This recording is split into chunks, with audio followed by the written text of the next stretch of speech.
Hi, friends. Happy Tuesday. Yeah, it's Tuesday. I just had to double check. Hi, guys. Hi, hi, hi.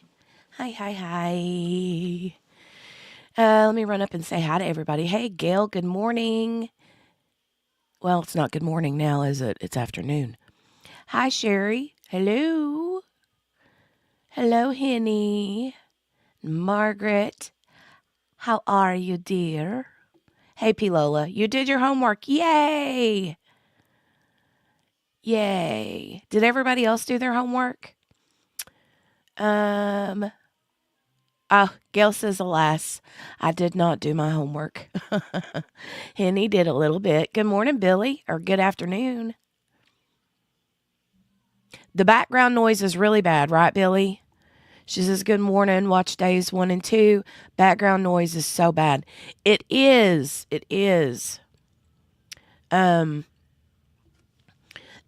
like white noise machine is very, very loud and obnoxious too. So it's going to require you guys to be flexible with the audio and the noises. Let me see. P. Lola, what did the doctor say?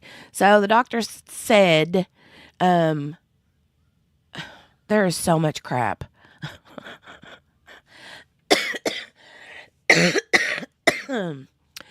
I am on an antibiotic now. And she gave me an albuterol inhaler. She switched my thyroid medicine. And she switched my blood pressure medicine. So, we did all the things. We did all of the things. But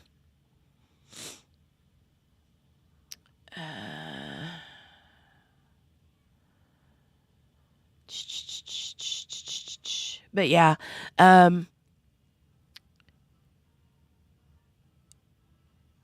she said to, she wanted me to have and she offered me, an antibiotic shot and, even though she put me on antibiotics, she offered an antibiotic shot and a steroid shot to feel better quicker.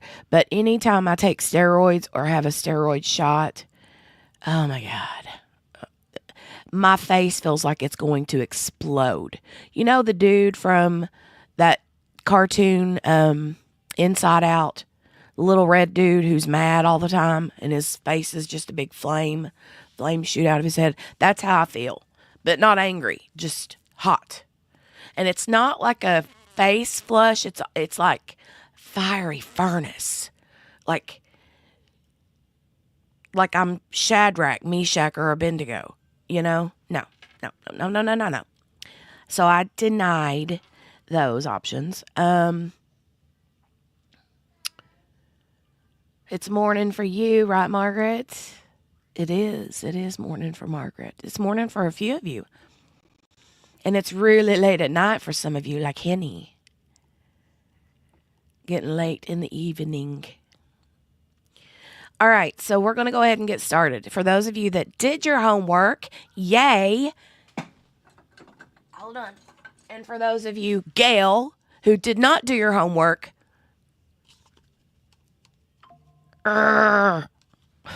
I'm kidding. I only did that because Gail's the one that gifted me this little gavel. Super cute, right? 1.75 his interview with the police. He's a winner. Winner or whiner?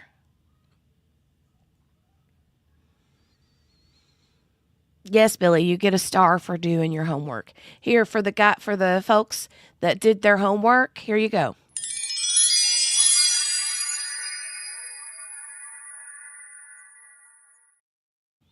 And for those of you that did not do your homework or partially did your homework, here you go.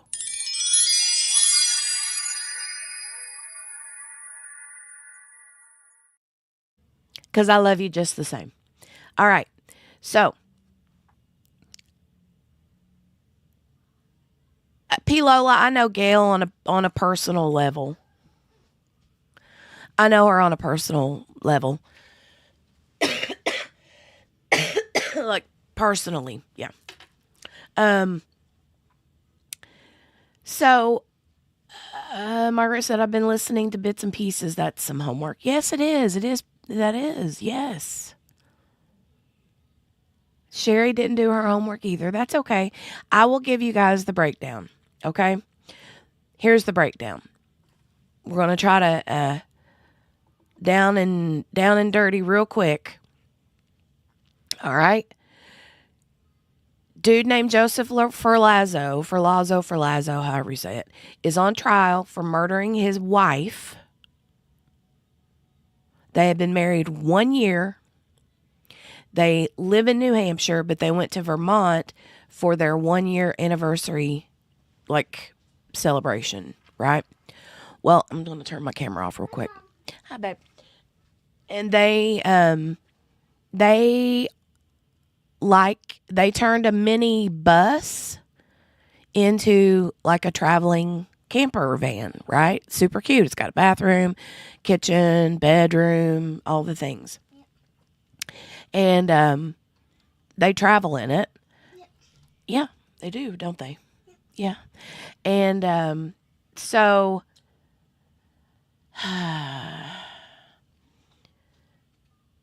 he says that, oh, and they were also meeting his sister in Vermont to just catch up, I guess, because they hadn't seen each other for a long time. And she wanted to meet his wife and all that, you know.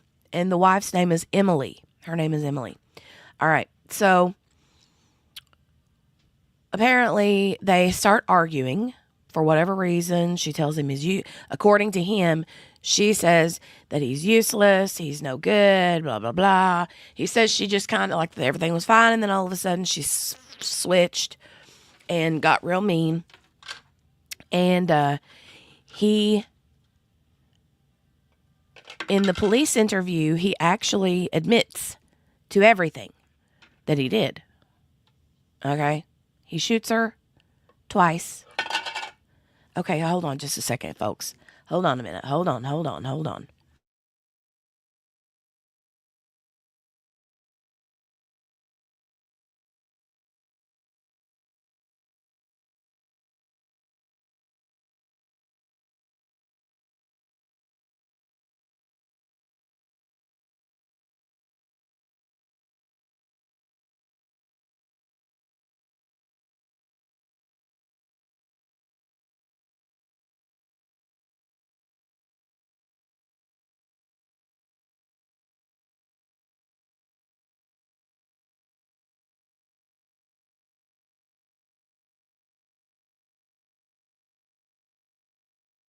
Hold on, folks. I have to help kiddo carry all of her toy groceries into the other room. Hold on just a minute.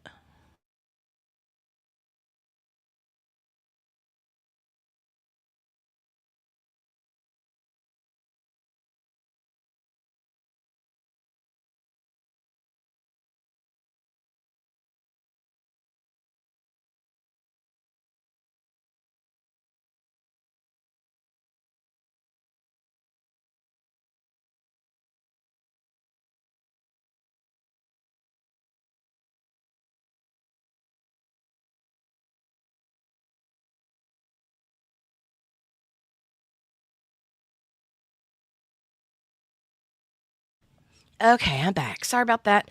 Hey, Miss King. Okay, so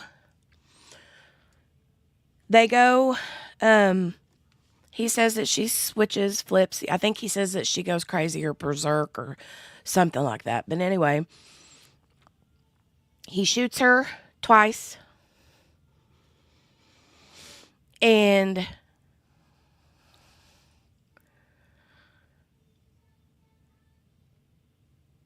proceeds to, I hate this word, trigger warning, just giving you a heads up. Trigger warning in 3, 2, 1. He dismembers her, puts her in 8 separate trash bags, and then piles the trash bags into the little camper van bathroom. Black trash bags. He cleans up, and then goes on about his day. The next morning, he goes for breakfast with his sister and her boyfriend. And she's like, "Where's Emily?" And he's like, "Oh, she's back at the camper sleeping, blah, blah, blah." So he tells the police all this. Just matter of fact, like nothing, you know. So yeah. Yeah. Yep. Oh, well, that's cool, Jolie. Good job, baby. Not babe. She always says not instead of bye. It cracks me up. So anyway, that's kind of where we're at. And yesterday they finished his testimony, or not testimony, his interrogation. And they did the whole thing where, you know, they take photos and buccal swabs and all that stuff. They did find out, which he did not admit to it in the interrogation, that not only did he shoot her, but he stabbed her multiple times in, I think, the torso and the back. But I don't know if he did that like after he shot her. I'm assuming he did, but I don't know. So I have no idea about that part. Now, they went through a lot of evidence yesterday.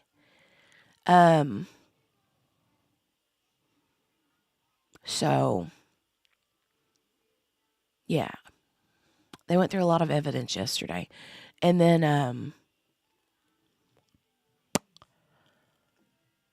for those of you that aren't familiar, hold on a second real quick. Let me look.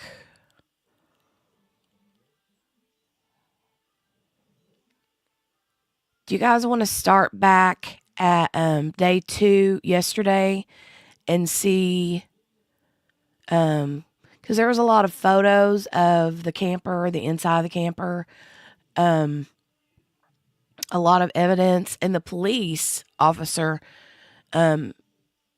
yesterday was really good. I'm going to do that. We're going to do that. So I know that we're on day 3. What? Oh my goodness, that's so cool. You are so smart. It cracks me up. Yeah, they are done for the day, Miss King, today. They had, I'm just going to leave my camera off. But, they had a short day today. But what I wanted to do was, go back and let you guys see the police officer's testimony. Because it was really good. It was really good. Let me go find it real quick. Hold on just a second, guys.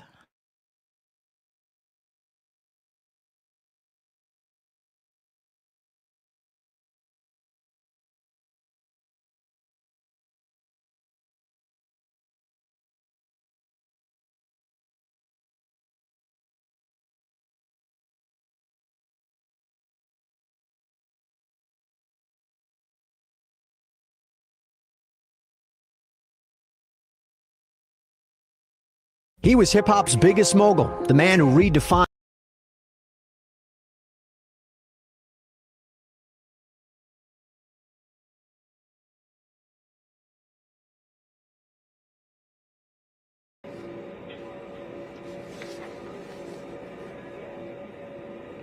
Oops, I didn't mean to turn my camera on. All right, so this is day 2.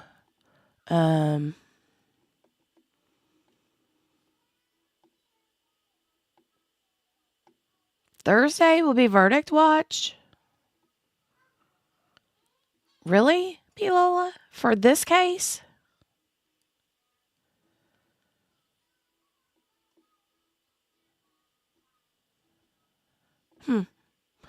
Okay. This is the second day, part of his interview, I mean. interrogation. But I wanted to skip through all of this and get to the forensic part. Okay, here we go. This is her.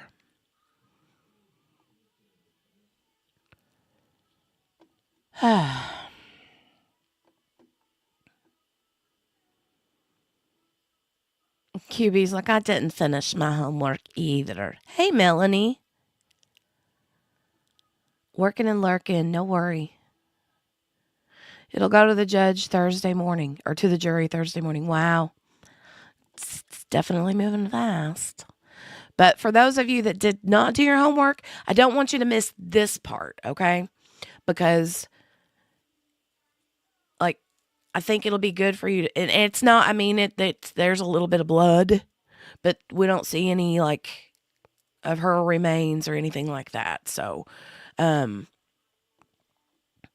but yeah, I think it'll be good to watch. Now, another thing to keep in mind is that after he, his defense is that it was self-defense, that she was acting like she was going to shoot him or something. But I mean, he didn't mention any of that in the interrogation, so just saying. But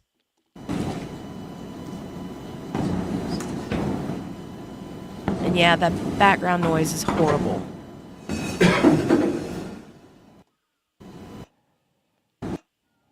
Whatever's easiest for you in conducting your examination.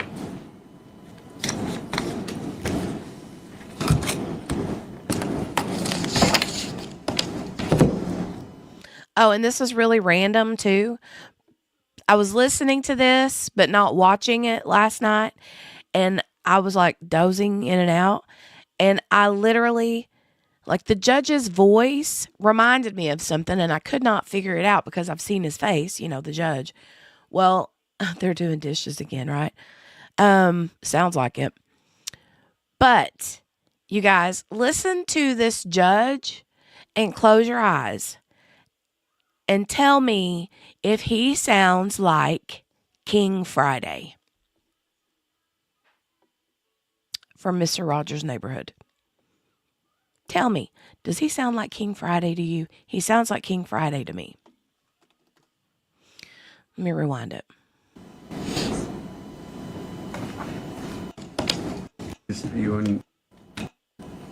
Are there any stipulations coming in?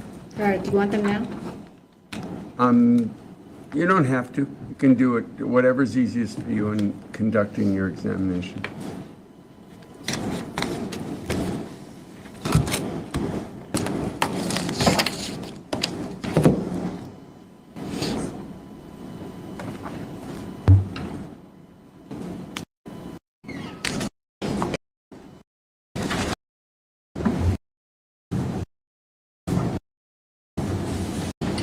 We're back in the record.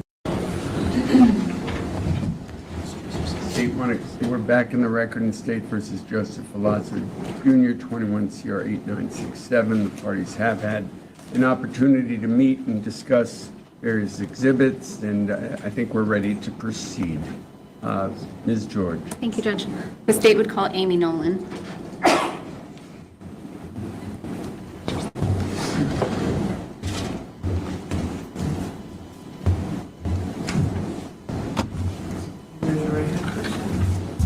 Solemnly affirm that the evidence you shall give relative to the cause now under consideration shall be the whole truth and nothing but the truth, under the pains and penalties of perjury. Thank you.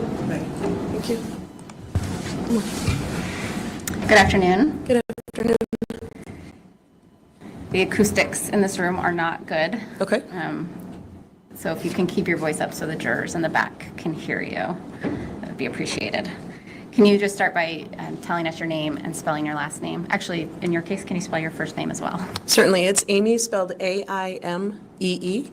Last name Nolan, N-O-L-A-N. Okay. And did you formally work for Vermont State Police? I did. Okay. And are you now retired? I am. When did you retire? October of 2023. Okay. Can So, parties approach for 1 minute? Especially right there. Listen when he says parties approach for 1 minute. Listen to that. King Friday. I'm when telling did you you. retire? October of 2023. Okay. So, Can parties approach for 1 minute? Can you hear that? I'm telling you, he's King Friday.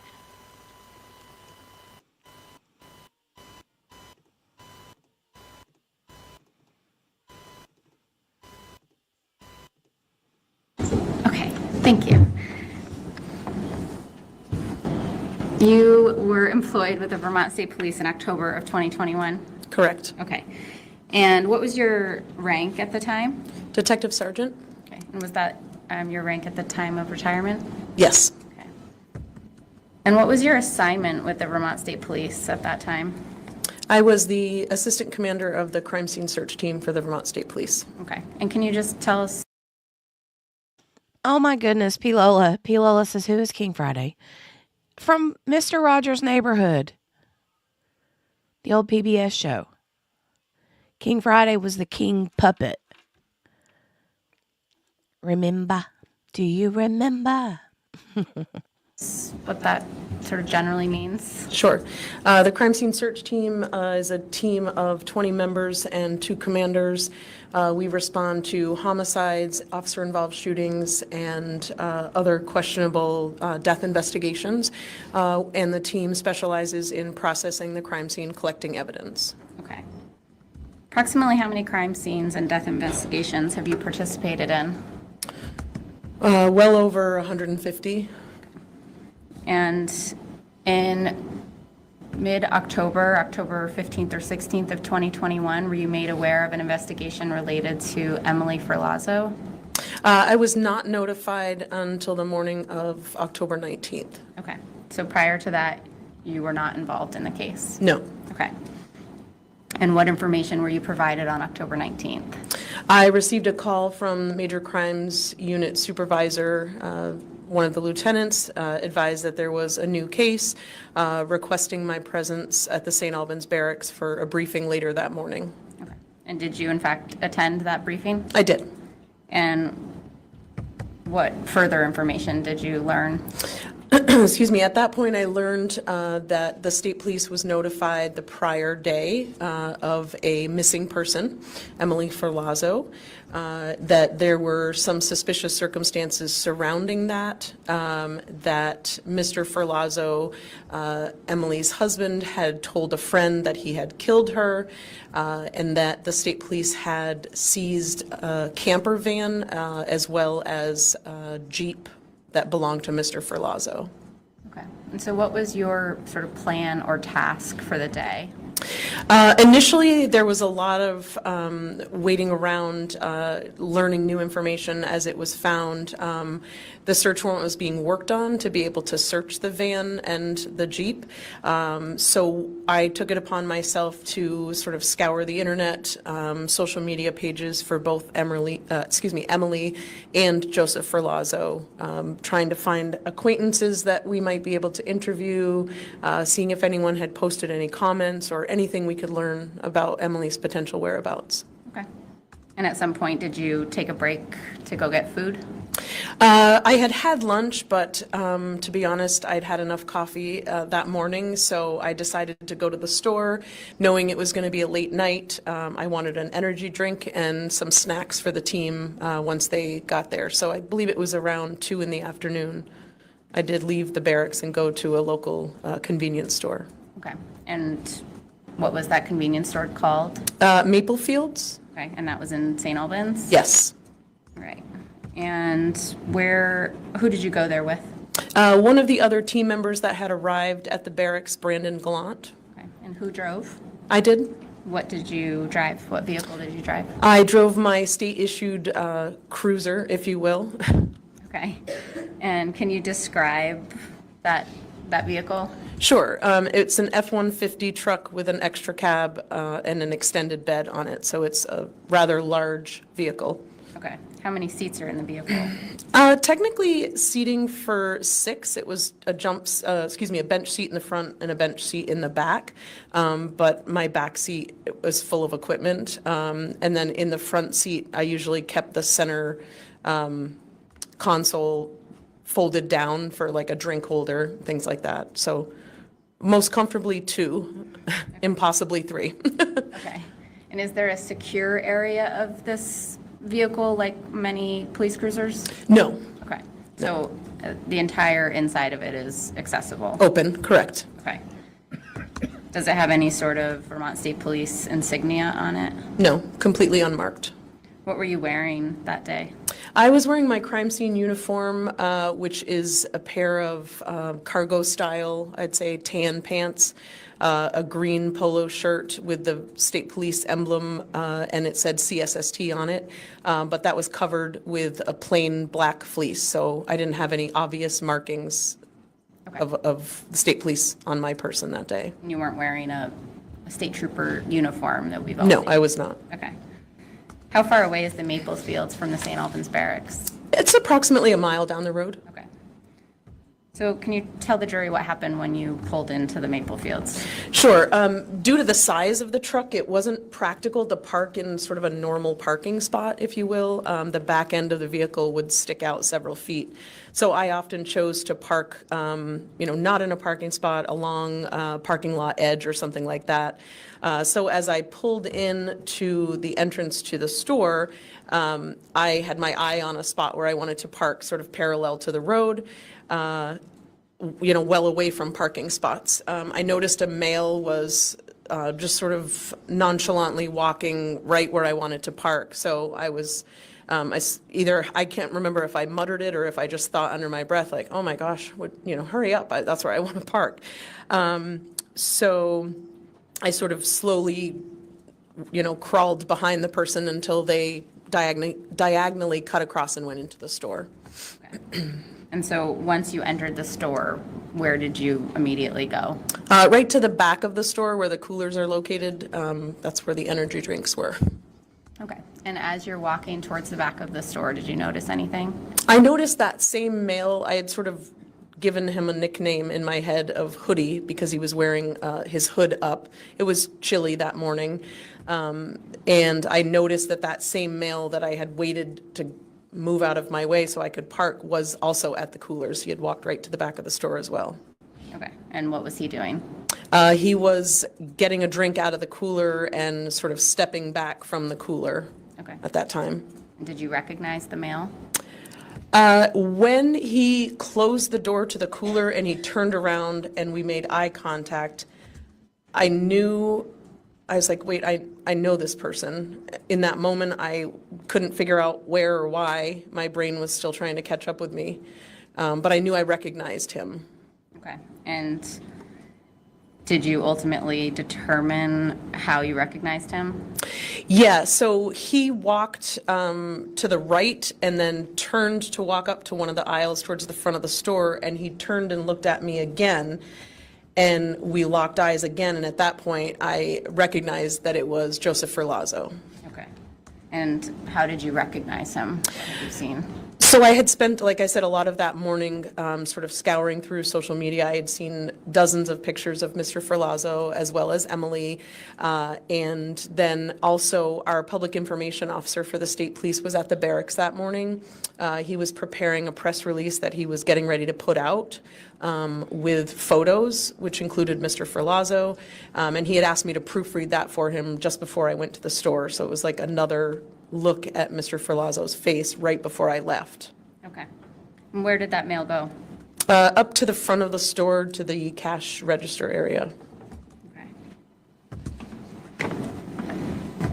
And so what was the next thing you did with that information? I told Brandon that's Joseph Ferlazzo. He's heading out of the store. I'm going to follow him. Okay. And are you aware that this interaction with Mr. Ferlazzo was recorded? Yes. Okay. And how was it recorded? Through the Maple Field surveillance video system. Okay. And have you reviewed those? I have seen those videos, yes. Judge, I have a stipulation. States 120, stipulation number 5. So I was told my voice was not quite loud enough last time, perhaps for some of you, so I'm going to read a little louder this time. Stipulation number. Oh my God, I literally stopped in my tracks for a minute and was like, I was told my voice is not loud. And I was waiting on him to say, I was told my voice sounds like King Friday. Number 5, members of the jury, the state and defendant Joseph Ferlazzo have agreed that you may find certain facts. This is called a stipulation. A member of the Vermont State Police collected surveillance video from the Maple Fields gas station in St. Albans, Vermont, from October 19, 2021. That surveillance video was added to the case file and reviewed by Detective Sergeant Amy Nolan. The authenticity of the surveillance video is not being challenged. Chain of custody of the surveillance video is also not being challenged. As with any evidence in this trial, you must decide what weight you will give this stipulation. And that's Exhibit States 120, and no objection to that being admitted. No objection. Admitted without objection.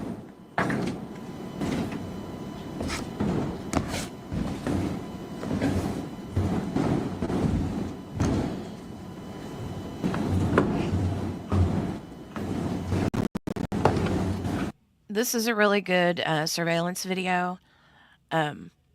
If you're like working and lurking, make sure you put your heads up and watch this because it's really good.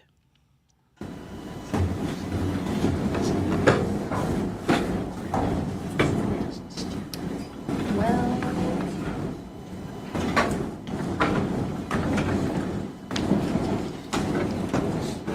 do a quick technical change here.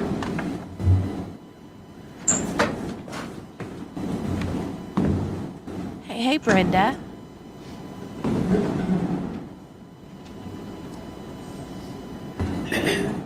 Sure thing, Patricia.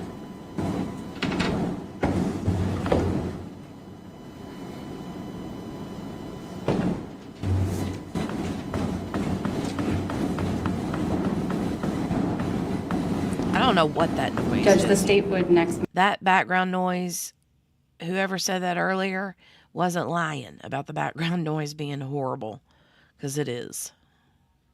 move to admit States 23, which is the first Maple Fields video. No objection. I know, right, Margaret? Without objection. Go back to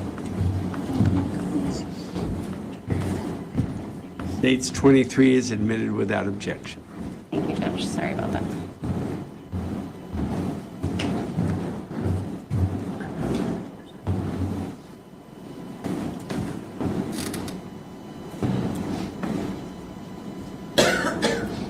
He comes in from the bottom of the screen. Just watch here. There he comes. That's him. This is afterwards when the police are actually looking for him.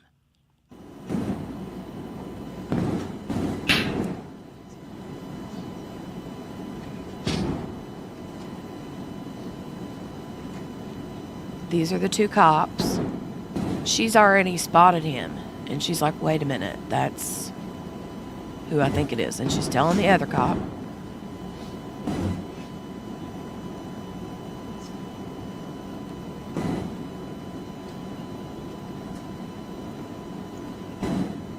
He sees them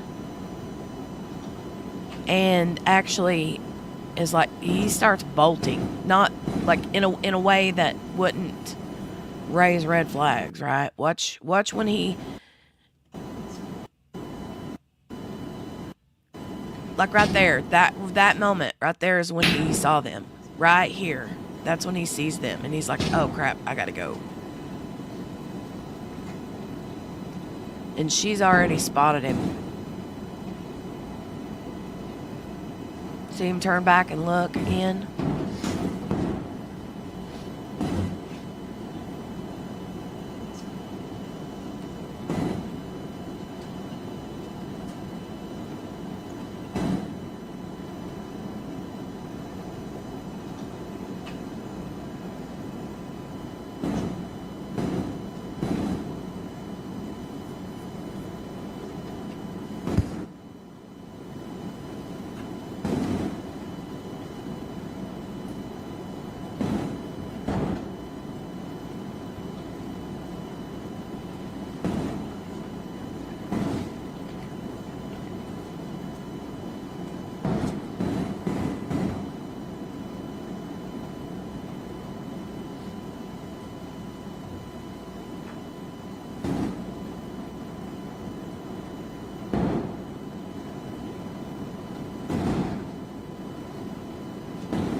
At some point in the video, you appear to look at your phone. Can you just tell the jury what you're doing?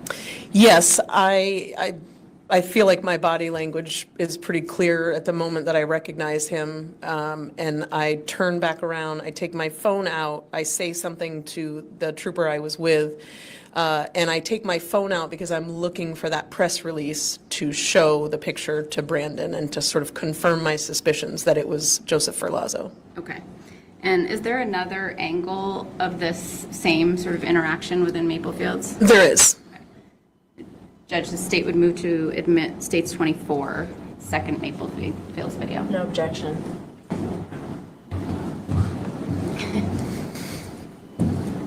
States 24 is admitted without objection.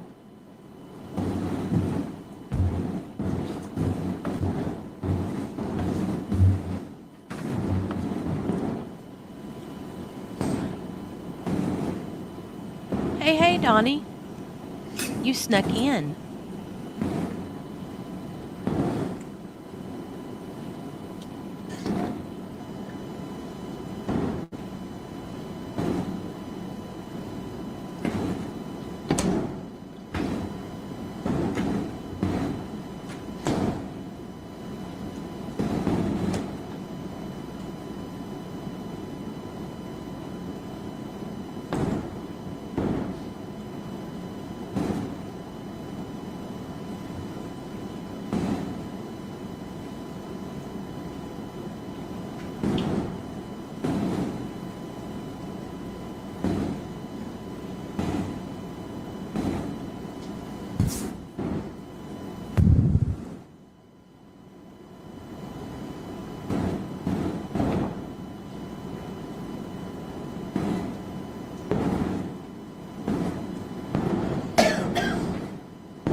There's that ween baby that I love coming in hot with the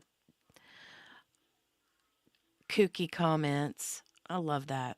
Why does the courtroom have sneakers in the dryer? I don't know, the same reason like Margaret said about the blankets off center in the spin cycle. Jeez, they're killing me. Thank you, Henny. Thank you, thank you.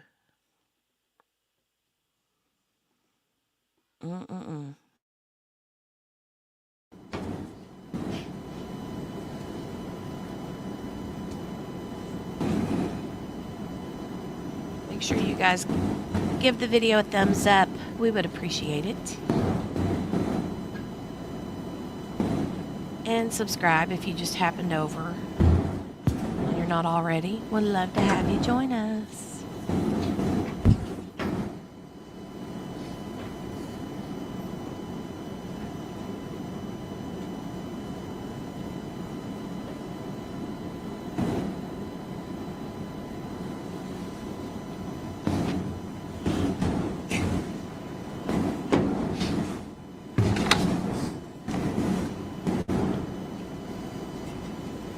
So after seeing who you believe to be Mr. Ferlazzo in the Maple Fields, did you in fact follow him outside? I did. Okay. And did you approach him outside?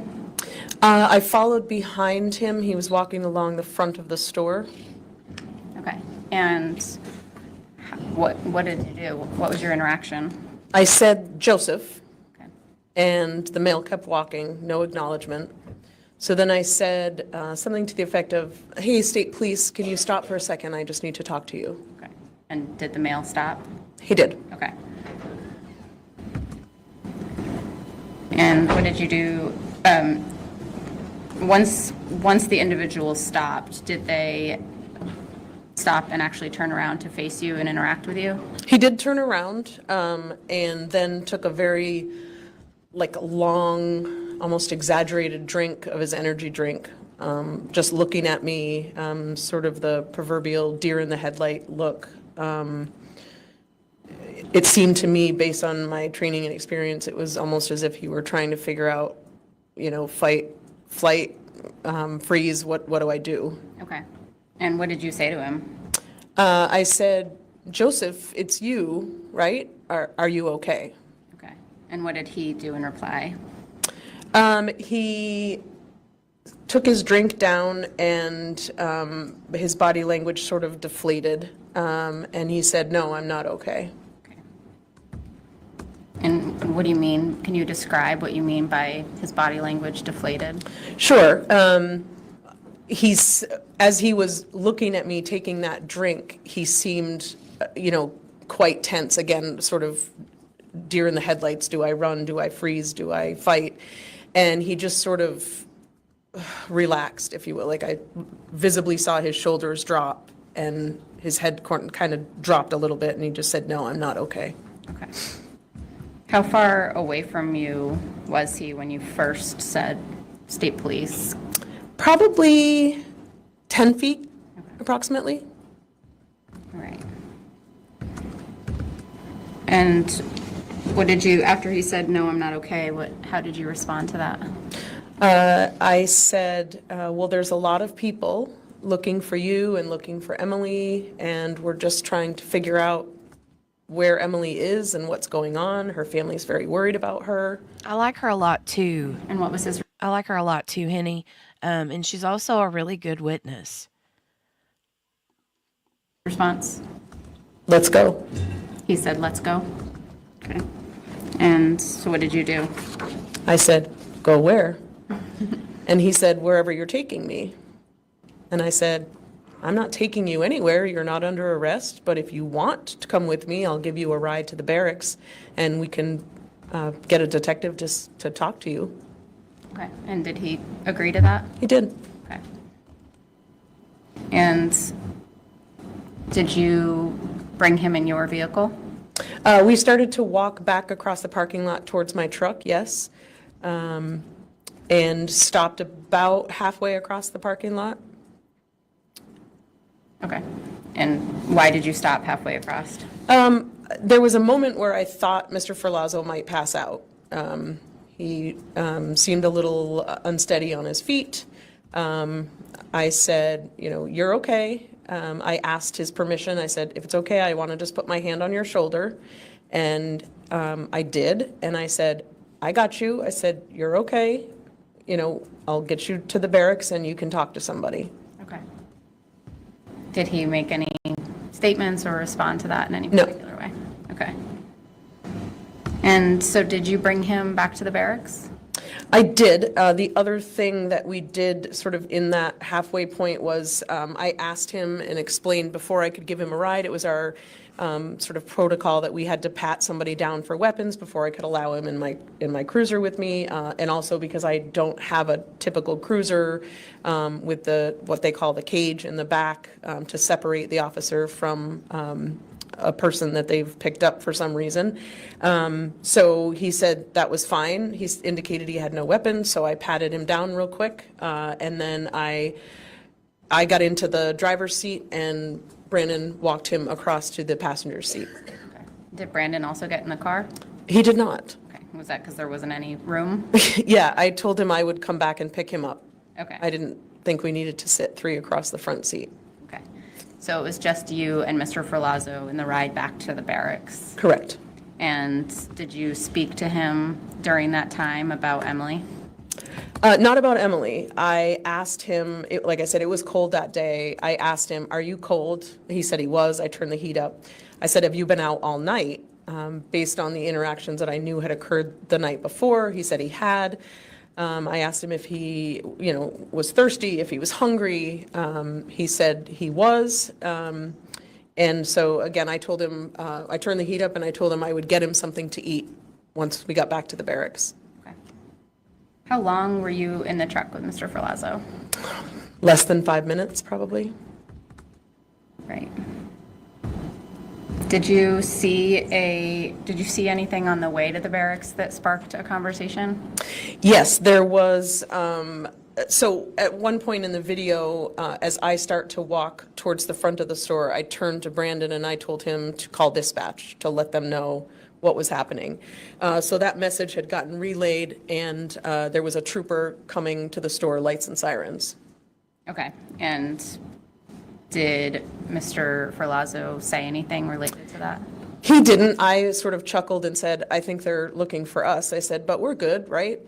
and we continued on, and I placed a call to my lieutenant at that time. And could Mr. Ferlazzo hear that conversation with your lieutenant? Yes. Okay. Did you make any other calls during that time? I also, actually, let me back up. Before calling my lieutenant, I got on the radio to dispatch, and I clarified, I am in the truck with Mr. Ferlazzo. All units can stand down. I'm headed to the barracks. Okay. Do you have a recollection of what time you arrived at the barracks?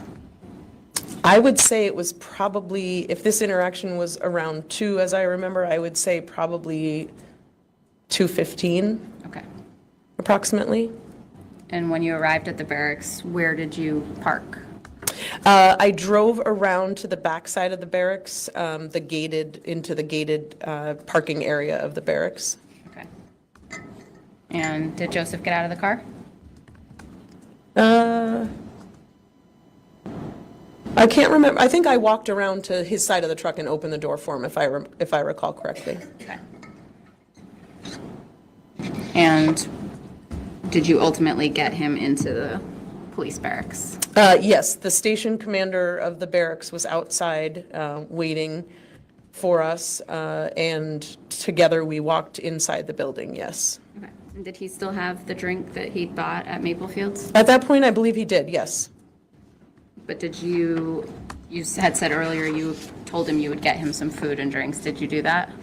Eventually, yes. After a short period of waiting for an interview and a detective to be ready for Mr. Ferlazzo, as this was obviously not planned, I returned back to the store and got a sandwich and some chips. Okay. At any point in your interactions with Mr. Ferlazzo, did you ask him any questions about Emily? I did not. Okay. And is the person that you identified in Maple Fields as Mr. Ferlazzo and brought back to the barracks, is he in the courtroom today? He is. Can you just describe to the jury what he's wearing? Certainly. He's sitting at the defendant's table wearing tan pants, a light gray shirt, and a black tie. The state would request that the record reflect that's Mr. Ferlazzo. They're directed. Is it your understanding that he was then interviewed by Detective Sergeant Boris? Yes. Okay. And were you told at some point after what he indicated had happened to Emily? In stages, yes. Okay. And so did you become involved in this case in a sort of different capacity at some point? Certainly. What I was there for initially, and that was in the role of crime scene search team. Okay. What was the first thing you did related to that role? Based on Mr. Ferlazzo's statement, where there had been an altercation, my first assignment, if you will, was to photograph Mr. Ferlazzo to see if we could detect any marks, bruises, scratches, anything like that. Okay. And the jury has seen the interview room and this process happening. Okay. When you first went into the interview room to do this, did Mr. Ferlazzo indicate remembering you or give any indication that he remembered you? Yes. And did he remember you by name? I don't recall if he remembered me by name. Okay. And so did you in fact take photographs of his condition? I did. I also collected what we call buccal swabs to get a DNA sample from Mr. Ferlazzo. Okay. And Your Honor, the state would seek to admit states 25 through 36. Okay. Bernier and Mel, early objections. Objections, as earlier noted, but they'll be admitted over objection. 25 through 36. We're just going to go through the photographs, if you can just explain briefly what each one is. Certainly. So this is what we would call an overview photograph with Mr. Ferlazzo. And because you can't really capture someone unless you're standing really far away, we take them in segments, so upper body, mid, and then lower body. Mr. Ferlazzo's hands, front and back.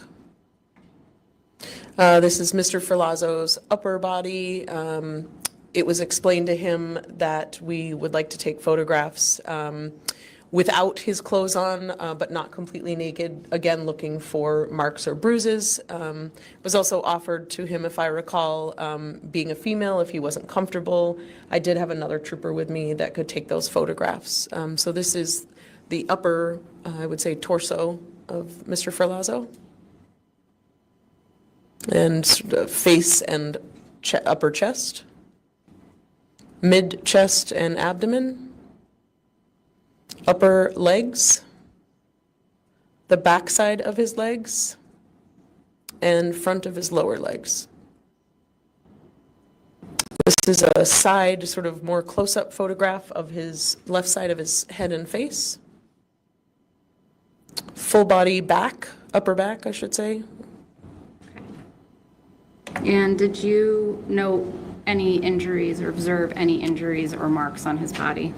There was one mark, and I remember asking him if, that was an injury or perhaps a birthmark. It was really hard to tell. I believe it was on the left side of the back of his head, sort of right in his hairline. So it was hard to detect. Other than that, I did not see any marks on his body. Or bruises? No. Okay. And you did already state that you collected the DNA swabs. Yes. Do you recall, were those swabs from the cheek titled item 1A Yes. or 1? And were they brought to the lab for testing? They were. Okay. Did you also supervise the collection of evidence from the van in question? I did. And have you reviewed all of the photographs taken of the van? I have. Right. Judge, the state first has a stipulation. Number 6 states 121. Yep.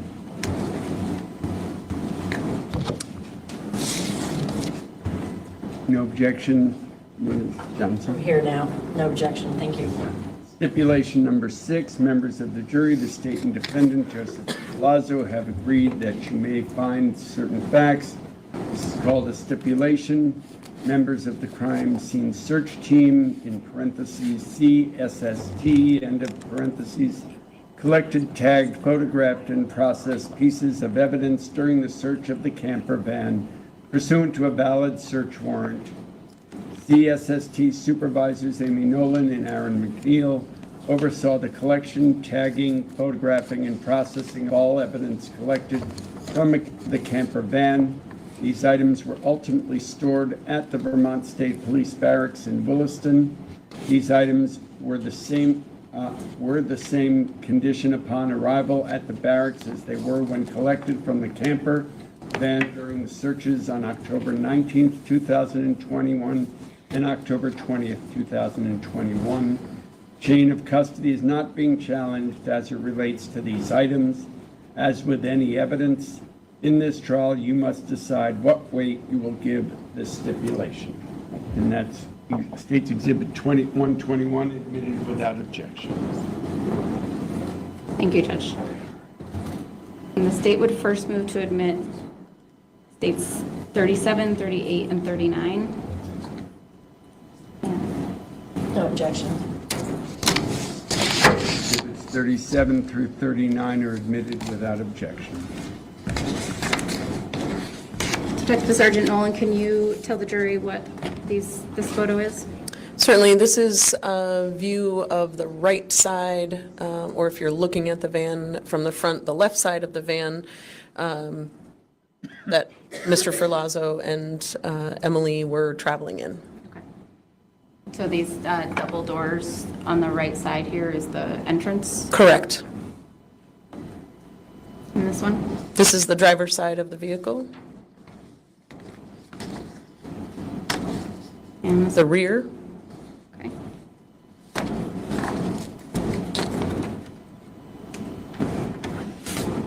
Judge, the state would next move for states 40 through 75. Okay, do you want to first give us 37 through 39 of you? Yes. I'll take them first.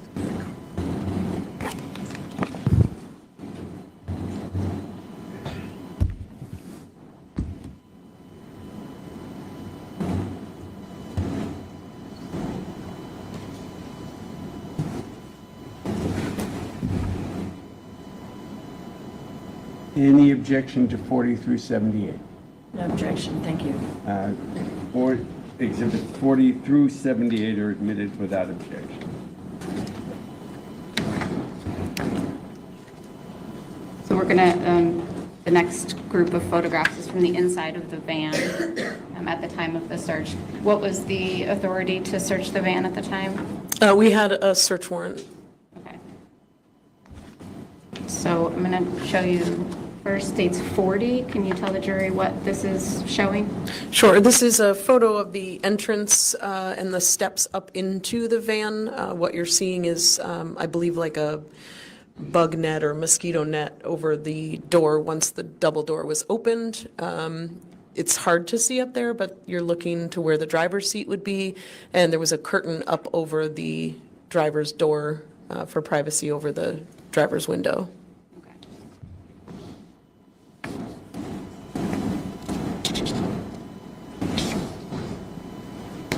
Can you describe for the jury what this photo of?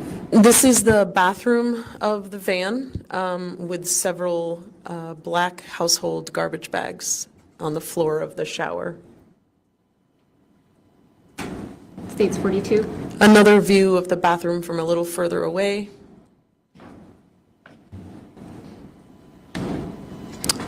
Another photo of the bags in the bathroom. Here, the bags are numbered with placards that we use to identify our evidence items. So you're seeing 1 through 7. Here you're seeing items 1 through 8 laid out on butcher paper. Bags were taken out one at a time and placed onto butcher paper as we removed them and numbered them. Okay. And is this how you refer to the bags moving forward, is by these numbers? Correct.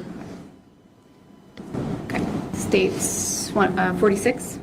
This is a 12-gauge shotgun that was located at the foot of the bed in the camper.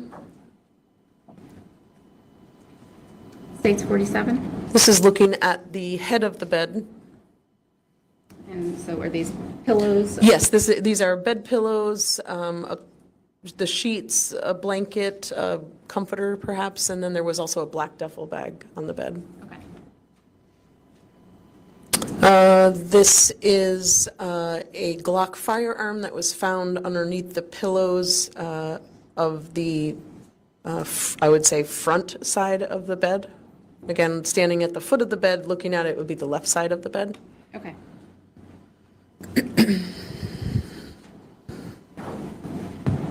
A more close-up image showing the Glock firearm. Okay. And it's the 11 next door, next to it, mean that it was labeled item 11? Correct, evidence item number 11. Okay. And was there a magazine in this firearm? There was. And I guess first, can you describe to the jury what a magazine is? Sure, a magazine is what holds the rounds of ammunition in a semi-automatic pistol like this. So the magazine sits up into the grip of the firearm, and that's, again, where the cartridges are held. Okay. Do you know what the magazine capacity was? It was a 15-round magazine, so it would hold 15 cartridges, excuse me. Okay. And were you able to tell how many rounds were in the magazine? There were 9 in the magazine. Right. And was there a round in the chamber? There was. Okay. And so was the round, the 15-round magazine with that was in the bullets, was in the firearm, was that labeled as 11A? Yes. Okay. I'm going to show you what has been marked as 79 and 79, state 79 and 79A.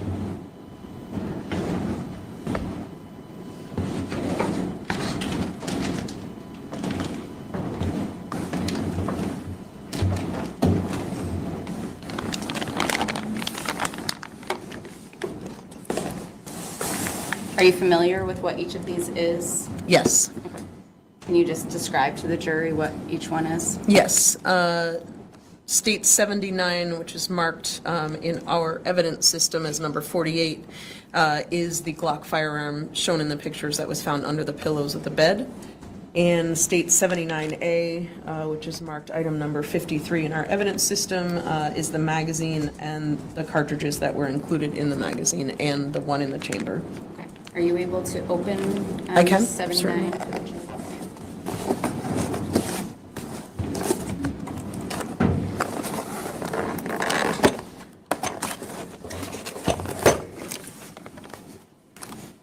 Okay.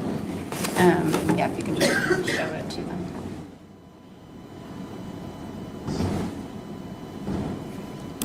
And were both of these items, the firearm and the magazine, the bullets, were those brought to the Vermont Forensic Lab for testing? They were. Looking at the bullets that were in the magazine, are you able to tell whether there's a head stamp on them? Yes. And can you tell the jury what that means and what they say? Certainly. So the head stamp on the ammunition tells us the manufacturer and the gauge. So these are SIG 9mm Luger. So Luger is a style of bullet or a type of ammunition, and the 9mm is the caliber of the ammunition, and the manufacturer is SIG. How many firearms total were located in the camper? There were 6 total. Okay. How many pistols or handguns? 2 handguns. Okay. And this being one of them. Correct. What was the second one? Second one was a 9mm Taurus pistol. Show you what's been marked as states 50. Can you tell us what that is? Yes, that is a 9mm Taurus pistol that was found in a kitchen drawer. Okay.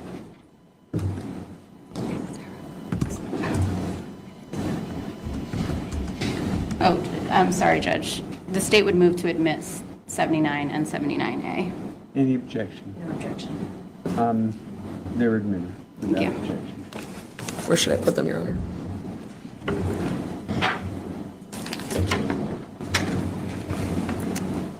Looking at states 50A, can you tell us what this is? Yes, so these are the 2 kitchen drawers opened, and the drawer on the right you can see in the lower, in the front lower corner of the photo there is the Taurus pistol in the leather holster. Okay. Another view of that sort of more close up. So this is where that second handgun was located when you searched the van, Correct. and that holster was on it? Yes. Okay. Can you tell the jury what this is? Sure, this is I would say a storage cubby unit that had been built into the van above the head of the bed. Okay. And did you search these baskets? We did. And can you tell the jury what is in this picture? Certainly, in one of the baskets contained miscellaneous ammunition and also a silencer or suppressor. And was the silencer suppressor labeled as item 22? I would need to refer to my report or an evidence list to be sure, but to the best of my recollection, yes. I'm going to show you what's been marked as 52A.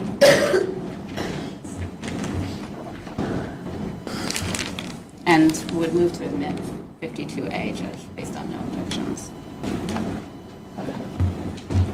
Okay. Any objection? Objection. 52A is admitted without objection. Can you tell the jury what this is? Okay, so it was marked 22. This is the silencer or suppressor seen in the photograph that was in that basket with the ammunition. Okay. And did you know, was the silencer sent to the lab for testing? It was. Okay. And did you notice anything of interest related to the silencer? The items as they were collected were brought onto the command post where we have better lighting and a controlled environment to take better photographs. During the time when this It's really good to see you, Tanika. Hey, sorry, I'm like my top knot has a mind of its own. Like it literally has its own zip code, right? Anyway, I was fixing kiddo a sandwich. And hi Tanika, good to see you. It's really good to see you. Billy said, I don't like her top. It looks sloppy, and the button to the left drives me crazy. I feel they need to be centered. I know what you mean. Okay. Tanika, my husband checked in on me today. He asked how I was feeling. I feel about the same, but I did sleep a little bit better last night. He said I was snoring, but I've not been able to wear my CPAP machine or my CPAP mask because all this is going on, So, anyway, but I'm on the mend in Jesus' name. Yes, I've got antibiotics, an inhaler, a couple other meds switched around. Good to go. We're doing it. And I just made me a cup of hot tea. My yogi tea bag here says we all want to be understood, to be acknowledged, to be loved. That's from my little yogi tea bag. Fresh hot cup of tea with lemon. Good for the throat.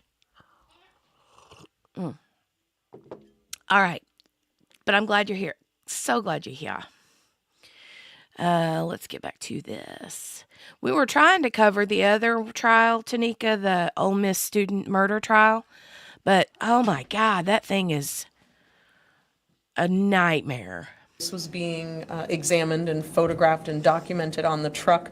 There were red fibers, or at least a red fiber, in the end of the silencer that were appreciated by members. Okay, and were you able to collect that? No, during the process of trying to collect it, we believe that it fell down into the barrel of the silencer. Okay, so did you take a swab from the silencer? We did take a swab of the silencer. Okay. And was that labeled 22A? Yes. And did that go to the Vermont Forensic Lab for testing? Yes. I'm going to show you states 53. I'll take it. Okay. Thank you. Can you tell the jury what's in this photo? This is just in front of, so the bed made up the entire back of the camper, the rear of the camper. So just in front of that, looking down the camper on the left-hand side was like a couch area, if you will, two small chair type things. There was a space in between, so it's more of a chair than a couch, I guess, a seating area. In states 54? This is a photo from the kitchen area, again, looking to the back of the van, showing the bed. States 55? This is...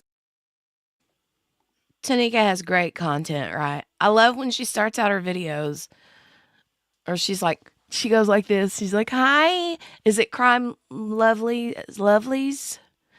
She's like, I love that. So cute. She's so cute. As each layer of bedding was removed from the bed, further photographs were taken. So this is down to the mattress.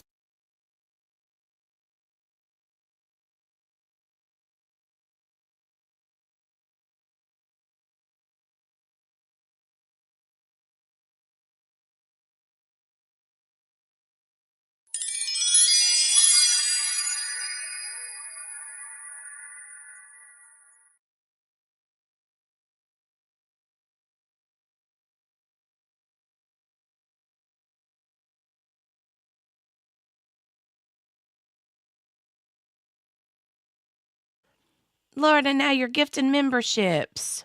Lord, Tanika, thank you. You're too kind. Too sweet. Thank you so much. Thank you so much. You're very sweet. True crime lovelies. I'll definitely be using the Yogi Tea Fund because, yeah, I've been doing it. Oh, and oh my God, my niece told me about the International Delight cold foam in the Ready Whip can. It is so good. I bought some yesterday and I got the caramel macchiato one. Ooh, it's so good. I feel like I've been to Dunkin' or Starbucks. Right here at the house. But Tanika, thank you very much. I appreciate you stopping in more than anything. And the memberships and the super chat was just a little bit of the icing on top. I appreciate it. I appreciate you. Thank you so much. With like a mattress topper on it. Okay. This warning. is the mattress outside what you see in the previous photo, the underside of what you could see in the previous photo. Okay. This is the bed, the shelf that the mattress laid on after the mattress was removed. Just make sure to note the number you're talking Yes. about when you're talking about this. Thank you. So I'm looking at States 57. States 57 shows the base where the mattress laid on top of. Okay. And there's a close-up in the next photo, but was there something of interest that, There is a red-brown stain on the 4th panel of wood up. okay. States 58. Yeah, so this is a red-brown stain on the panel where the mattress had been laying on the bed. You drive safe, What was Pilola. the significance of taking the photos of the mattress and then of the wood underneath? Margaret. So when we brought the mattress outside of the van No and good. took photographs of both sides, it was pretty clear that a bleeding event happened on what ended up being the underside of the mattress, the way we found it, right? On the left-hand side, so the side closest to the inside of the camper. There was a significant blood stain there. While that stain was still wet, the mattress was then flipped, so the stain is more on the right side or the back side, towards the back of the camper. Okay. And did you collect any swabs from the mattress? We took a large cutting from the blood stain. Okay, and did that get labeled as 17A, item 17A? Yes, And did that get sent to the lab for testing? it did.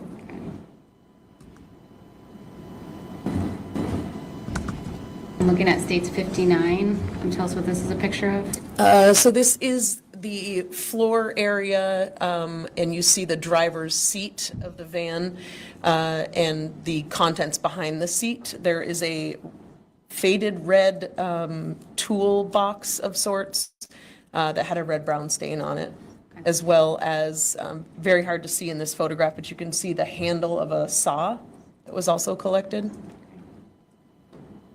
There's the saw. State 60, is that the saw that was in the previous photo? Yes. And State 61? State 61 is a close-up view of the end of the saw with a red-brown stain on the end. Okay. And was DNA swab collected from the blade, the reddish-brown stain on the? It was. And was that identified as 32A? Yes. Yes, And was that also sent to the lab? it was.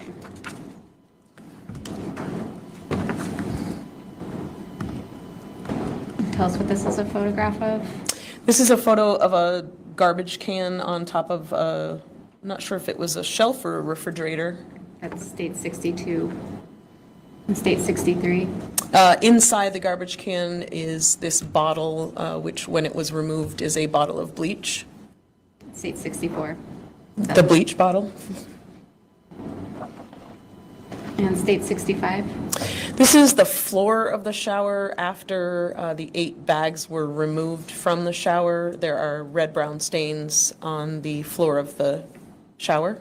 Okay, and was a swab collected from the tub drain? It was. Was that labeled as item 36? No, I believe those are 33. The swab was also 33?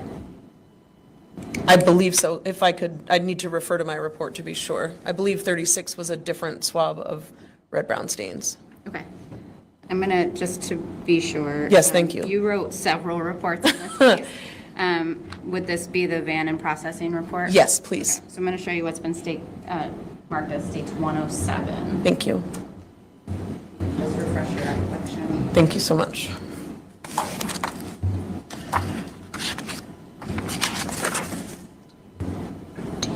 So 33, as depicted by the placard, 33 was 2 swabs of the shower floor that are seen there. Okay, thank you so much. Yes. I'm going to just go back to the bleach bottle for 1 minute.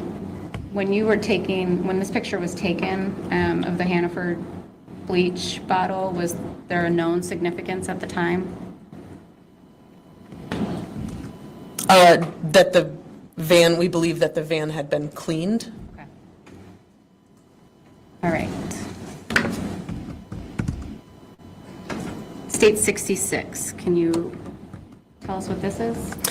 This is a not very clear photograph of the contents in what would be the passenger side floor area. There's various items there, but the item of significance to us was the Swiffer wet jet mop. Okay. And state 67? Yes, this is a photo once the mop was removed out of that area. State 68? 60 shows the bottom side of the Swiffer pad that is dirty with some red-brown stains as well. And state 69?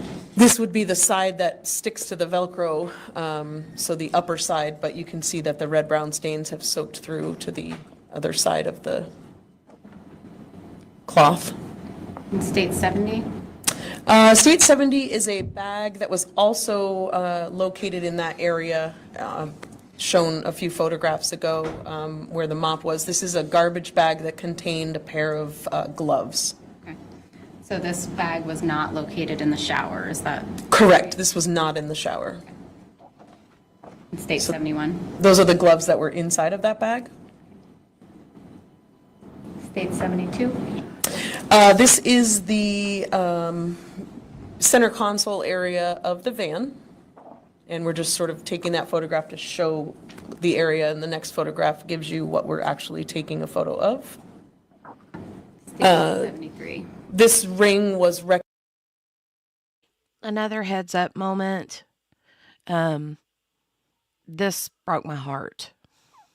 This was very sad because I saw the photo. Just watch. Just watch. Another heads up. Like literally if you're working and lurking or you've, got AirPods in and you've walked away from your phone, but you're listening, go where you can actually see. This is very sad. recognized by me as being Emily's engagement/wedding ring. Okay. And how did you recognize that? From my time earlier in the day going through social media posts, there's a photograph of Emily and Joseph on what appears to be their wedding day, and the ring is depicted in that photograph. So state 74, is that just a closer? That's a closer view of the ring, yes. And state 75? This is another photograph because on closer examination of the ring, there were red-brown stains on the ring. Okay. And so state 76, is this the photograph that you located on Facebook? That's one of the photographs where I recognize the ring, yes. Okay, and so this is a photograph of Mr. Ferlazzo and Emily Ferlazzo?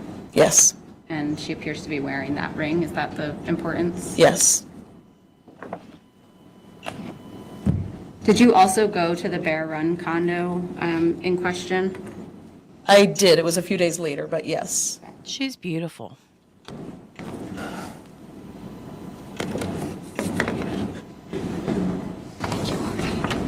Oh, I think I already admitted that, so I'm gonna go. All right. State 77, can you tell us what this is?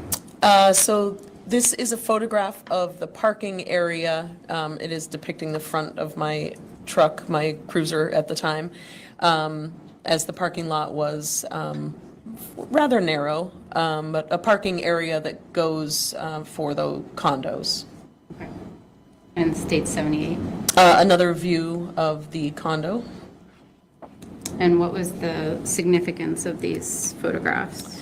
This was the condo that Mr. Ferlazzo's sister had rented for the weekend when Joseph and Emily came to visit them.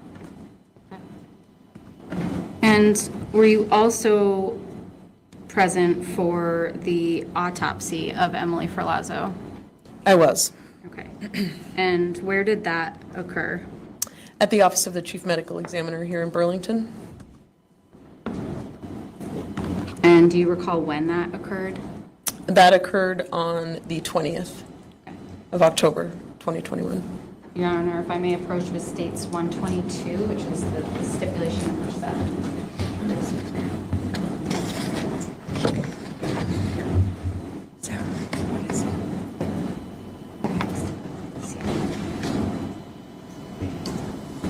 Any objection to stipulation of number 7? And 122 would be the state exhibit number. Members of the jury, the state and defendant, Joseph Ferlazzo, have agreed that you may find certain facts. This is called a stipulation. 8 black garbage bags were collected on Yeah, she October does, 9, Billy. 2021 by Vermont State Here pretty Police soon. Detective The detective Sergeant gets Damon pretty Nolan during a emotional. search of the camper pursuant to a valid search She warrant. actually does. She actually does really well considering, right? The 8 black garbage bags were transported to the office of the chief medical examiner by Vermont State Police Detective Ben Katz. These bags were x-rayed by Dr. Shapiro at the office of the chief medical examiner on October 20th, 2021. Bags number 1 and number 2 did not contain human remains and were examined by Detective Sergeant Damon Nolan of the Vermont State Police. Bags number 1 and number 2 were in the same condition at the time of their inspection. Patricia, were you as they here were- earlier? Patricia, were you here earlier when I said that this judge's voice reminds me of King Friday from Mr. Rogers' Neighborhood? Tanika, as far as the motive, he says that it's self-defense, that she was... I think he says something in the opening statements that she said, the attorney said that as he was climbing over to get into the bed, they had been arguing, I guess, and when he was climbing over to get into the bed, she reached under her pillow and had a handgun, like she was going to shoot him, and then he shot her. But that, doesn't really add up either when you think about the pillow. I mean, I don't know. Don't you think he sounds... Listen to him now that you know, just close your eyes and listen to him as he reads this. I'm telling you, he sounds like King Friday. When collected from the camper on October 19, 2021. Bag number 1 was logged by the Vermont State Police as CSST Ben 1/CSST OCME, Office of Chief Medical Examiner 1. Bag number 2 was logged by the Vermont State Police as CSST Ben 2/CSST OCME 2. Bags number 3, number 4, number 5, number 6, number 7, and number 8 contained human remains, and the contents were examined by Dr. Stephen Shapiro. Bags number 3, number 4, number 5, number 6, number 7, and number 8 were in the same condition at the time of their inspection as they were when collected from the camper during the search on October 19, 2021.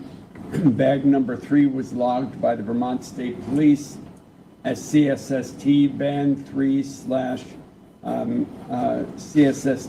OCME 3. Bag number 4 was logged Right, by Billy? the Vermont State Police as CSST Band 4/CSST OCME Yeah, it looks like he's shaking pretty 4. hard. period. Bag number 5 was logged by the Vermont State Police as CSST Van 5/CSST OCME 5. Bag number 6 was logged by the Vermont State Police as CSST Van 6/CSST OCME 6. Bags number 7 was logged by the Vermont State Police as CSST Van 7/CSST OCME 7. Bag number 8 was logged by the Vermont State Police as CSST Van 8/CSST OCME 8. Chain of custody of these items is not being challenged. As with any evidence in this trial, you must decide what weight you will give this stipulation. And 122 is the exhibit number. Thank you, Judge. And the state would move to admit photographs 81 through 91. Any objection? 81 through 91 are admitted without objection.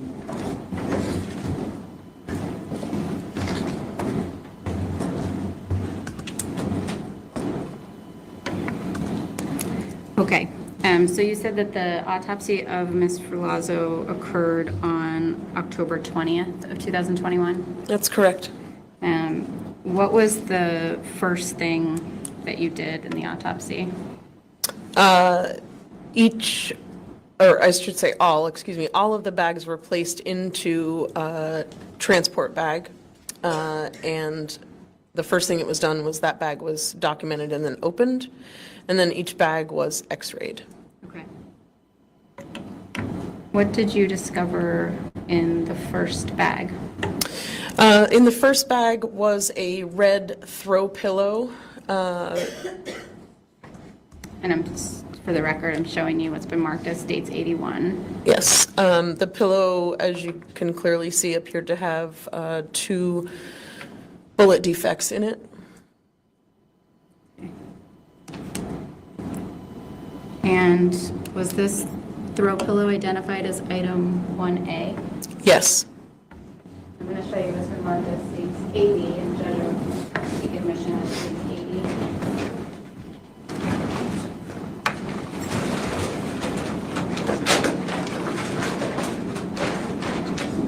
80. That's 80 in your hand. Any objection, Ms. Johnson? No objection. 80 is admitted without objection. Can you just describe for the jury what this is and the significance? So this is the red throw pillow seen in the picture, along with the original packaging that it came in.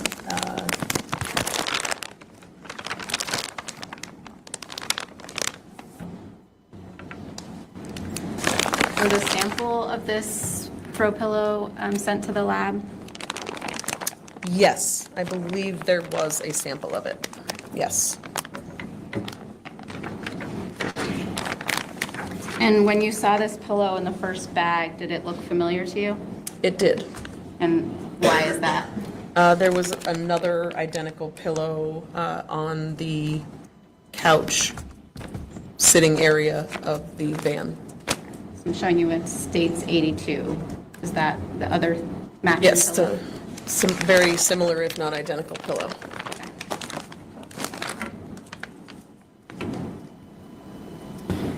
And what did you discover in the second garbage bag? There was a bed pillow, which had a gray pillowcase on it. In between the pillowcase and the pillow was a projectile. And there was also a gray sheet, a fleece sheet in the bag. Showing you what's marked as states 83. So this is the gray pillowcase with the projectile on the pillowcase. Okay. And was this projectile labeled as item 2A? I would need to refer to my autopsy report if possible. Would it also likely be on the evidence? It would, tag? yes. I'm going to show you what's been marked as states 108 for your recollection, Thank you. your autopsy report. But I'm also going to just show you what's been marked as 83A. Okay. Yes, 2A. So that is the projectile that was located between the pillow and the pillowcase. Correct. We've moved to admit states 83A. Ms. Johnson, any objection to 83A? No. 83A is admitted without objection. And in states 84, can you tell the jury what this is? This is a projectile that was located within the actual pillow, not the red pillow, the other pillow that was in the... Goodness, I know, right, Donnie? I don't get it. Is that the Suzanne Simpson? Is that who you're talking about? Or am I thinking of something else? bag. Like a bed pillow? A bed pillow, yes. And was that projectile labeled as item 2B? Or 2B, I should say. Awful. 2B. And you know the Mamta Koffel bot, her husband Naresh, they said that they have evidence that she was, you know, I hate using the word, but you know what I'm saying. So, yeah, it's awful. Awful, awful. And you know, I was thinking when I was watching this, as I was watching his interrogation, the way he explained what he did when he used the saw on Emily, his wife. I'm thinking, you know, I could never take a life. The only time I could ever do that would be as if my children or my family, myself were in danger and it was self-defense, right? But then to go the extra step, not even an extra step, multiple downhill steps to do that, that's not, no, I don't,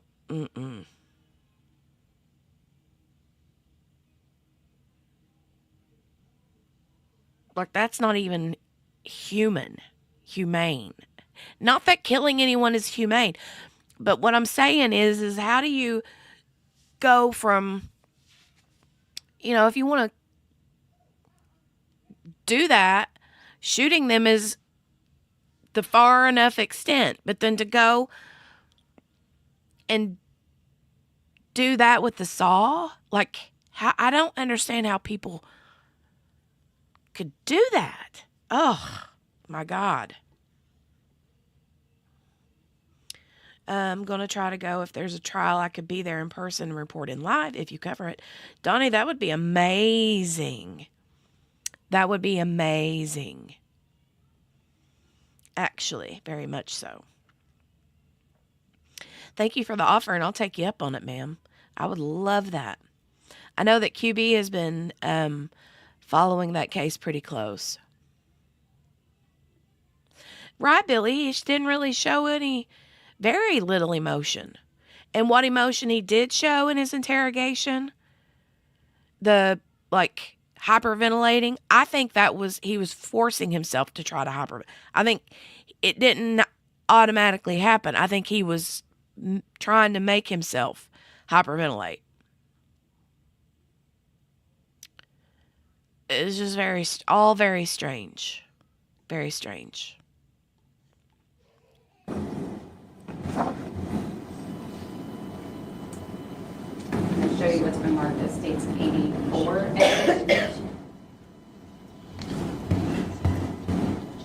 George,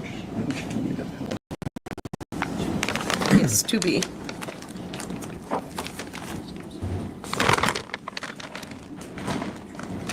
Move to admit states 84A.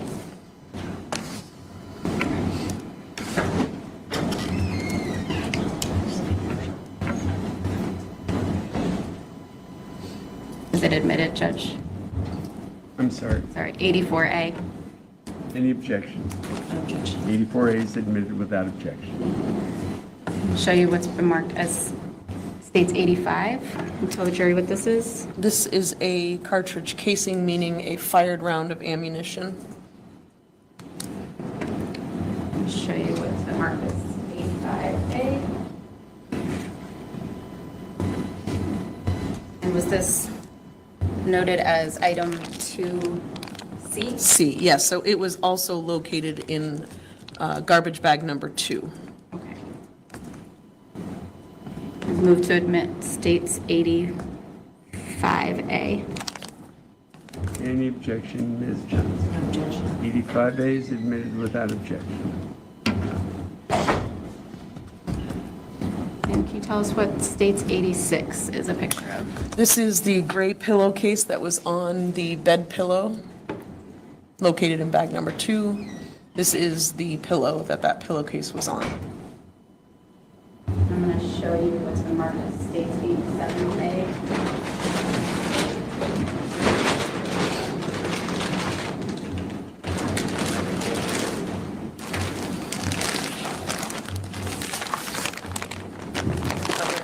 Jury, what that is? This is the pillow depicted in that photograph that was in the gray pillowcase. And anything of significance you can still see? There is a clear bullet defect in the pillow. Judge, the state would move to admit states 87A. Any objection? 87A is admitted. And on the back side of that pillow? Yes. And also depicted in states 88. What is that? There, based on the x-ray, there was, the projectile we believed was in the filling of the pillow, so that's where I cut into the pillow to find the projectile. Okay, thank you.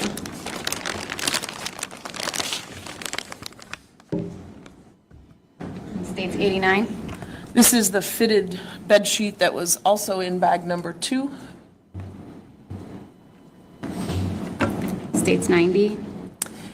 These are 2 unfired rounds of ammunition, also located in bag number 2.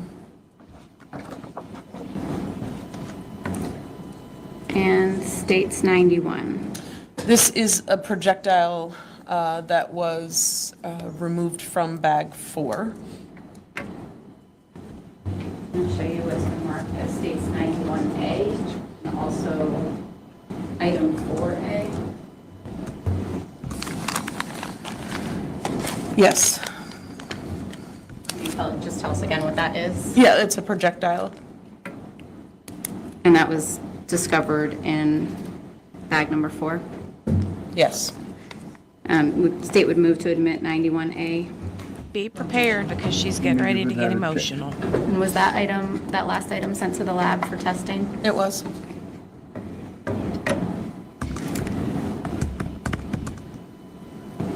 What else was located in bag number 4, if anything?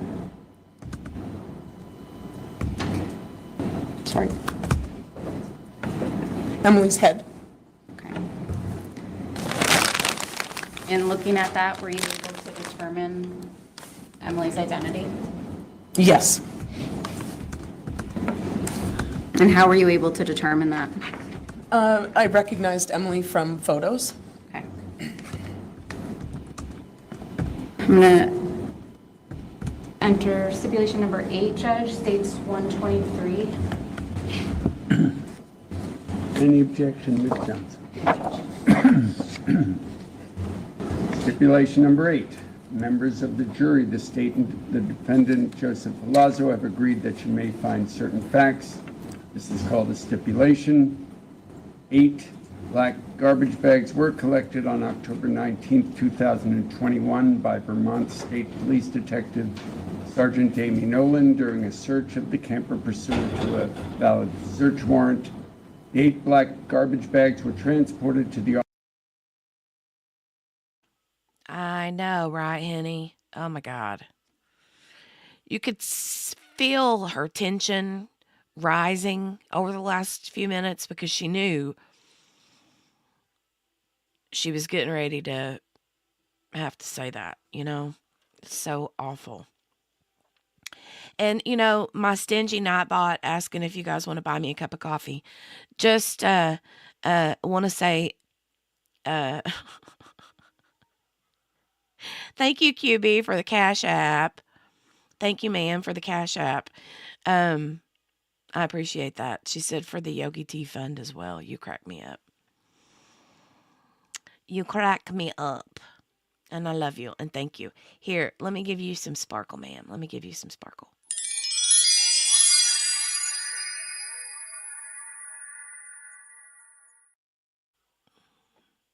Laura calls him Sparkle Man.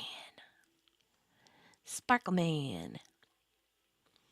Very kind of you. Thank you very much, QB. I love you. I want to hug her too, Henny.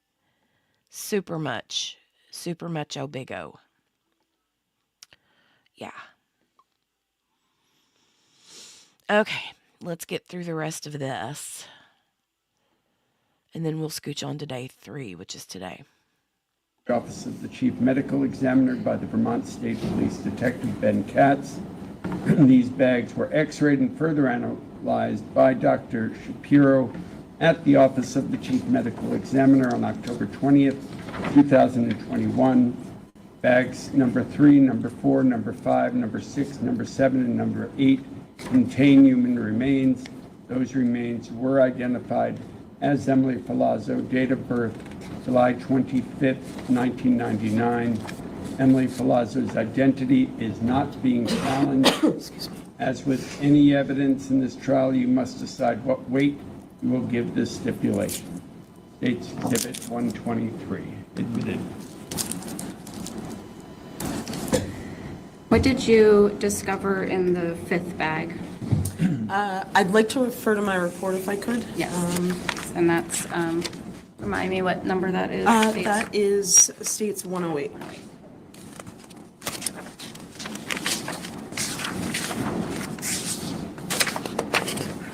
Okay.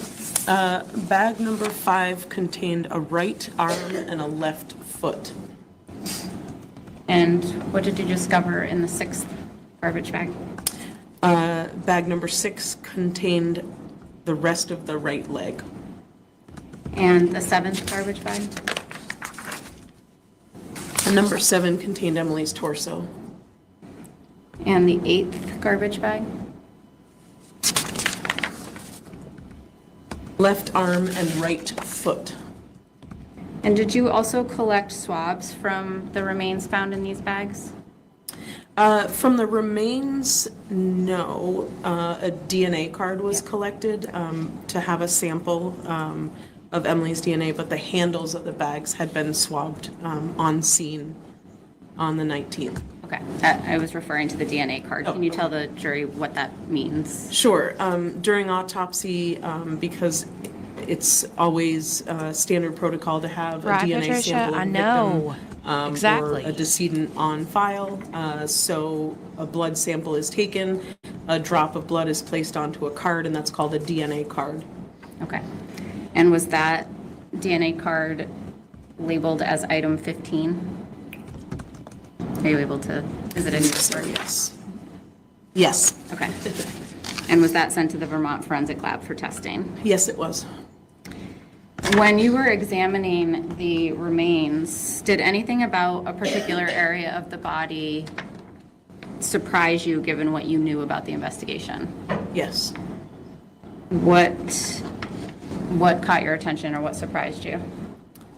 Dr. Shapiro actually drew my attention when he was examining Emily's torso. Okay. And so did you look for yourself to see what had caught his attention? I did. And what about the body did you observe? Several stab wounds in Emily's torso. Okay. And what were the sort of approximate location of these stab wounds? Mostly upper chest. One particularly, which would have probably entered her heart. And any on the backside of her torso? I believe there were a few on the back as well. And so did learning of this additional information during the autopsy lead you to search for anything additional in the van? Yes, so because I was at the autopsy, my partner, Aaron McNeil, had shown up in the later evening on the 19th. So on the 20th, because I was going to the autopsy, he was sort of overseeing we thought we were wrapping up processing, but learning this information during autopsy, the focus then became collecting all knives found in the van, excuse me. Okay, and so did you have Aaron McNeil go into the van and collect those knives? He was still working in the van that following day, so we just sort of said, okay, we're now need to focus on any knives found. Okay, thank you. That's all I have. Thank you.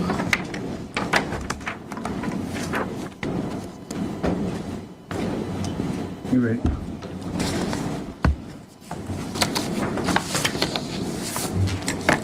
Good afternoon, Detective Barnes.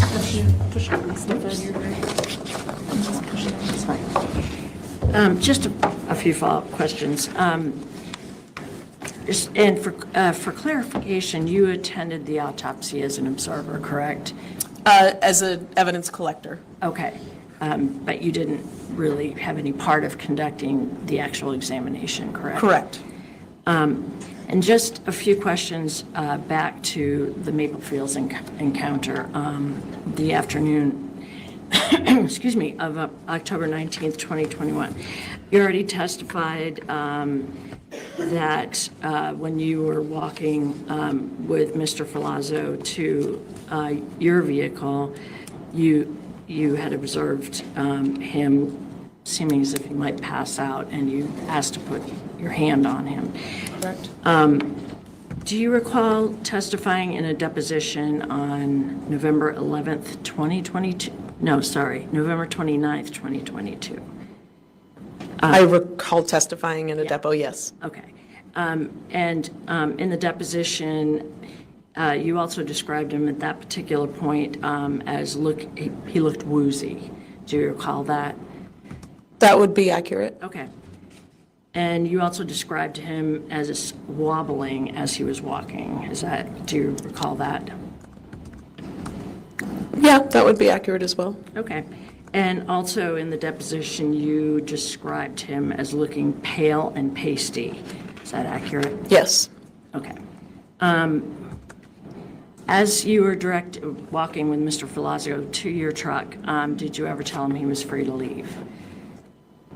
No. Okay. But he was essentially in custody, correct? No, not at that point. So if Mr. Ferlazzo had tried to walk away at that point, though, you probably wouldn't have allowed it, correct? I would not have allowed it. Okay. I'm just briefly, when you arrived at the St. Albans Vermont State Police Department, Vermont State Police Barracks, there was not an interview room available at that time, correct? Correct. And Mr. Ferlazzo had to stand, everyone was standing and waiting in the hallway until the interview room cleared out, correct? There were three of us with Mr. Ferlazzo at that time in a hallway, correct. Okay. And you had stated in your report, as well as your deposition, that you offered Mr. Ferlazzo a chair as well as some water because, as you stated, he appeared physically exhausted and barely able to stand. Is that correct? Yeah, he was leaning against the wall. Okay. I have no further questions. Thank you. Thank you. Okay. Ms. George? No redirect, Judge. Okay, thank you. Thank you, Your Honor. May we approach, Judge? Come on up.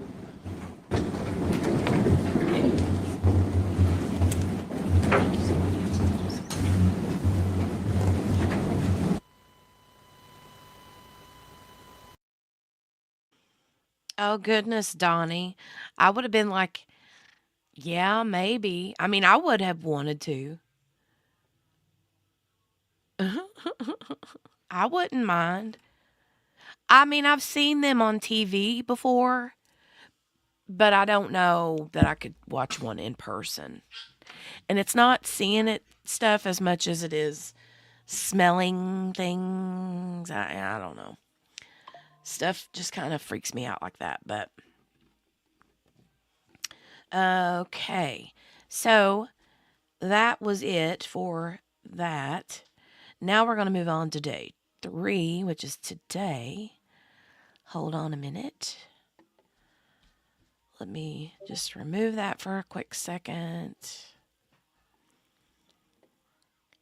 And then go back to day 3.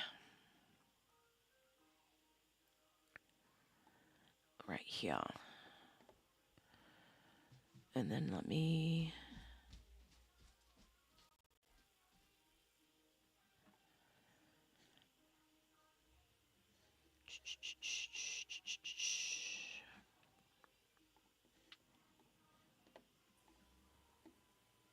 Okay, there we go.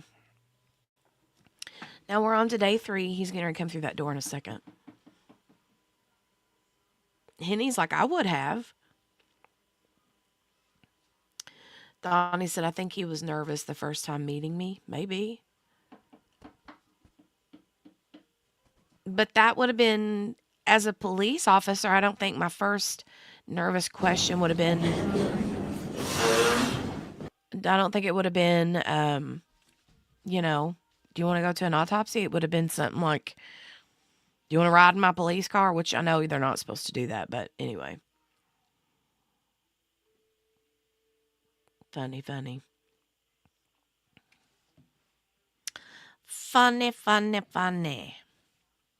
I have a really cute idea. I was just telling QB about it. You guys, I love this. I thought about this the other day. And I was thinking, here's what I'm going to do. I'm going to do it, okay? So you guys can hold my feet to the fire because I want to do it. But closer to Christmas.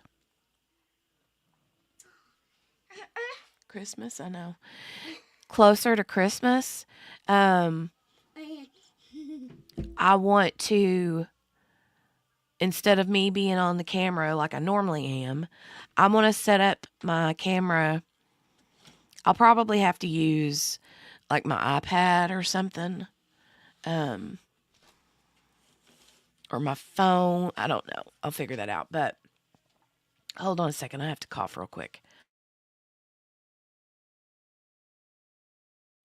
Okay, so I figured I would set up in the kitchen and do my baking and candy making for the holidays, for Christmas. Like on the camera, like while we're trial watching. Wouldn't that be cute? Wouldn't that be fun? I think it would be fun.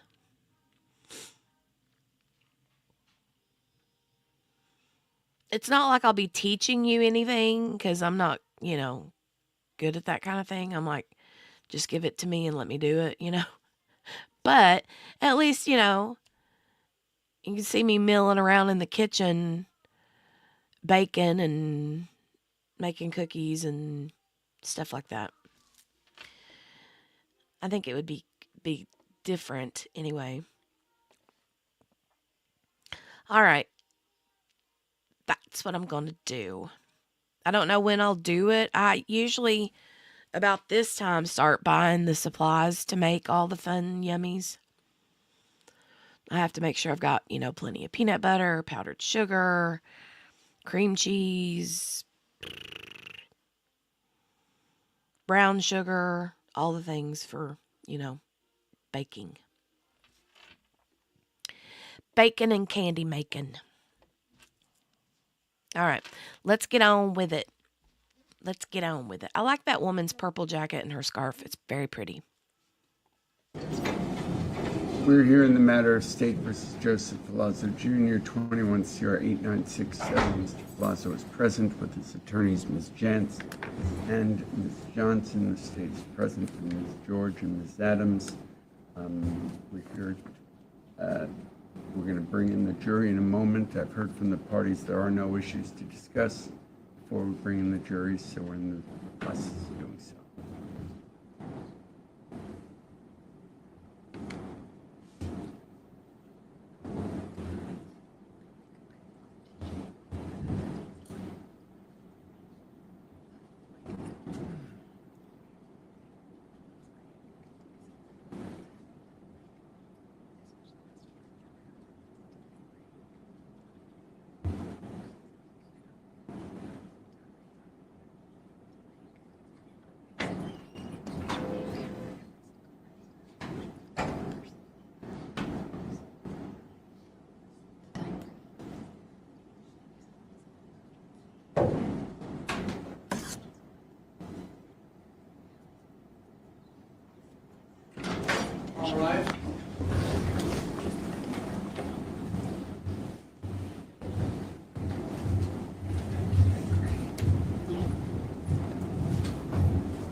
Be seated. All 16 members of the jury are present. I first want to thank you all for being so prompt. I understand everybody was here no later than 8:25, and it's really helpful, and I'm glad we're able to start relatively on time. I'll ask you the usual questions. Did anyone learn anything about this case since last departing court yesterday from any outside source? Did anybody discuss this case with anybody since we were last together yesterday? And again, is there any reason any one of you cannot be a fair and impartial juror in this case moving forward? As to all three questions, I'm seeing only shakes of the head no. We will resume now in the matter of State versus Joseph Ferlazzo Jr. Is the state ready to call its next witness? We are, Your Honor. The state would call Detective Sergeant Aaron McNeil.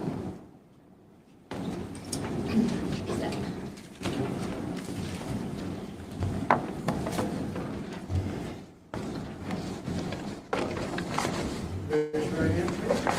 Solemnly affirm that the evidence you shall give relative to the cause now under consideration shall be the whole truth and nothing but the truth under the pains and penalties of perjury. I do. Thank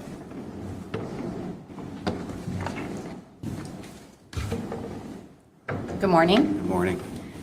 We are learning that the acoustics are not great in this room, so try to keep your voice up and speak into the mic so the back jurors can hear you. Okay. Can you start by just stating your name and spelling both your first and last name? Yep. My name is Aaron McNeil, and Aaron is Aron, and last name is McNeil, which is McNeil. Okay. And how are you employed? I'm employed by the Vermont State Police. Okay. And how long have you been with the Vermont State Police? Just about 16 years. Okay. So you were employed by them in October of 2021? I was. Okay. And what was your rank at the time? In October of 2021, my rank was Detective Sergeant. Okay. And what were your assignments? My assignment is commander of our crime scene search team for the Major Crime Unit. Okay. The jury heard from Amy Nolan yesterday. Is that the same? Is it the same role or assignment that she was doing in that? At that time, she was the assistant team commander for crime scene. Okay, great. How long at that point had you been a member of the crime scene search team? At that point, I was a member of the team for approximately 7 years. Okay. And approximately how many major crime scene investigations have you participated in? As of today, approximately 222 major crime scenes. Okay. In mid-October of 2021, were you made aware of an investigation related to Emily Ferlazzo? I was. And what information were you initially provided? Initially, I was advised that she was a missing person and that several vehicles had been seized as a result of the initial investigation. And at that point, crime scene was asked to process several vehicles. Okay. And is that the point where you became involved? It is. And when did that initial involvement occur? That would have been October 19th of 2021. Okay. Did you, on October 19th, did you enter the van as part of that processing? Not on the 19th. Okay. And what task were you assigned then? On October 19th, I was assigned to process a red Jeep that had been seized as a result of the initial investigation. Okay. And what was the authority for entering that Jeep? I was provided with a search warrant to process that Jeep. Okay. Judge, the state moves to admit 92 through 103, I believe, with no objection. Any objection? No objection. Thank you. 92 through 103, you said? Yes. 92 through 103 are admitted.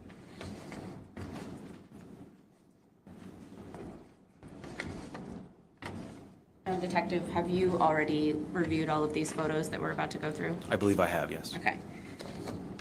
So I'm going to start with States 92. Can you tell the jury what that is a photo of? That was the Jeep that was processed on October 19th, 2021. Okay. Before you started the search, did you verify that this was the Jeep Yes, the I had warrant a was copy. for? I did. I had a copy of the warrant, and I made sure that the make, model, and the registration plate was the correct vehicle. Okay. And what were you specifically searching the Jeep for? The search specifically was related to any of the items listed that ordered us to search for inside of the Jeep, specifically cellular devices, possible human remains. There was a list of things that were listed on the warrant. Okay. Any weapons? Yes. Okay. And so at the time the search warrant was granted, had Emily's body not been located? I was aware that likely human remains had been found in a van that was also being processed at the same time at the same facility, but I was not certain whose remains they were or for sure if they were human yet at that point. Okay. What items of importance did you seize from the van? I'm sorry, from the Jeep. From the Jeep, there was a Smith & Wesson brand knife inside of a sheath that I found inside the driver's door. And there was also a cellular telephone that was in the center console of the Jeep. Show you what's been marked as States 93. Can you tell us what this is? This is a photo of the cellular telephone that's in the center console prior to collection. Okay. And States 94. That's with the screen activated or the screen turned on is a picture that crime scene took of the phone that night. Okay. I see part of a 2 up in the corner. Was this labeled as Jeep number 2? It was. Okay. Is there any other number associated with this piece of evidence? There is. There could be several numbers, but I'm specifically aware that this is listed as item number 14 in our software database. This happened, I think, once yesterday with Detective Nolan. Can you explain to the jury why one piece of evidence might have 2 numbers? Sure. Or multiple numbers? So State Police, we have a software database that keeps track of all evidence collected or all items collected by the State Police. It's called File on Queue. And File on Queue assigns a number and a barcode to every piece of evidence that we collect that's individualized. What happens for crime scene processing in cases like this is there will be several different portions of the scene. There may be an actual crime scene, there may be a vehicle, there's an autopsy, and at each of those events, the evidence number starts over at 1. So there may be the first item collected at the autopsy may be labeled, medical examiner item number 1. The first item in the Jeep will be Jeep number 1, and the van would be number 1. And then File on Queue, when those items are put into the database under the same case number, it'll give it one mastered number. So it makes it easy so we can have one number assigned to that piece of evidence for reference purposes, but also I can reference it for days like today in court for juries like yourselves. Okay, thank you. So this item, once it was put into the master list, was labeled item 14. That is correct. Okay, and that's the phone that you found in Mr. Ferlazzo's Jeep. Yes. Okay. I'll show you what States 95. Can you tell us what that is? States 95 is the registration card that was found inside of the Jeep, indicating that the Jeep was registered to a Joseph Ferlazzo. It also includes the registration plate and VIN number and other information. Okay. And so is that further confirmation that this Jeep you were searching belonged to Mr. Ferlazzo? Yes. Okay. And was the iPhone that you located brought back to VSP for processing? It was. Okay. Was that the entirety of your involvement on October 19th? Not entirely. After we processed the Jeep, I assisted Sergeant Nolan with some evidence packaging and also entering items into the software database. Okay. And did you have further involvement in the case the next day on the 20th? I did. Okay. And how did that come about? What did you do on the 20th? The crime scene team, we did not finish processing the van on the first night on the 19th. We wanted to return. We had more work to do on the day or on the next day during the 20th. Plus, we wanted to do more work during the daylight hours. So I returned to process the van to assist with processing the van on the 20th. Okay. And when you arrived, was the van secured with evidence tape? It was. Okay. And so did you take that off in order to re-enter the van? We did. Okay. While continuing the search of the van, did you hear from Detective Nolan? I did. She contacted me. And where was she at the time she contacted you? At the time she contacted me, she was at the medical examiner's office at the autopsy. Okay. And did she ask you to search the van for something specific? She did. what did she tell you to search for? She advised me that during autopsy, Emily's body was found to have numerous stab wounds. So she asked us to further look during processing for any sharp objects or knives inside of the van. Okay. I'm going to show you States 96. Can you just tell the jury what this is showing? This is a photo taken by the crime scene team inside of the van that shows a block of knives. Okay. And did you collect these knives? We did.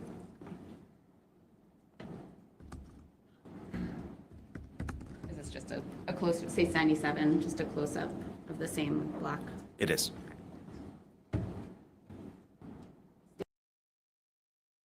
Hey, Cherie and Mary Lou and Angel Lee, you're welcome. Well,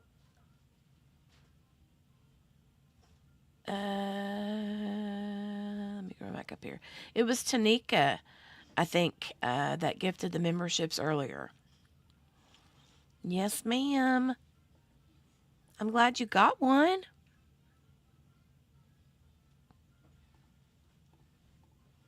States 98. States 98 is a crime scene photo of item number 44 collected from the van itself. Okay. And did you notice anything of interest on this knife? I did. During the collection of several of these knives, we noticed that there's reddish-brown stains on the knives. Okay. States 45. States 45 is another knife taken out of the block from the van. And if you, was a swab of the reddish brown stains on these knives collected? There was. Okay. And so on States 44, was that swab labeled as 44A, 44B? It would have been, yes. Yeah, okay. And then on 45, was that swab labeled as 45B? It was. States 100, can you tell the jury what this is? States 100 is an image of the knife blade with the reddish-brown stains I was speaking of. Okay. And so this is an example of what you would have swabbed and sent to the lab? Correct, yes. States 46? It's an additional knife from the knife block. And so the swab from this knife would have been labeled 46B? That is correct. Just so we're clear, that was States 101, though? Yes, Judge, thank you. States 102? That would be crime scene item number 49 from the van. And again, the swab then from this item would have been 49B? That is correct. And States 103? States 103 is, again, crime scene number 50 from the van, which is a pair of scissors. And the swab of a reddish brown stain on these scissors would have been labeled as 50B? That is correct. Okay. And were all of these swabs sent to the Vermont Forensic Lab for testing? They were. Okay. Good. I don't have any other questions, Judge. Any questions? Questions? Thank you, Judge. Thank you. Thank you. Thank you.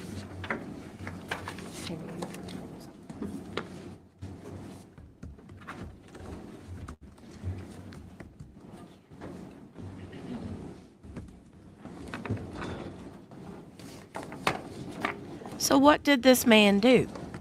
Did he like start with the knives and was like, and the scissors and was like, this isn't going to work, and then that's when he pulled the handsaw out? I'm confused. So I'm saying this man, he's I don't get it. I don't get it. Oh, yay. Yay. Just woke up from a nap. Nice. Love a good nap. Mary Lou, she's doing good. She's doing good. She's currently running around right now. What did she have last?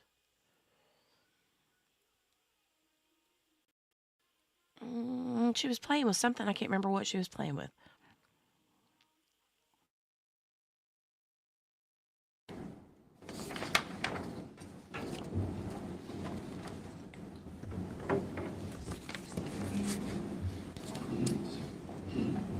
Your Honor, the state calls Harry Jeppy.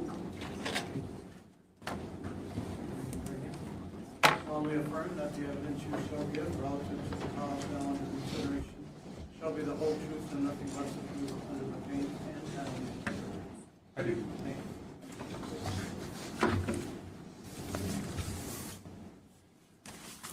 Good morning.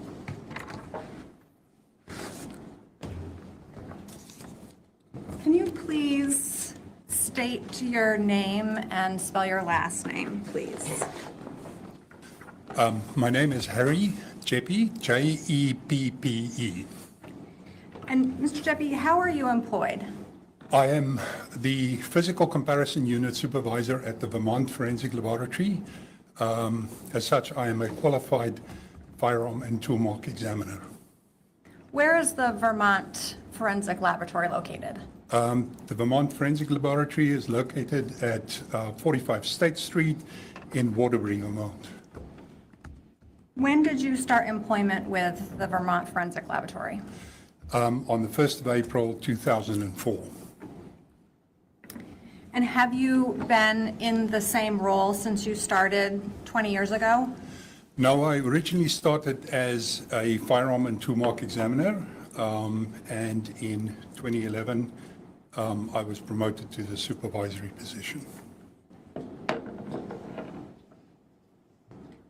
Can you spell your first name? Certainly so. Harry, H-A-R-R-Y. Thank you. Thank you. Generally speaking, what do firearms examiners do? We examine every item of evidence related to firearms. With other words, firearms, obviously, fired cartridge components, which include cartridge cases, fired bullets, unfired cartridges, firearms magazines. We also do tool marks, where we compare submitted tools to, for example, locks or padlocks or anything that was used, any implement that was used to break into a home, a screwdriver, for example, used to pry open a window, and so on. Those are all considered to be tool marks. We also do chemical distance determinations based on propellant residue, firearms propellant residue. We do serial number restorations, and yeah, that's pretty much covers it. What's your educational background? I have a diploma in forensic or in policing from the Technikon of South Africa. I also have a Bachelor of Technology degree from the University of South Africa in policing.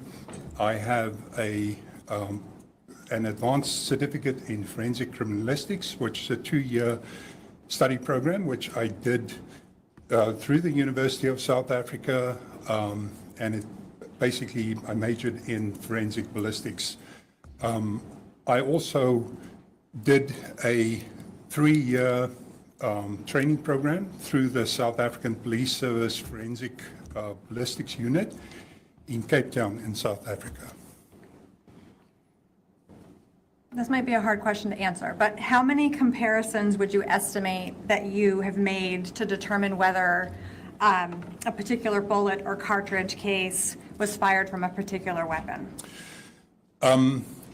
Literally thousands. If we're not talking about cases, I've been doing this since 1998, and I have not only looked at my own cases, but I've also done technical reviews. We have a mandated system of technical review in our laboratory where every comparison that is performed by an analyst is then sort of technical reviewed or verified by a second analyst. So in that sense, I have literally looked at thousands. Have you testified in Vermont courts in the past? Yes, I have. How many times? More than 40 times. Have you been previously qualified as an expert, as a subject matter expert? Yes, I have. And what's the expertise?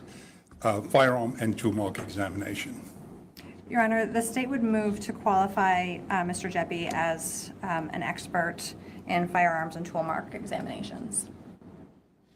I have no objection, Judge. It's necessary, but. It's not in the law, necessary, but I have no objection. Thank you. I'm going to ask you some questions about general testing procedures. Can you explain to the jury what forensic firearms identification is? Sure. So a firearms examination, specifically as it relates to the case in question, involves a firearm that is examined to determine if it's in working condition. The firearm is then test fired. Those test standards which we generate in the laboratory, with other words, the cartridges that we fire in that firearm in the laboratory, we use those, or we consider those to be our known standards. With other words, those are, we can relate to the firearm because we know the base truth that those came from the firearm. Those we use for comparison purposes, and obviously anything else that's submitted, like in this case, for example, where we had cartridge cases and bullets submitted, we would take those cartridge cases and those bullets, and we would physically compare them to the known standards to determine if they were fired from the same firearm. And what makes such an identification possible? When you ignition components, those components will show striated markings or scratch marks, basically, which are the result of the components being in direct contact with any surface inside the firearm during the firing process. So any feature that is latent, whether it's present on the firearm but not necessarily visible through the naked eye, is transferred onto the fired components during the firing process. Obviously, when you discharge a firearm, there's a lot of energy that's generated. There's a lot of pressure. The pressure causes expansion of the cartridge case. That's basically what eventually projects the bullet through the barrel. That interaction between the cartridge case and the bullet, in other words, the container for the propellant and the projectile, that is basically the interaction between those components with the firearm, which at that time the firearm transfers those markings, or the markings are transferred through that interaction onto the bullets and the cartridge cases. By then looking at those scratch marks and the uniqueness of those scratch marks, we can determine, first of all, whether class characteristics are consistent, and secondly, whether individual characteristics are consistent between the fired components and the firearm. Is this type of identification generally accepted as reliable in the field? Yes, it is. When a firearm is used, does it leave markings on a cartridge case? Yes, it does. What about the copper jacketing of a bullet? The copper jacket on a bullet will be marked by the interior surface of the barrel of the firearm, yes. And what about the lead core that's encapsulated in the copper jacket? A lead core is generally not in contact with the firearm because it's encapsulated in the jacket, and therefore it is generally not of value for comparison purposes. So you mentioned this already, but can you explain to the jury what class characteristics are? Class characteristics are features that are predetermined during the manufacturing process. So the manufacturer decides how the different components of the firearm are going to relate to each other. With other words, the relative shape of the firing pin, for example, the relative shape of the aperture of the firing pin, with other words, where the firing pin protrudes inside the firearm. The location of different components on the firearm, like the ejector and the extractor on the firearm. Also, the machining method used by the manufacturer. Some firearms are manufactured using milling cutters. Some are used through or are manufactured by using electrochemical methods. Some are hand finished with files, etc. So those are all determined by the manufacturer. When you're looking at a barrel, every barrel has a series of spiraling grooves cut into the barrel. Those grooves are essentially intended to cause the bullet to spin while it's traveling through the air. You want that gyrating motion basically to stabilize the bullet in flight. Those grooves are the width of those grooves, the direction of, or the orientation of the twist of the grooves. Those are all predetermined by the manufacturer. And they are standard not just to one firearm, but to every other firearm that's made to that same specification. Those are what we refer to as class characteristics. And can you explain to a jury what you mean when you talk about individual characteristics? Individual characteristics are those characteristics that are unique to a specific firearm. That uniqueness is normally found in wear and tear of tooling that's used to manufacture the firearm. Also, any wear and tear that the firearm sort of incurs, or as the firearm evolves through lack of cleaning or improper cleaning methods, corrosion, erosion. As the firearm's fired, the heat and gases generated by the cartridges inside the firearm also tend to cause a certain degree of corrosion, which add to the uniqueness of the firearm. So yes, those are features that are unique to that specific firearm and normally develop as the firearm is used. So you talked about your process and getting a known standard. Can you explain to the jury what that looks like at the lab? So in the laboratory, we have a stockpile of ammunition, different types of ammunition, different calibers, different configurations. When a firearm is submitted for comparison, we would literally take and standard in accordance with our procedure, we would start with 2 test-fired samples. We would take 2 cartridges from our collection of, or our stock of ammunition in the laboratory, mark those with the last 3 digits of the serial number of the firearm, and then proceed to discharge the firearm and basically test fire it into a bullet recovery trap, which is essentially just a large tank of water. And then once you get the known standard, can you explain to the jury how you compare that? What tools do you use to compare it? So we use a comparison microscope to do a direct physical comparison between the fired item, or the test-fired item rather, and the unknown or the questioned item. A comparison microscope is essentially 2 stereo microscopes, which are connected through an optical bridge. This allows you to view both stages of the microscope at the same time. And you can basically, when you're looking through this microscope and you have the 2 items on the 2 stages, you're able to see the 2 items right next to each other. You're able to superimpose those items and view essentially all the relevant markings on the firearm, manipulate the different items in order to line up markings, and to inspect if there's a visual correlation between different markings. And this is essentially how we do the comparison. So in this case, were you asked to work on a case from the Vermont State Police involving the death of Emily Ferlazzo? Yes, I did.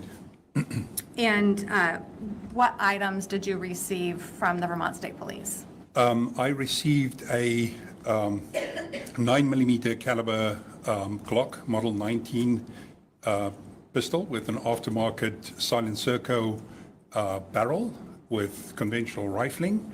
I also received a Silent Serco silencer, which was compatible with the firearm. I received a bullet jacket, a fired bullet jacket. I received a bullet core, a fired bullet, and a magazine and several cartridges. Your Honor, I now would ask the court to read stipulation number 9, which is State's Exhibit 124. Any objections? No objection, Judge. This one's a long one.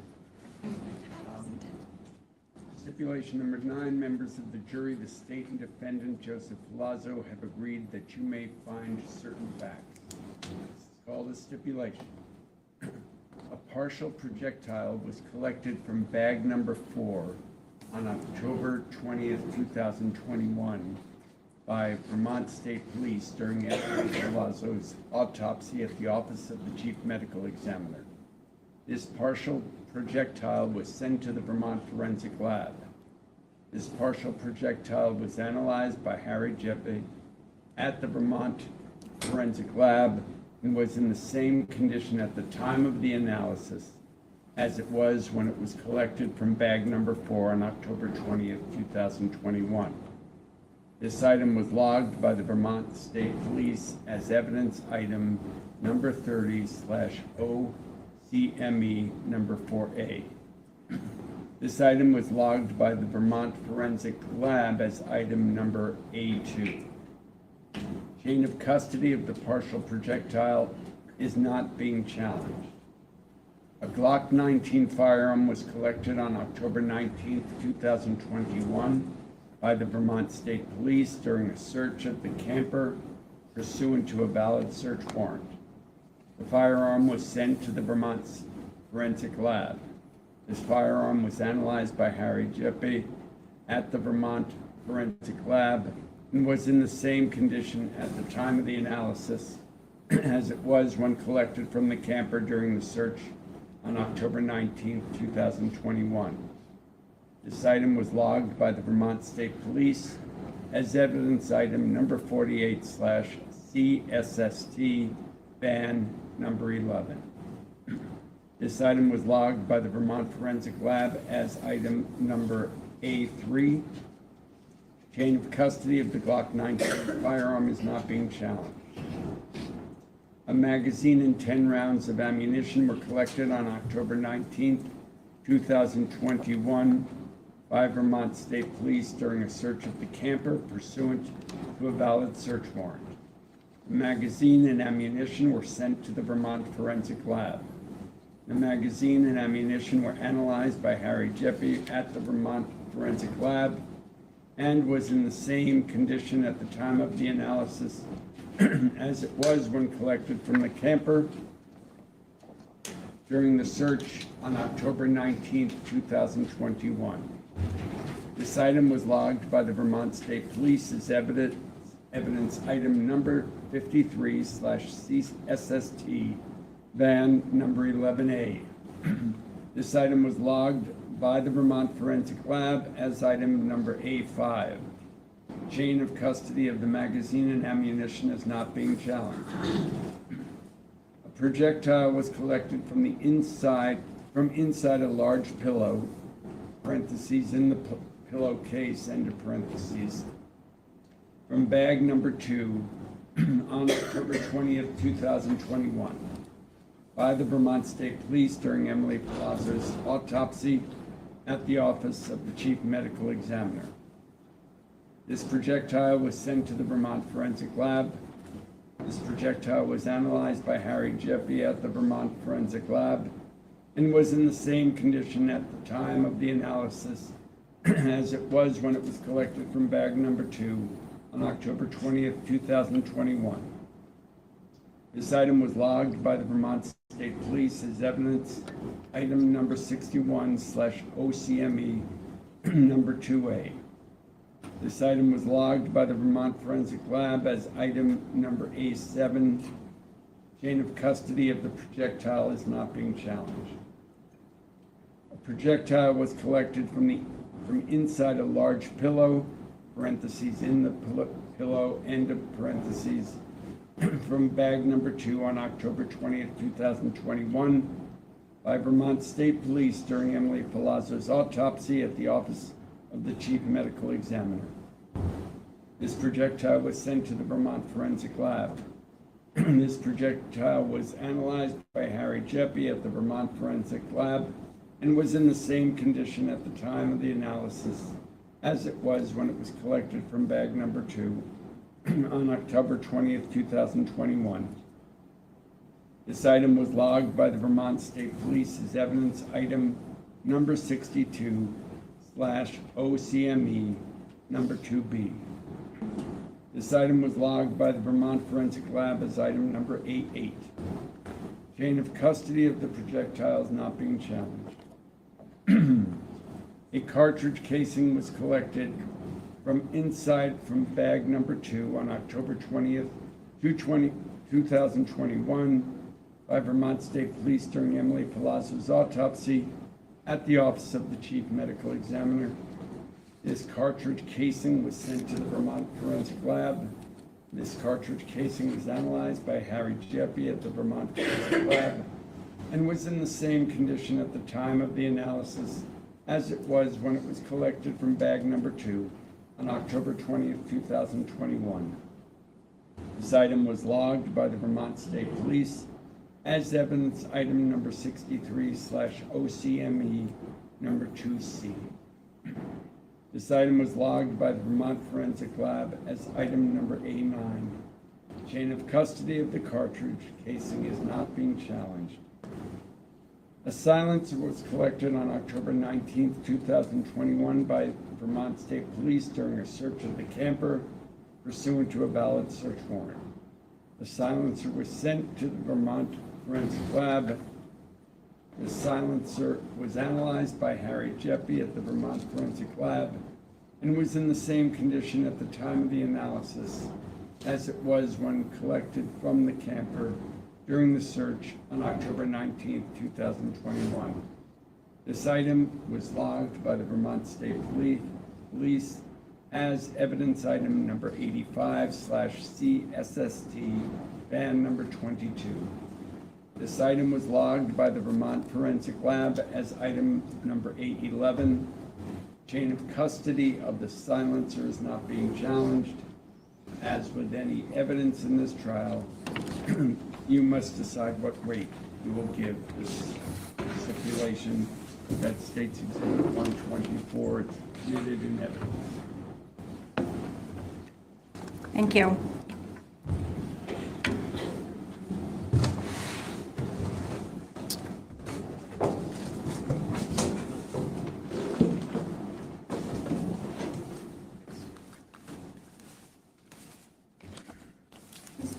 I'm telling you what's been marked and admitted as State's 79. Do you know what State 79 is? That is correct. This is a gun box. I noticed my initials on the seals on this box. So this is the gun box that I received evidence in on this case. And can you explain to the jury what you did as part of your examination of the firearm? So first of all, when we receive the evidence, we would typically open the box. The box would be sealed by our client agency, in this case, State Police. We would open the seals, open the box, and the evidence would then be packaged normally as it is here with zip tied down to the inside of the box in order to prevent it from moving around. And were you able to tell from this firearm what the make is? Yes. After unpacking the firearm, I would generally photograph the firearm as a first step. I would then proceed with checking the serial number of the firearm against the submission form to ensure that the firearm that I received is indeed consistent with what was submitted by the client agency. I would then proceed to record all the unique details pertaining to the firearm. That is the make, the model, the serial number, the type of magazine, the safety systems on the firearm. I would check the safety systems in order to ensure that if they in functional condition. I would then proceed with checking the barrel to see that there are no obstructions in the barrel prior to test firing. At that time, I would also determine the direction of twist of the rifling by looking through the barrel of the firearm. Would also count the amount of lands and grooves inside the interior profile of the barrel and record those. This firearm I You just seem a little identified bit as sweaty, a right, Glock Tanika? Model 19 semi-automatic pistol. And were the safety features working correctly? Yes. Is that firearm in the same condition as it would be when it was purchased? This firearm is fitted with an aftermarket, with other words, not a standard barrel. An aftermarket barrel that I determined to be from a manufacturer called Silent Serco.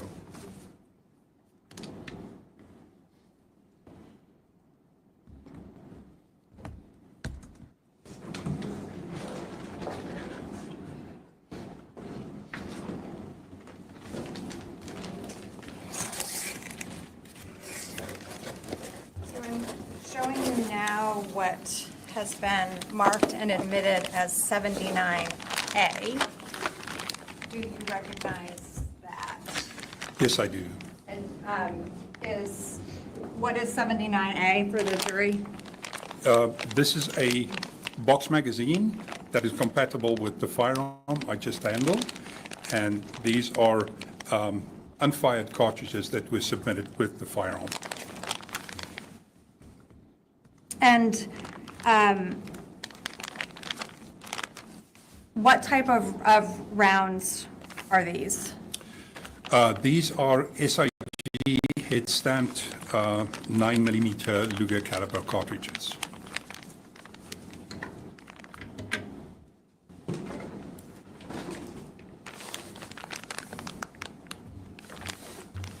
So I'm now showing you what's been marked as and admitted as 52A.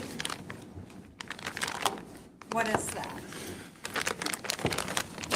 This is a Silent Serco company manufactured pistol silencer.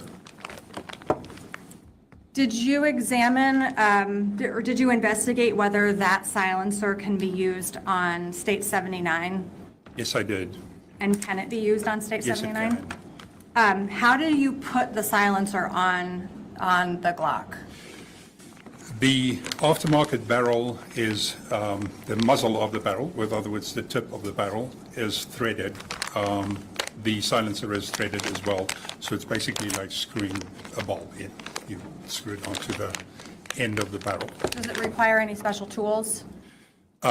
No, it doesn't. Did you put the silencer on the Glock? Yes, I did. About how long does it take? I didn't specifically time it, but less than a minute. Would this silencer be capable of fitting on another firearm? It would be able to fit on another similarly threaded barrel, yes. So is it fair to say that it would have to fit onto a firearm that had this aftermarket barrel? It will only fit on a firearm that is consistent with the caliber designation of this silencer, and that basically this silencer can screw onto. It does not necessarily have to be the same manufacturer. There are actually other manufacturers that who manufacture aftermarket barrels that are threaded with the same thread pattern as found on this Silent Serco silencer, and therefore, strictly speaking, this silencer would also fit on those barrels.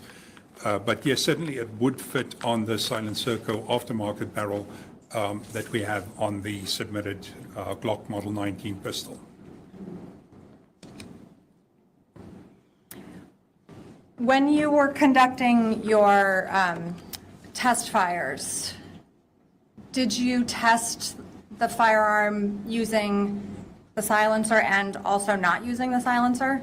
Yes, that's correct. Did the firearm work properly when using the silencer? Yes, the firearm performed flawlessly with both the silencer and the without the silencer.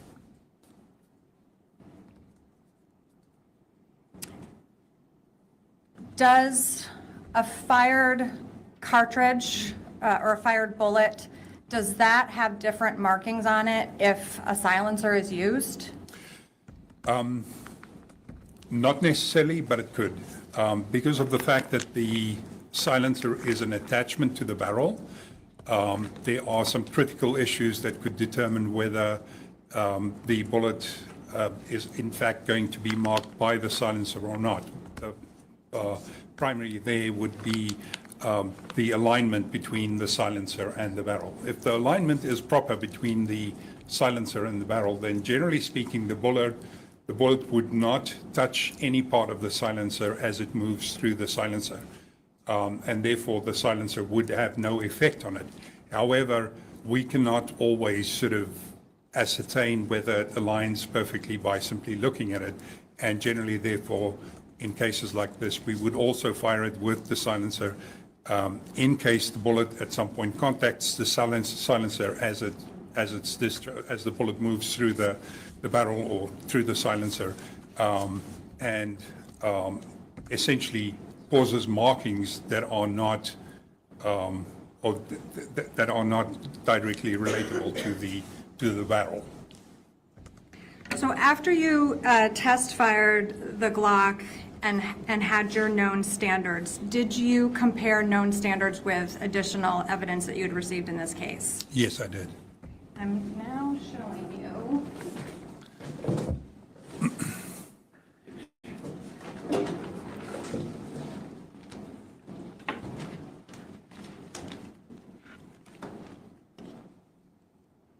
What has been previously marked and admitted as 83A.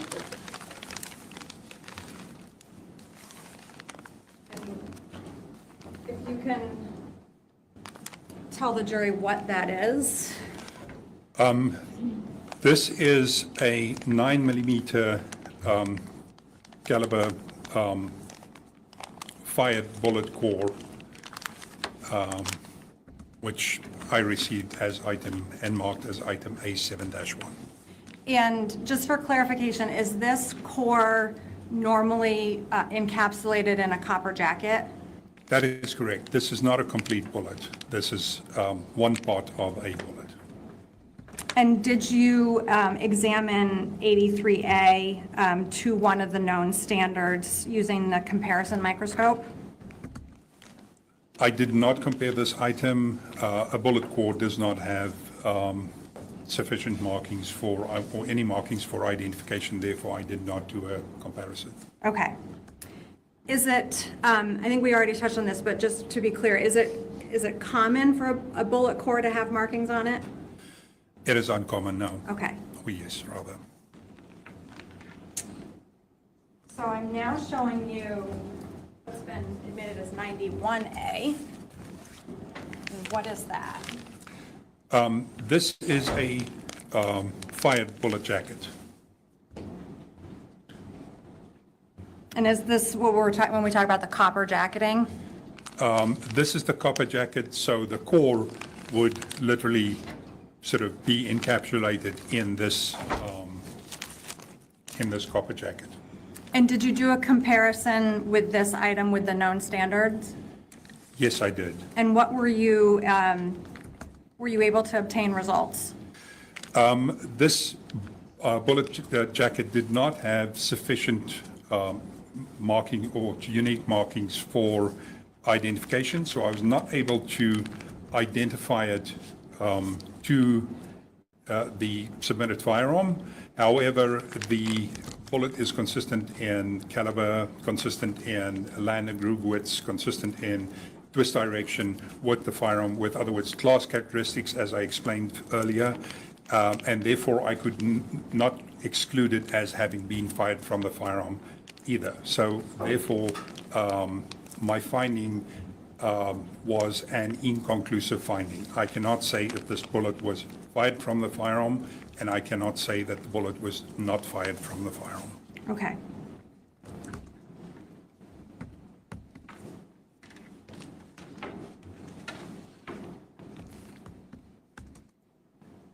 I'm now showing you 84A. If you could explain to the jury what that is. This is a fired bullet consisting of both a bullet core and a bullet jacket. And were you able to examine this item and try to make an identification?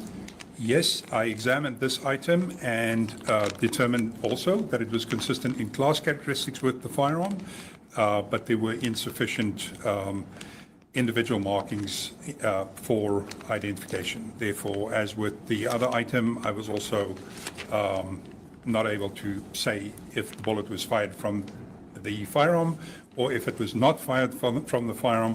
I was also not able to determine if this bullet was fired in the same firearm as the submitted bullet jacket or not. And that inconclusive result is based on a lack of individual markings? It is based on a lack of individual characteristics, which I explained earlier, yes. Okay. And I'm now showing you 85A.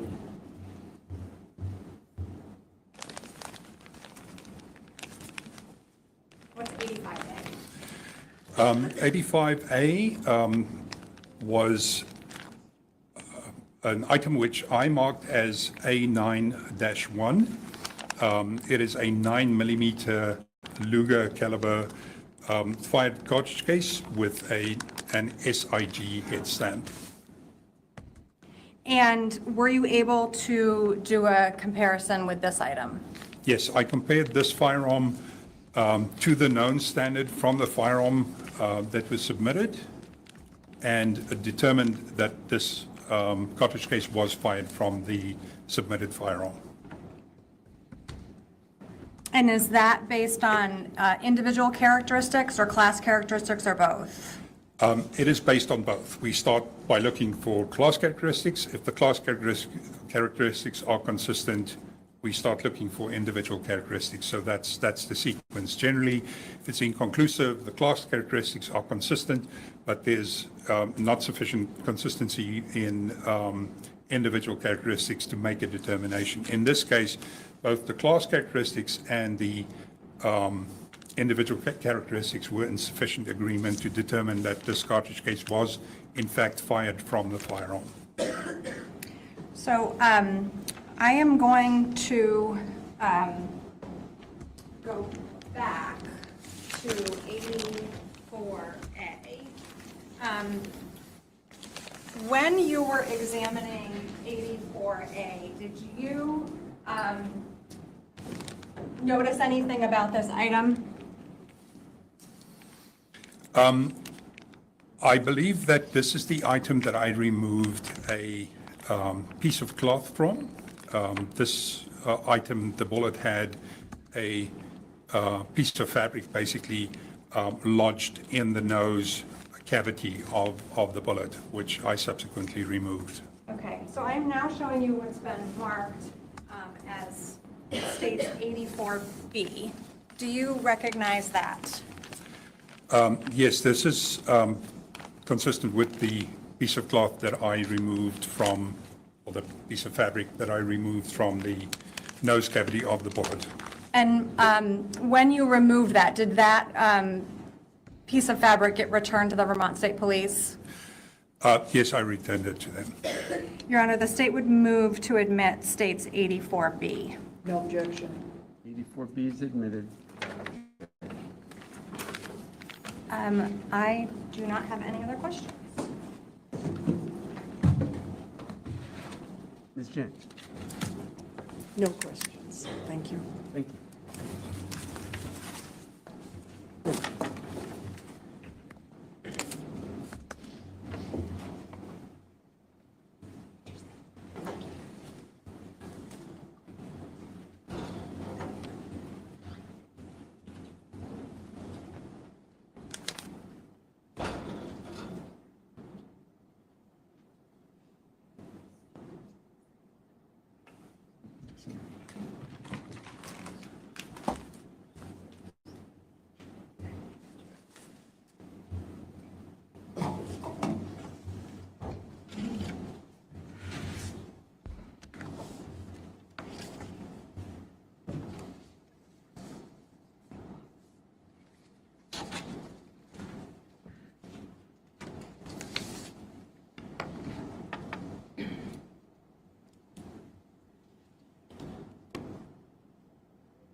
The state calls Courtney Ganter.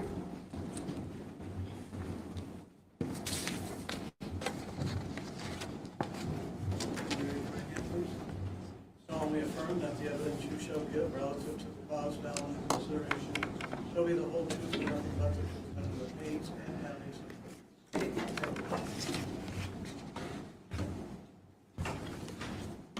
Good morning. Good morning. Could you please state your name? Courtney Ganter, And how do you spell your last name, Courtney? Ganter. How are you employed? I'm employed as a DNA analyst with the Vermont Forensic Laboratory. What's your specific job title? I perform casework analysis on biological evidence that's submitted to the lab in relation to criminal cases. Do you have any other responsibilities at the lab? I'm also responsible for maintaining equipment, reviewing other analyst case files, making sure that we're up to speed with quality assurance guidelines. Can you please explain to the jury what your educational background is? Yes. I went to Drexel University from 2000 to 2004, where I obtained a bachelor's degree in biology. And then I went to Arcadia University from 2005 to 2007, where I obtained a master's degree in forensic science. Did your formal education include the study of DNA? It did. Did it involve any hands-on work with DNA testing techniques? It did.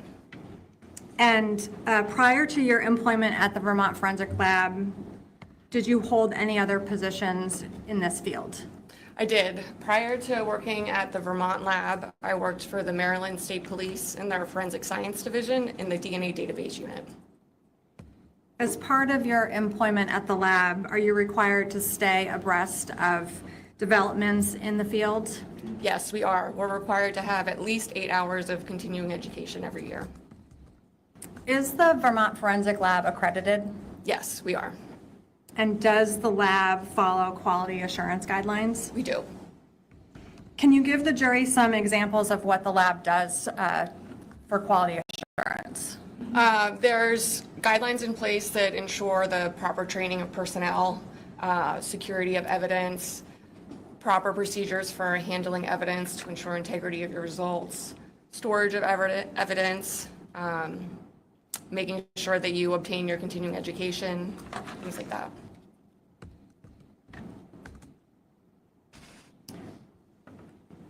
I don't have to, but I would move to qualify Ms. Ganter as an expert in DNA. Okay, so qualified. Can you explain to the jury what DNA is? DNA stands for deoxyribonucleic acid, and it's the genetic material that you inherit from your parents. Where is it found in human beings? DNA is found in all nucleated cells throughout your body. And that means that the DNA that's present in your blood is the same as the DNA that's present in your saliva, is the same as DNA that's present in your teeth. Is the DNA in all people the same? The testing that we do, which is called STR analysis, the DNA profiles will be different from individual to individual. What about identical twins? Identical twins will have the same DNA profile. And so you mentioned this STR analysis. What does that stand for? STR stands for short tandem repeat, and these are small repeating patterns that are found in different locations in our DNA. During STR analysis, we utilize a commercially available kit that will look at 22 different locations. The number of times that this pattern repeats is called an allele, and the locations that we're looking at are called loci. At each location, you inherit one allele from your mom and your dad. And the combination of the locations that we look at with the alleles that are present at those locations is what is our DNA profile. And that's what we use to make comparisons to evidence in a case. Are there some basic steps in this testing process? Yes. And can you explain those basic steps? There's 4 main steps. The first step is called extraction, and during this step, we treat our sample with a series of chemicals to isolate the DNA. The second step is called quantitation, and during this step, we estimate how much DNA is present in our sample. The third step is called amplification, and we use a method called PCR, which is the polymerase chain reaction, to make multiple copies of just those alleles that we're interested in at the 22 locations. The final step is called DNA typing or visualization. And during this step, we use an instrument that's called a genetic analyzer. This instrument separates out the alleles by size and location, and it gives us a data printout. This printout is called an electropherogram. It basically looks like an EKG from like a heart monitor. It's a bunch of spikes. And this is the printout that we use to make our comparisons to evidence in the case. Is this STR analysis commonly used in the United States? Yes, it is. And are there controls used in this testing process? Yes, we utilize controls from the start to the end of the process, and these controls help to ensure the integrity of our materials that we're using as well as the results that we're getting. And what steps do you take to deal with potential contamination? We will generally utilize our controls to help us to determine if there's any sort of contamination.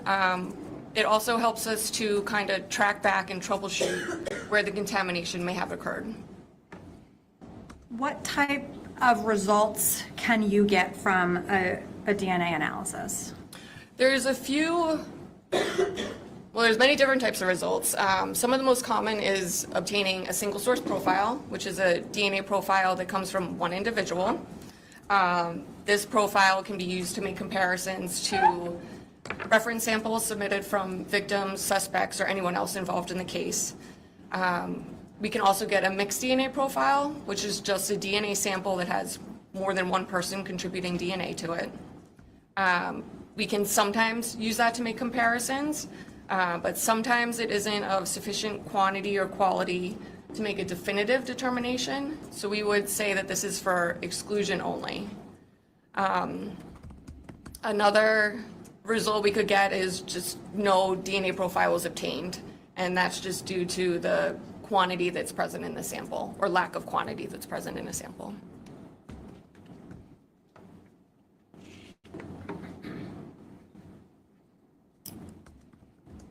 Does your, can you talk to the jury a little bit about what population frequencies are? A population frequency in related to DNA is the frequency of an allele occurring at a given location in a population. We use this data to perform the statistics that we calculate, and it's called a random match probability. And this probability is an estimate of how common the DNA profile is in a given population. So basically assigns a uniqueness to a DNA profile. Did you receive evidence to analyze in this case? I did.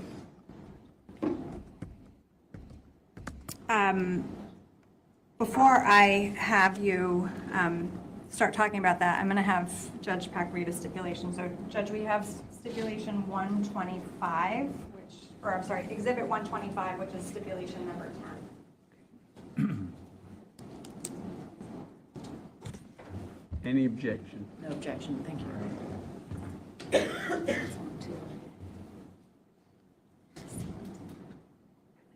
Members of the jury, the state and defendant, Joseph Ferlazzo, have agreed that you may find certain facts. This is called a stipulation.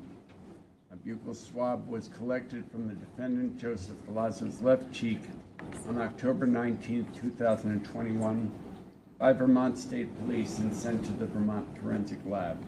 This buccal swab was analyzed by Courtney Ganter at the Vermont Forensic Lab and was in the same condition at the time of the analysis as it was when it was collected from Mr. Ferlazzo on October 19, 2021. This item was logged by the Vermont State Police as evidence item number 3/CSST number 1.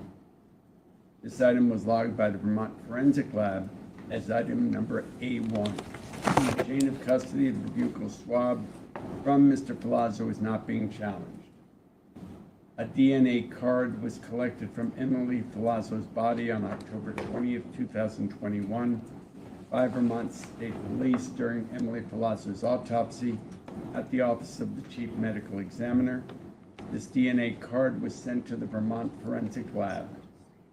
This DNA card was analyzed by Courtney Ganter at the Vermont Forensic Lab and was in the same condition at the time of the analysis as it was when it was collected from Emily Ferlazzo's body on October 20th, 2021. This item was logged by the Vermont State Police as evidence item number 51/OCME number 15. This item was logged by the Vermont Forensic Lab as item number A4. A red pillow was collected from bag number 1 on October 20th, 2021 by Vermont State Police during Emily Ferlazzo's autopsy at the Office of the Chief Medical Examiner. A cutting from the red pillow was sent to the Vermont Forensic Lab. This cutting was analyzed by Courtney Ganter at the Oh, hey, Vermont Chaloon, I didn't see you Forensic Lab sneak and is in. the same condition at the time of the analysis as it was when it was collected from bag number 1 on October 20th, 2021. This item was logged by Vermont State Police as evidence item number 59/OCME number 1B. This item was logged by the Vermont Forensic Lab as item number A6. Chain of the cutting from the red pillow is not being challenged. DNA swabs were collected from a reddish-brown stain on a mattress on October 19, 2021 by Vermont State Police during a search of the camper pursuant to a valid search warrant. These swabs were sent to the Vermont Forensic Lab. These swabs were analyzed by Courtney Ganter at the Vermont Forensic Lab and were in the same condition at the time of the analysis as they were when collected from the mattress during the search on October 19, 2021. This item was logged by the Vermont State Police as evidence item number 77/CCST ban number 17A. This item was logged by the Vermont Forensic Lab as item number A10. Chain of custody of the DNA swabs collected from the reddish-brown stain on the mattress is not being challenged. A DNA swab was collected from the barrel end of a silencer on October 19, 2021 by Vermont State Police during a search of the camper pursuant to a valid search warrant. This swab was sent to the Vermont Forensic Lab. This swab was analyzed by Courtney Ganter at the Vermont Forensic Lab and was in the same condition at the time of the analysis as it was when collected from the silencer during the search on October 19, 2021. This item was logged by the Vermont State Police as evidence item number 87/CSST, van number 22. This item was logged by the Vermont Forensic Lab as item number 812, chain of custody of the DNA swab collected from the barrel end of a silencer is not being challenged. DNA swabs were collected from a saw blade on October 20th, 2021 by Vermont State Police during a search of the camper pursuant to a valid search warrant. These swabs were sent to the Vermont Forensic Lab. These swabs were analyzed by Courtney Ganter at the Vermont Forensic Lab and were in the same condition at the time of the analysis as they were when collected from the saw blade during the search on October 20th, 2021. This item was logged by the Vermont State Police as evidence item number 98/CSST, van number 32A. This item was logged by the Vermont Forensic Lab as item number A13. Chain of custody of the DNA swabs collected from saw blade is not being challenged. DNA swabs were collected from a reddish-brown stain on the underside of the shower drain on October 20th, 2021 by Vermont State Police during a search of the camper pursuant to a valid search warrant. These swabs were sent to the Vermont Forensic Lab. These swabs were analyzed by Courtney Ganter at the Vermont Forensic Lab and were in the same condition at the time of the analysis as they were when collected from the underside of the shower drain during the search of October 20th, 2021. This item was logged by Vermont State Police as evidence item number 102/CSST, van number 36. This item was logged by the Vermont Forensic Lab as item number A14. Chain of custody of the DNA swabs collected from the reddish-brown stain on the underside of the shower drain is not being challenged. DNA swabs were collected from a knife blade October 20th, 2021 by Vermont State Police during a search of the camper pursuant to a valid search warrant. These swabs were sent to the Vermont Forensic Lab. These swabs were analyzed by Courtney Ganter at the Vermont Forensic Lab and were in the same condition at the time of the analysis as they were when collected from a knife blade during the search on October 20th, 2021. This item was logged by the Vermont State Police as evidence item number 124/CSST, van number 44B. This item was logged by the Vermont Forensic Lab as item number A15. Chain of custody of the DNA swabs collected from the knife blade is not being challenged. DNA swabs were collected from knife blade October 20th, 2021 by Vermont State Police during a search of the camper pursuant to a valid search warrant.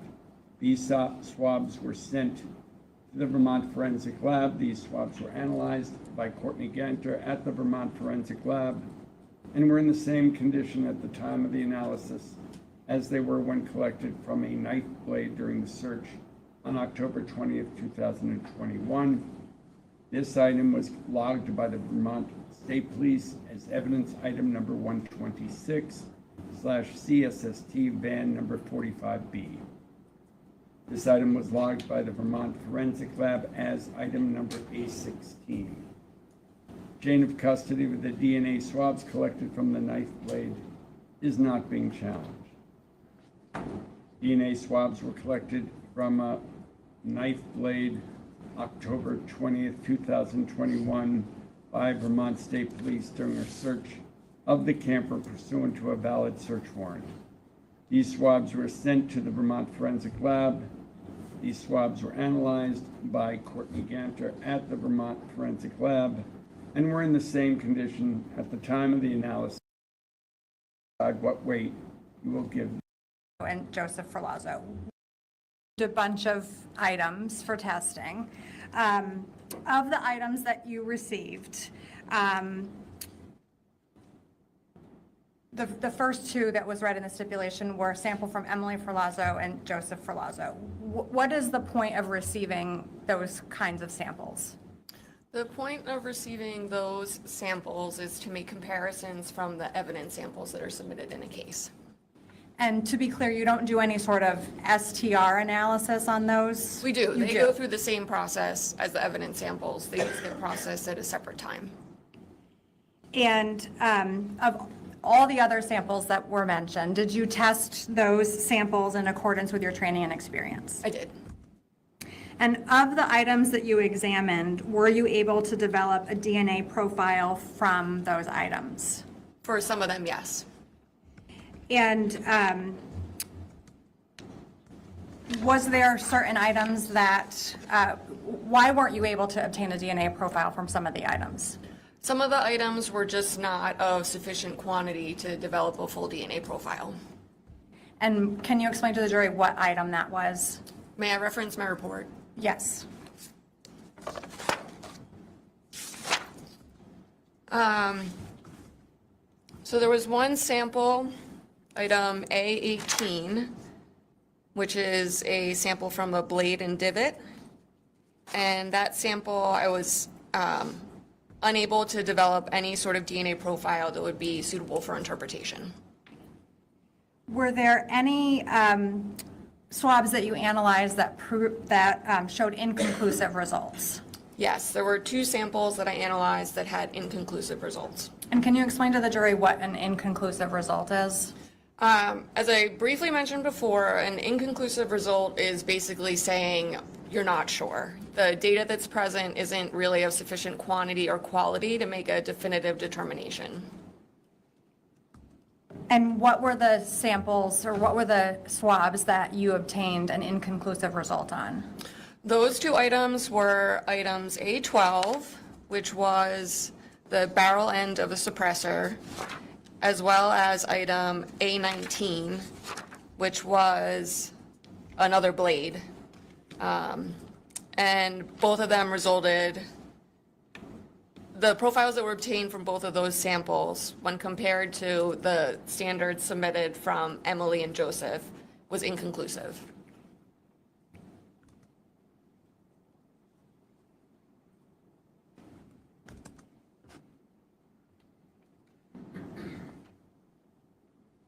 And did you, were there any swabs that you obtained a result that there was a mixture of DNA profiles on? Yes, those two samples that I just talked about were both mixed DNA samples. And when you receive an inconclusive result, is it possible for you to rule out an individual from that kind of a result? The data that's present in those types of samples, you are able to make exclusions if data does not match. In this case, that wasn't the case. Data was consistent, so I can't say for sure who the source of the DNA is, but inconclusive as to their contributions to that sample. And so of the remaining 6 swabs, were you able to match those 6 swabs to either Emily or Joseph? The remaining 6 swabs were consistent with Emily. And as part of your analysis of those 6 swabs, were you able to do a statistical calculation of the profile you obtained? Yes. And what was the result of that? Well, let's start with item 46B, which is your item number. A17. Yes, A17. What was the statistical calculation on that item?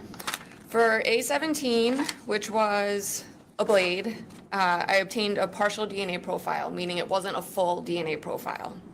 And the statistic that was calculated that the probability of randomly selecting an unrelated individual that would exhibit that partial DNA profile at only one location is approximately 1 in 51 from the combined population.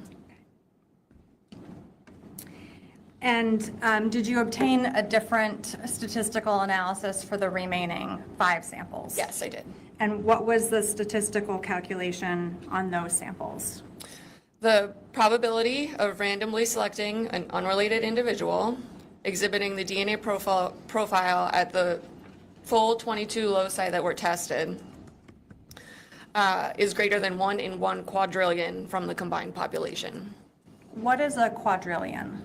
A quadrillion is a very large number, and it's basically the next number. If you're counting by large numbers, you go million, billion, trillion. Quadrillion would be the next set.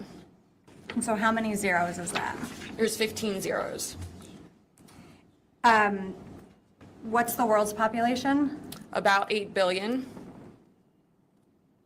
And so how much is a quadrillion beyond the Earth's population? So to get to a quadrillion, you'd have to take the world's population and multiply it by 125,000. Can you explain to the jury what the truncation process is on this statistical analysis? So we report our stats.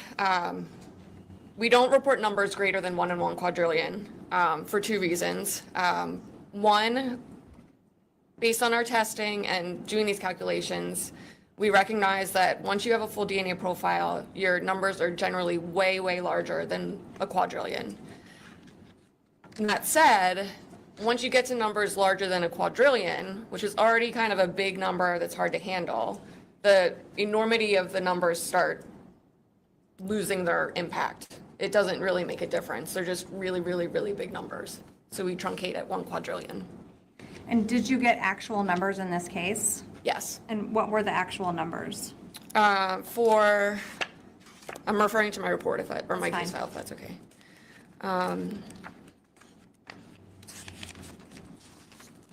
For 4 of the samples that matched to Emily, the actual population, if it wasn't truncated, would be 1 in 18 octillion. So that's a number that has 27 zeros after it. For another item that matched to Emily, and this was only tested, statistics were performed on only 21 of those locations, so 1 less than the other ones. The non-truncated result would be 1 in 4 octillion. Okay. So to summarize, you were able to conclusively match Emily's DNA to 6 items? Yes. And those items were your numbers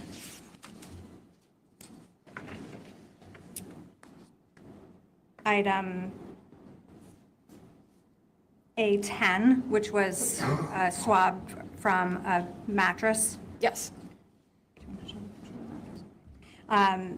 You were also able to conclusively match to the saw blade, which was item A13. Yes. And then the reddish brown stain on the underside of the shower, which was item A14. Yes. And then 3 saw blades. Is that correct? We have, knives. A15, Yes. A16, Yes. and A17. Yes.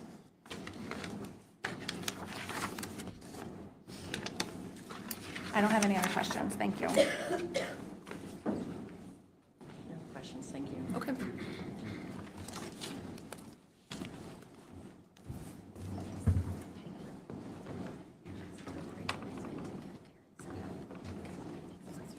Who's next?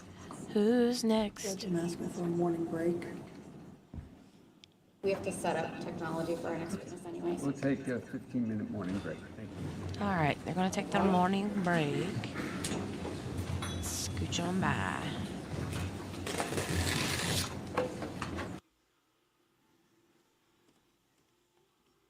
It always cracks me up what the cameraman will focus on during breaks.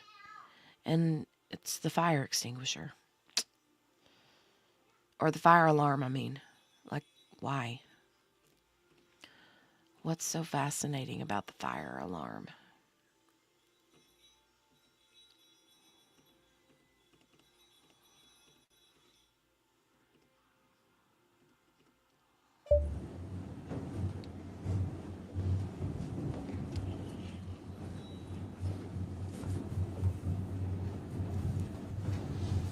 Someone said it earlier, I don't remember who it was in the chat, said that they didn't care for the defense attorney.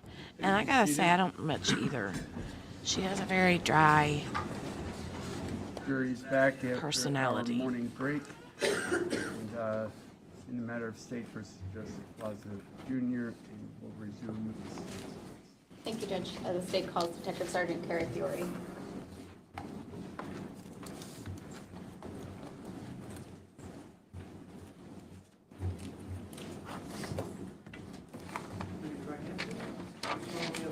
The evidence you shall give relative to the cause now under consideration shall be the whole truth and nothing but the truth under the pains and penalties of perjury. I do. Good morning, Detective. Good morning. Can you tell the jury your she name and has- spell your last name, please? She has great hair. Right, Henny? Wee! She has great hair. My name is Carrie Fiore. My last name is spelled F as in Frank, I-O-R-E. Great. And how are you employed? I'm currently with the Vermont State Police, assigned to the Technology Investigation Unit. Okay. How long have you been with the Vermont State Police? Since 2007. Were you in any prior law enforcement before that? I was a dispatcher for a couple of years prior to. Okay. How long have you been with the technology unit? Since 2017. And do you have specialized training for this position? Yes. What is that? I am a Celebrite certified premium operator. I have also additional training in mobile device digital forensics. I am a certified subject matter expert in call detail record and geolocation analysis through LexisNexis. I've also attended additional training for that as well, including a 40-hour basic course and the SME course. I am a member of the National Domestic Communications Assistance Center Law Enforcement Technical Forum, which is a biannual conference where technical investigators get together and we're able to meet with different providers for kind of a Q&A moment with them. I've continued additional conferences in various different types of digital forensics and call detail record and geolocation analysis. Okay. How often are you attending trainings? Multiple times a year. And as a member of the TIU, what does TIU stand for again? Technology Investigation Unit. Okay. And as a member of the TIU, what are your general duties? Again, I'm a trained digital forensic examiner for mobile devices, but my primary specialty is in call detail record and geolocation analysis. Okay. And what type of location data do you analyze? I really deal with two Right, types Patricia? of location I data. thought so. One that is comes from call detail records, which is the location information that we can get from our cellular network providers, like T-Mobile and AT&T. And I also deal with location information that comes off of devices themselves that are forensically extracted from the devices. Okay. Can you tell the jury briefly how mobile devices connect to or utilize cellular networks? Yes. So the cellular network is radio frequency. It's just like the radio in your car, only it's using your cell phone that connects with an antenna from your cell phone to an antenna on a cell site, which is how the device is able to exchange data back and forth. Those cell sites, we kind of traditionally think of them as the big tall towers. That's what we used to refer to them as, that also have antennas. Nowadays, we can see those cell sites really are much smaller and can be on the sides of buildings or on top of street posts. The device is always communicating with the cellular network, and that's really designed so that when a user wants to do something on their cell phone, like make a phone call or send a text message or check the latest TikTok video, that phone is already connected to the network and can do what it's asked to do, and the user doesn't have to wait for that to happen. So as part of making sure that that occurs, the cell phone is always making sure it knows where the best serving cell site is, and the cellular network is always making sure it knows where the cell phone is so that it can provide the best network. When a cell site isn't providing that best quality signal, then it's going to hand off to another cell site, which is going to provide that best quality signal. Okay, so someone doesn't have to actually be using their phone in order for their phone to be communicating with these towers. Is that accurate? Correct. Okay. Can you explain to the jury what a call detail record is, a CDR? So call detail records are business records. It's data and records that the cellular network providers are going to keep in the course of their regular business needs. They do it for a couple of reasons. At a most basic level, it's so that they know what they're billing their subscribers for. How many phone calls did they make? How many messages did they send? At a more advanced level, they're actually using these records because they are assessing where the devices are on the network all the time, and that's called ranging data. We refer to it as distance to tower. And those records are engineering records so that they can constantly assess how the network is performing. Okay. So is there location data that comes from the carrier that is separate from the records that you get from the actual device? Yes. Okay, and what are some examples of that? So what we get from the call detail records are going to be the cell site connections, what cell site was utilized in order to complete an action. And we know where those cell sites are because we get a cell site list from the carrier. The device itself is actually also trying to know where it is at all times, and that's to enhance the user experience. So take, for example, an iPhone. That device is always going to know where it is in space, if you will, so that when the user wants to do something like check the weather in their hometown, it already knows where it is. It doesn't have to wait for that device to figure it out, and then it can load up that right now it's in Burlington, Vermont. From that, there's also additional location information that can come off the phone because it's taking all of that raw location information that we call cached locations, and it's interpreting it, and it will start to apply kind of categorical information to it. For example, all of the raw location information might be here at the courthouse right now. So an iPhone might say, well, this is a significant location to me right now because I haven't moved. I've stayed at the courthouse. It also might interpret where a car is parked, even if that car or that device is not connected with a car. Based on the totality of the information, it might say, well, I was driving and now I'm stopped and therefore a car was parked somewhere. Okay. So just as that last example you gave, if somebody has parked, when you go back in, it'll actually tell you where you parked your car. Is that right? Yes, you can see some of that information within the settings of the device. Okay. So then how do you analyze this data once you receive it from the carrier? So I use a program that's called LexisNexis Accurate Tracks, and I'm able to take the different types and the different sources of location information and process it using this tool. And what this tool does is it creates a map that I can use Google Earth, which is pretty standard on everybody's computer, to be able to navigate through the location information from the different sources. In order to do that, I need those cell site lists that I can get from the carrier so I know where the cell sites are located at. Once I've created those maps, excuse me, I'll validate it to make sure that it's been processed correctly and everything's showing correctly. And then when I conduct my analysis, I'm really kind of looking for a couple of things. I'm looking for how that device is utilizing a cellular network, patterns that it's displaying, times when it's moving versus times when it's not. And that's all conducted through looking at maps. Okay. And before we get to this particular case, have you been qualified as an expert in geolocation analysis and CDR call detail records in Vermont? Yes. Okay. Judge, the state would move to qualify her as a subject matter expert. I'll do it if there's no objection. There's no objection, thank you. Thank you.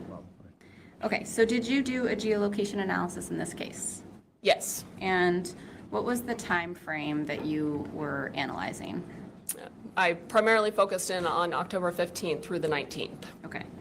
And why did you focus on those days? From the cumulative case file, those were the dates that appeared of the most interest. It was also the dates from search warrants. Okay. And did you create an exhibit for the jury outlining your analysis in this case? Yes. Okay. And is this it? Yes. It's marked as States 115. Judge, the state would move to admit States 115. Objection. State 115 is admitted without objection. And States 126 is the final stipulation for the court to read.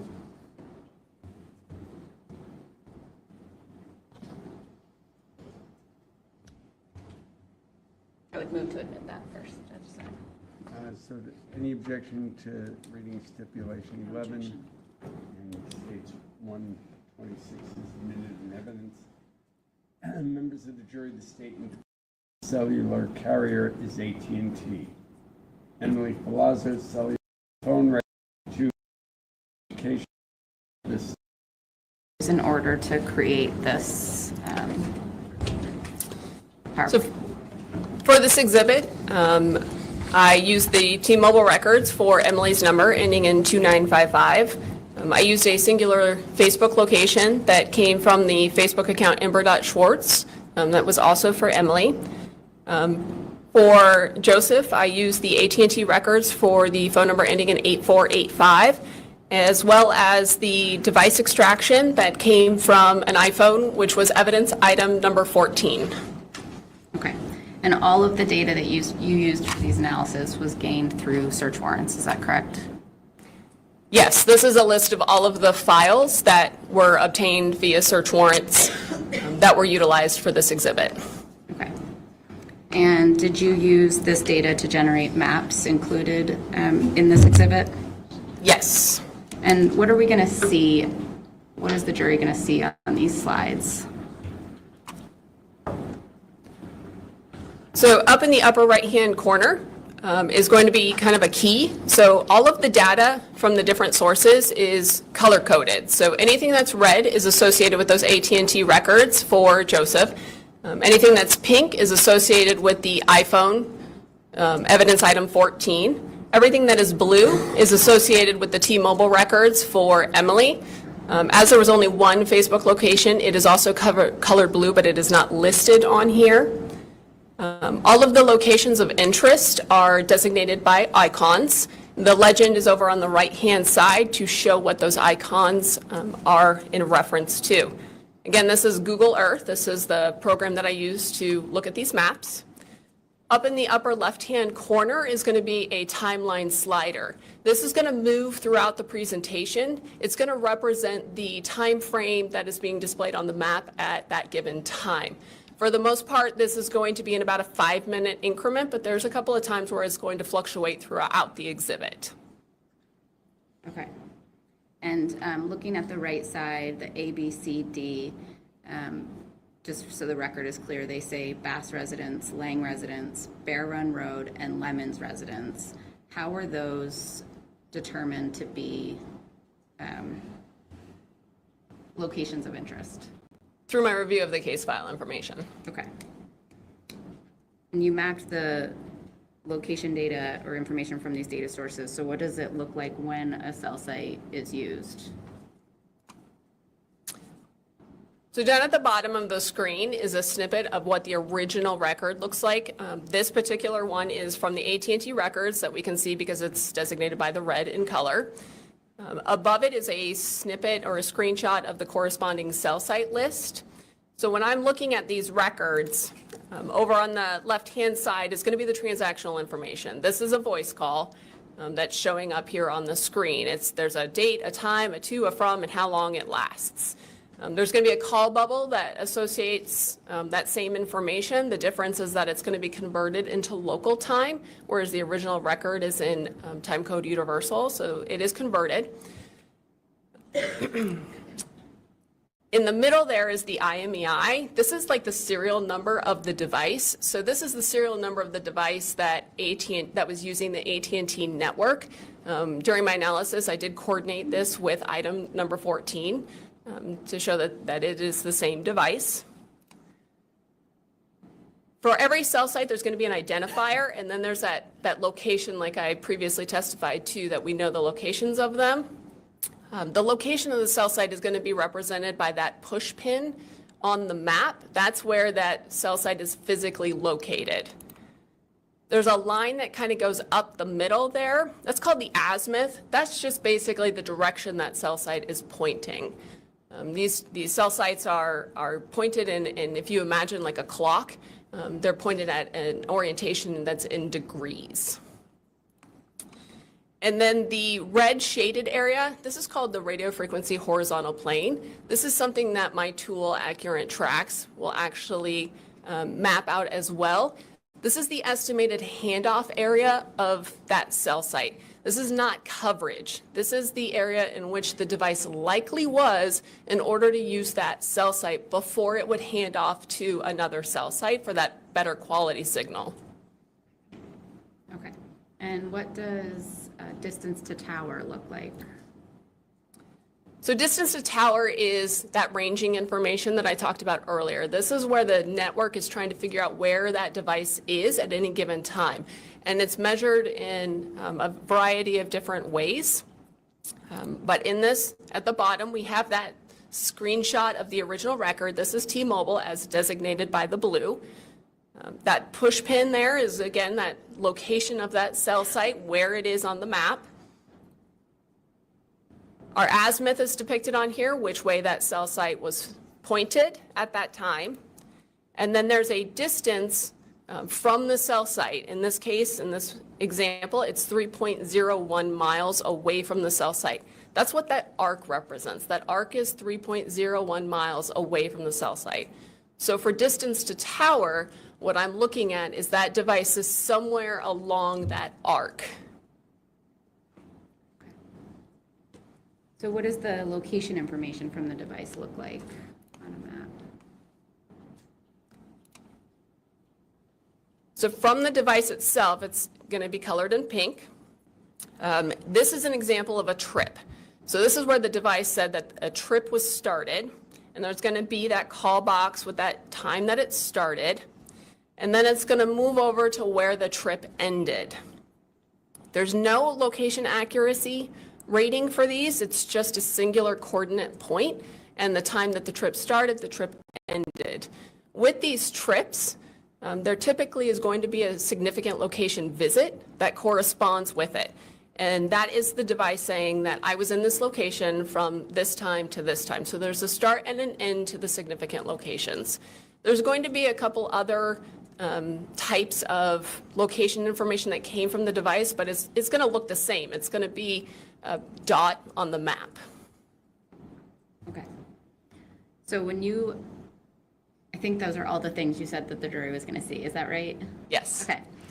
So when you conducted your analysis in this case, what did you focus on? I focused on a timeline of events. Okay. And is that depicted in your exhibit? Yes. Okay. So starting with October 15th, can you walk us through your analysis? It looks like the first grouping of time is from 8:31 in the morning through 3:47 in the afternoon. Yes.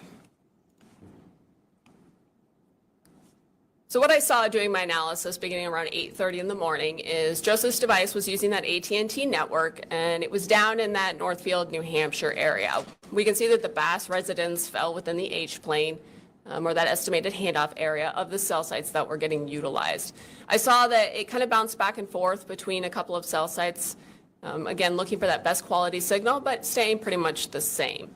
Emily's device had that distance to tower, and in this example here, when it's happening, this is about 11:37, the distance the tower actually crosses. And when I see that, it's called multilateration, the device is somewhere in close proximity to where that device is crossing at. And I saw that that happened in near proximity to the Bass residence. As I continued my analysis, I saw that kind of a pattern emerged between these devices and how they were utilizing their respective cellular networks. Joseph's device kind of was bouncing around the same ones. Emily's device was bouncing around the same ones. About 12:41 is when the evidence item 14, or Joseph's iPhone, started a trip. And that was in close proximity to the Bass residence. There's no location accuracy for that one. It's just that coordinate location. As my analysis continued through, I could see that there was a change in cell site locations for Joseph's device. Emily's device kind of stayed in that same area, but we had that trip stop, or that trip end, for Joseph's iPhone. When that trip ended, there was a corresponding significant location visit. In this particular case, it went from about 12:52 to 12:54 on the 15th.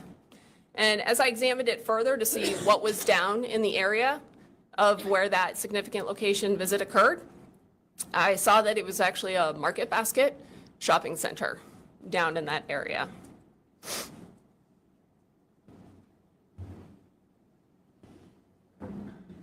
So after that significant location visit ended, a new trip was started. And moving forward, I saw that the device moved back to the area of the Bass residence. And that cell site information, again, I kind of saw the changes in the cell sites, and it went back to that earlier pattern that I had seen previously when item 14 was in the area of the Bass residence. This significant location visit was from 13:08 until 15:45 on the 15th. So I saw that that device had been there for a while, and going through the cell site activity and how the cellular network was pretty much the pattern that I saw. These devices weren't moving around. It was the same cell site usage, and I saw the same network activity for both of the devices. And that lasted until about 15:45. Around 15:45 to 15:47 is when I saw a change. Over on the left-hand side, I can actually see that distance to tower has a distinctive change as those distances got shorter.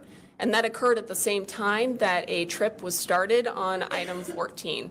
So in my analysis, I saw this as the beginning of movement. Okay. And so were you able to determine where the devices went at approximately 3:47 on Friday the 15th? Yes. Okay, so it looks like the next timeline you have is from 3:47 p.m. to 6:45 p.m. Is that right? Yes. And so you're going to sort of do the same thing you just did, but for that 3-hour time frame? Yes. Okay, go ahead. So once I saw that movement start, then I began to see both of the devices had a shift in cell site usage over to the west. And this is clear to me that this is now devices that are moving. As they continued to move west, it got a little busy. There was a lot of activity. Depends on the area that they're in for why there might be more. But overall, they're definitely shifting to the west. A little bit, about 4:29-ish.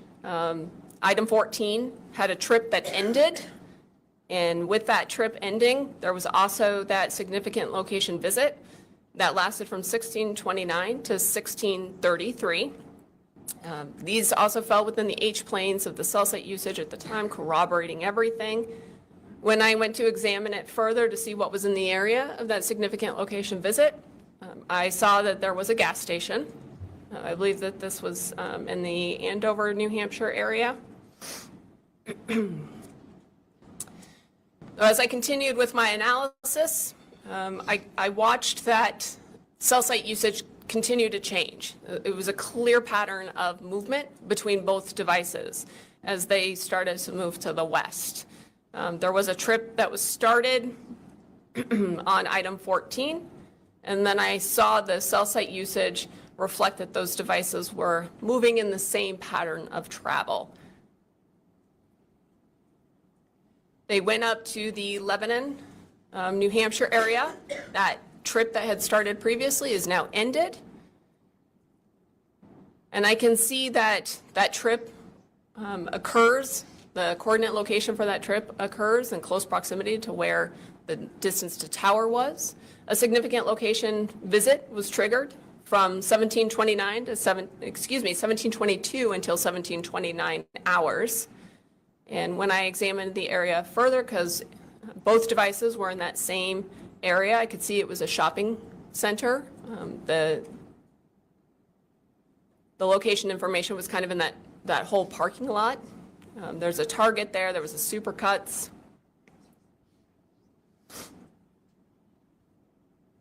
So that significant location visit continued for a couple more minutes. And I could see that the distance to tower for Emily's device was still maintaining that same area. And then a trip was started on item 14. As my analysis continued for this time frame, we're now around like the 1730 hours, I can see the cell site usage for both devices showed that they were traveling. And they were showing the same patterns of travel and movement in the same areas. At about 6:45 or 1845, the trip ends for item 14. Okay, thank you. Just looking, we're looking at a lot of data here. Your testimony is that the devices are in the same area, but they don't always look like they are. Can you explain to the jury why they might be slightly different, in slightly different spots if they're together?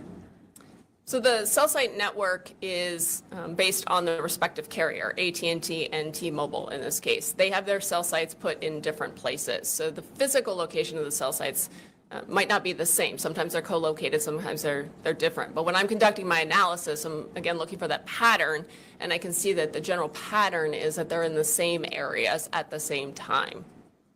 Okay, and in this case, one of the phones, one of the carriers was it Joseph's was AT&T? Yes. And Emily's was T-Mobile? Yes. Right. Okay. And you never analyzed Emily's phone in this case, is that right?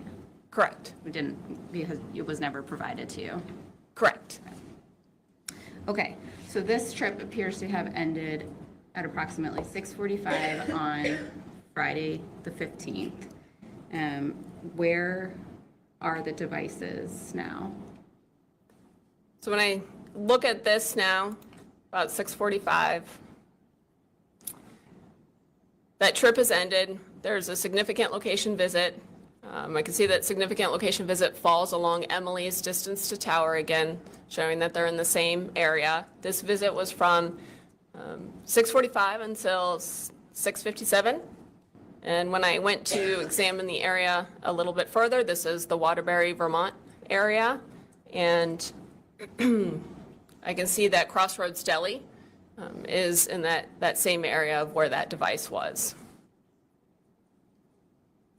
Okay, and are you able to tell where it goes from here? Yes. So they're there for a little bit of time. When that significant location visit ends, then we'll see that trip start, or I saw that trip start. And then there's going to be a shift in the cell site usage. So I can see the trip started. And when I'm looking for movement, again, I'm looking for that cell site location usage, and I saw that shift happen over to the west now.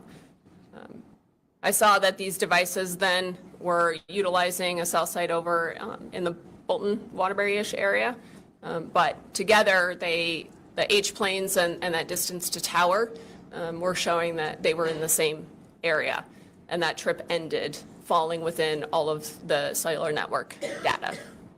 Okay, and we see that there is a C in the kind of middle of this red space, and that is Bear Run Road, is that correct? Yes. Okay. Were you able to give anything else on that point? Yes. Okay. So at about 1919 is when that trip ended and that significant location visit started.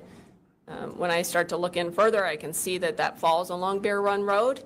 That significant location visit for Joseph's device went from 1919 on the 15th until 12:04 the next day on the 16th. So overnight hours. And what happened with the devices in the area of Bear Run in that time frame? So they kind of kept showing the same cell site usage throughout the evening. Again, I'm looking for those patterns, and I'm showing that devices are just not moving around.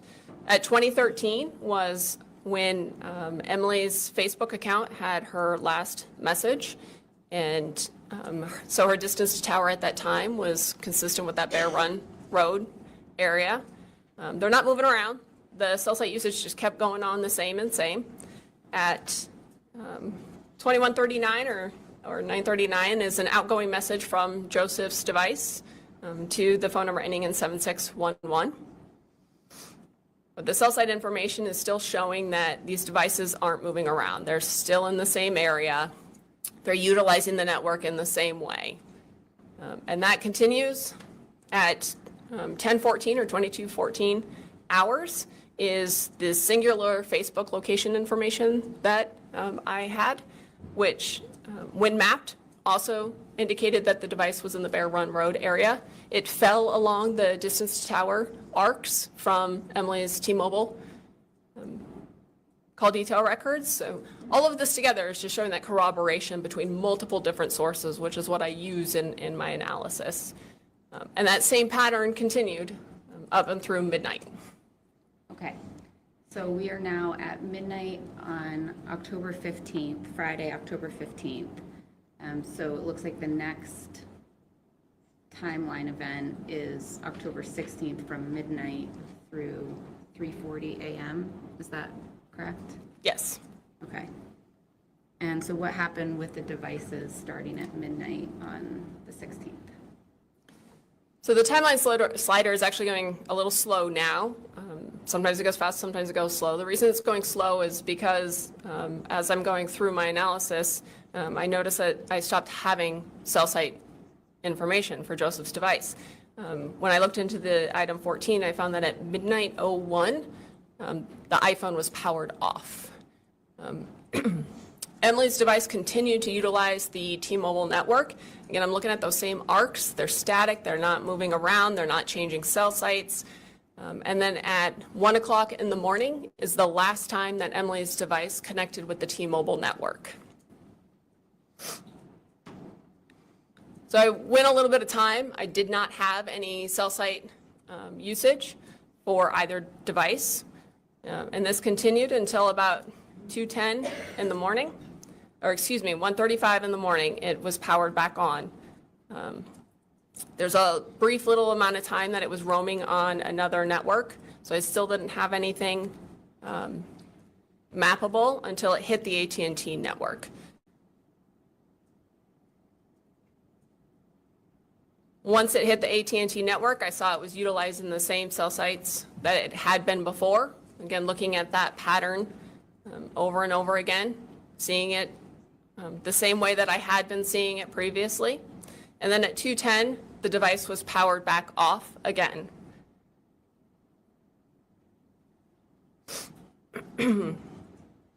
So once it gets powered off, I have nothing mappable. That device is not communicating with the network.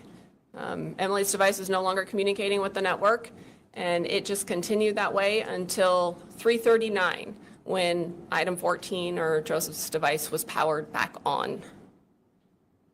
In all the data that you reviewed for the full 4 days, did you ever see any other times where the device was powered off or on?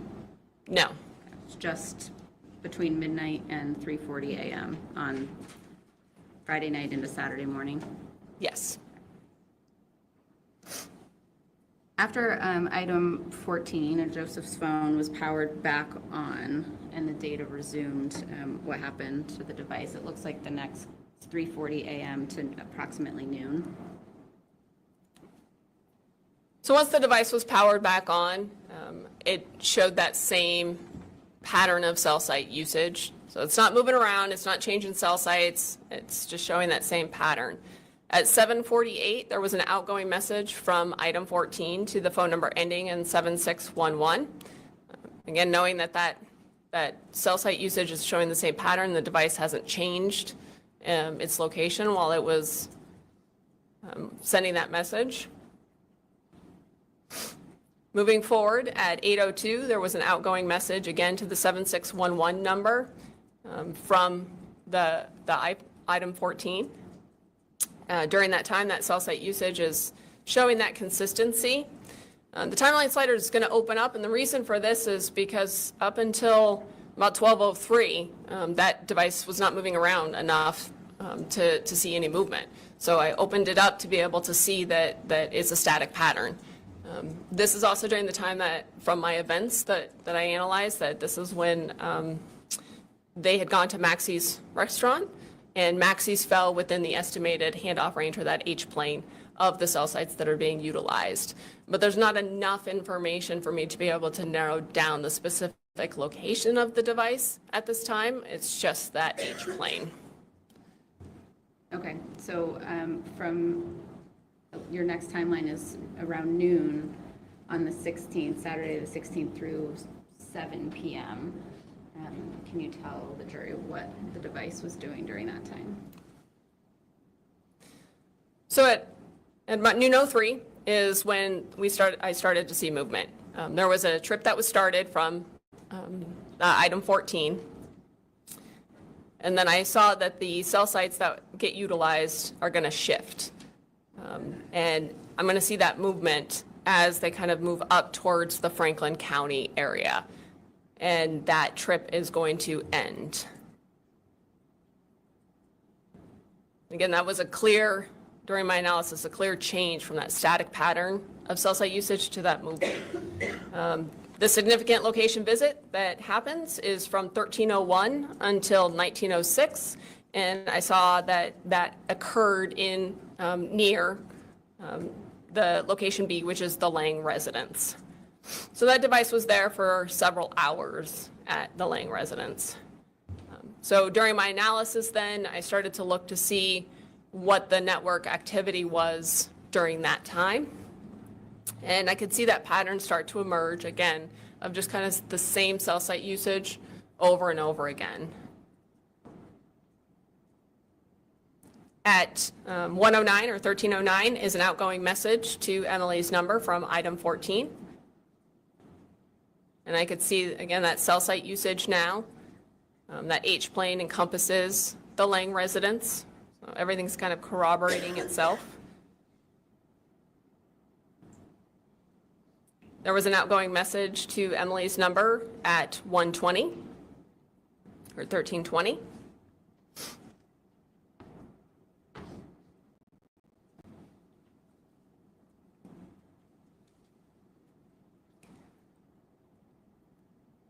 So looking at that cell site usage, I'm kind of seeing the same cell site location getting used over and over. At 1:52 is another outgoing message to Emily's number from item 14. And it's designated in pink to show that that is the source of that information.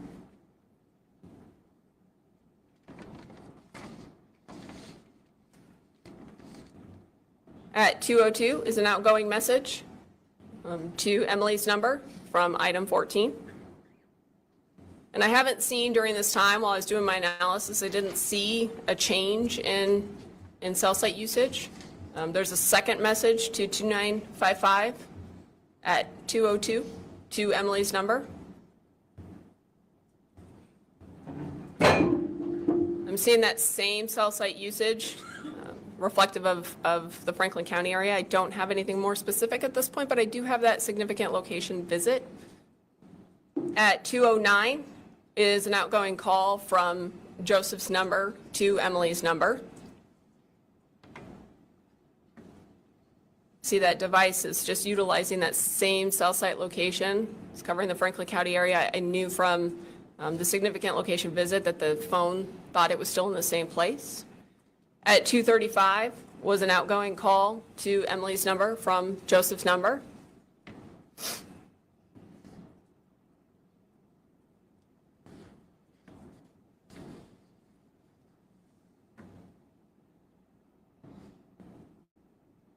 At 2:57 is an outgoing message from item 14 to Emily's number. And that cell site usage is showing that same pattern. I know that significant location visit is still in effect right now. So that device is not moving around.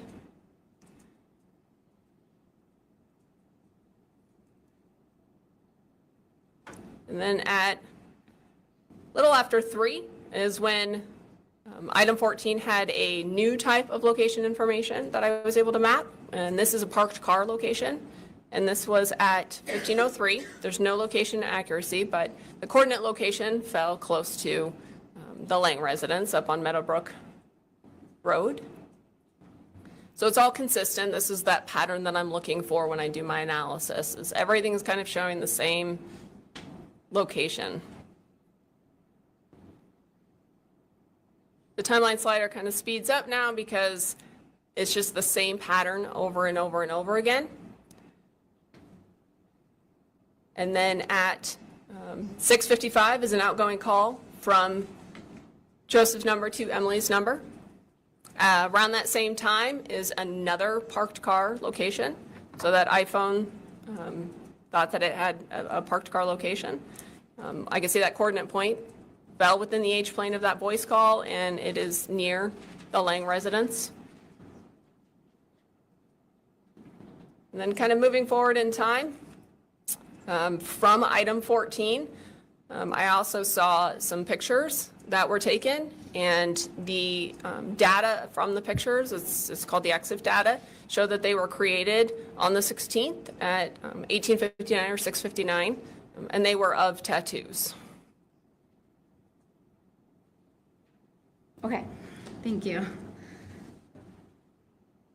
Does the device, so this is ending at 6:59 p.m. on Saturday night, does the device stay at the Lang's residence overnight, or does it move again? It moves. Okay, so where does the device go next? It looks like you have 6:59 p.m. to 8:38 as the next group. Yes. Go ahead.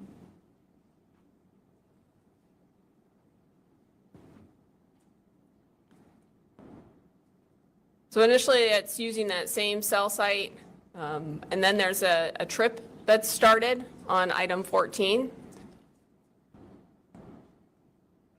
And as I was doing my analysis, I could see that during that trip, then I saw a change in the cell site usage. The H-planes are now oriented in a different way, so that's showing a device that has now moved. There is also the end of the trip, as well as a significant location visit. That visit occurred from 1915 until 2032. And when I examined it further to see what was in the area where that significant location visit occurred, I could see that it was down in St. Albans, and Twig's Restaurant, Gastropub, was in that area of where that significant location visit occurred. So when I saw that trip happen, I also saw that change in cell sites corroborating that information for device movement. Moving forward in time, there was that change in the cell sites. At 20:09 was an outgoing message from item 14 to Emily's number.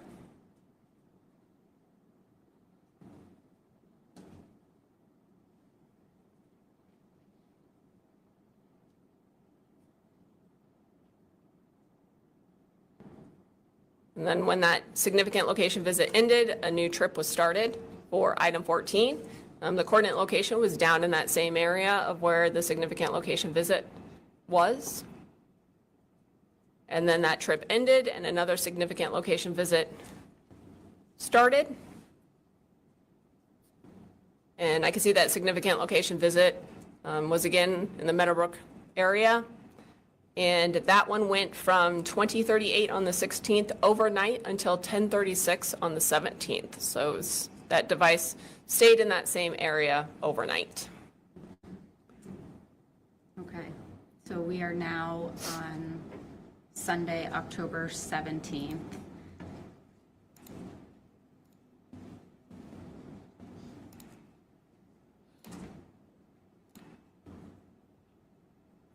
And is there a text message from Joseph's phone to Emily's the next morning? Yes. So at 8:37, that device was using that same cell site that I saw in the overnight hours, consistent that it hadn't moved. And then moving forward to 8:45 in the morning is an outgoing message from item 14 to Emily's number. And that text was sent while at the Langs area of the Langs residence. Is that correct? The significant location visit was still in the area of Meadowbrook. Okay. And at some point, did the device start to move away from that area? Yes, What time did that occur? around 10:36. Okay. So it looks like the next block of time is 10:36 to 12:04? Yes, So 10:36 a.m. until around noon on Sunday, October 17th. yes. Okay. Tell the jury what happened with the device in that time. So at 10:36 is when a trip was started from item 14. And through my analysis, I could see that that device then traveled south based on the cell sites that were utilized. It left the Franklin County area, traveled south, and went down into the Burlington area. And I could see those cell sites started to kind of congregate in the Burlington area. The trip ends, and then a significant location visit was initiated. When I looked a little bit further, I could see that significant location visit fell within the H-plane of the cell sites that were getting utilized. This visit went from about 11:14 until 11:58 in the morning. And when I examined it further to see what was down in that area, it was Burlington area. And I could see that Muddy Waters was in that area of where that significant location visit occurred.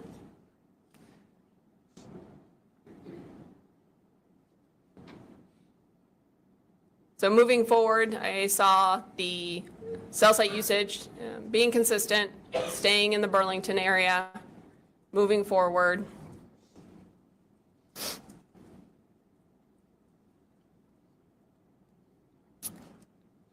And then when a trip ended and another significant location visit started, it was a couple streets over, but still in the Burlington area.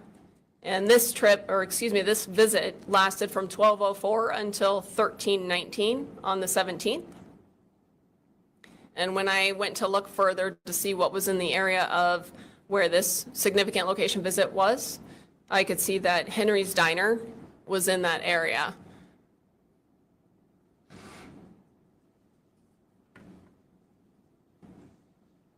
And so overall, while the device was down in the Burlington area, those locations that came out of item 14 were consistent with the cell site usage. Okay. And at some point, does the device leave the Burlington area? Yes. And which direction does it go? It actually went to the South Burlington area. Okay. And then does it eventually go back up towards St. Albans? Yes. Okay. And what time does that trip start? At 14:03 or 2:03. Okay. So the next block of time is 2:03 p.m. through 8:12 p.m. on, again, Sunday, October 17th. Is that correct? Yes. Okay. So if you could take us through starting at 2:03 p.m. So at 2:03 is an outgoing message to Emily's number from item 14. I've got cell site usage down in the South Burlington area.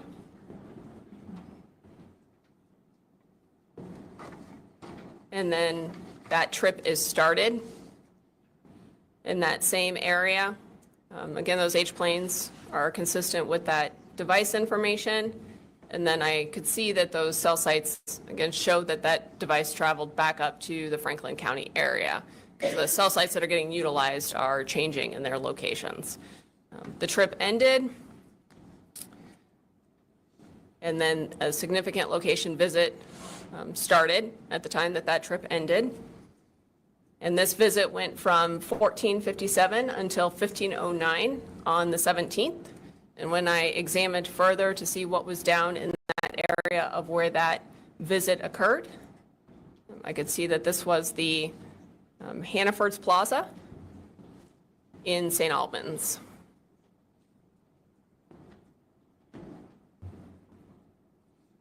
And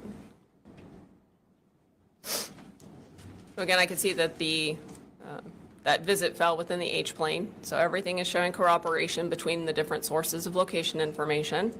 A new trip was started, or will be started. And I can see those H-planes there. That cell site information starts to change. There's a shift. And then it goes over, kind of cell sites over on the eastern side. That trip is ended. And a significant location visit is initiated. And that significant location visit, again, is down on Meadowbrook. And this visit lasted from 15:20 on the 17th until 15:32 the next day on October 18th. Okay, so during that time frame, the device is not moving? The cell site activity was repeated. Okay, is anything happening on the phone during that time? Yes. So as we move forward in time, at 7:59 to 8 o'clock, there were actually 3 outgoing calls from Joseph's number to Emily's number, as well as an outgoing message to Emily's number from item 14. That cell site usage is the same as what I had seen previously. So it's just using the same cell sites over and over again. And then at 8:12 was an outgoing message from item 14 to Emily's number.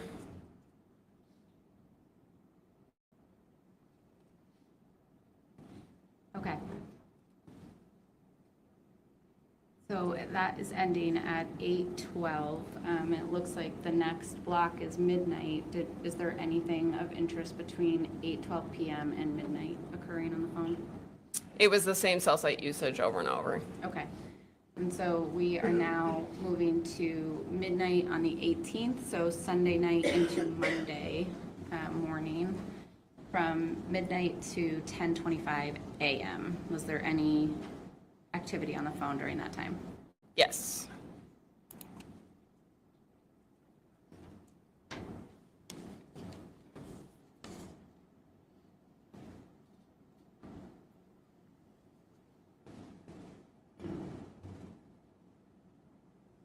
So at midnight 05 on the 18th is an outgoing message to Emily's number from item 14.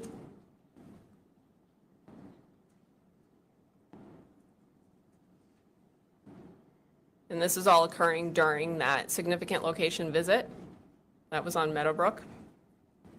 The cell site usage is showing the same pattern. At 1:05 is another outgoing message to Emily's number from item 14.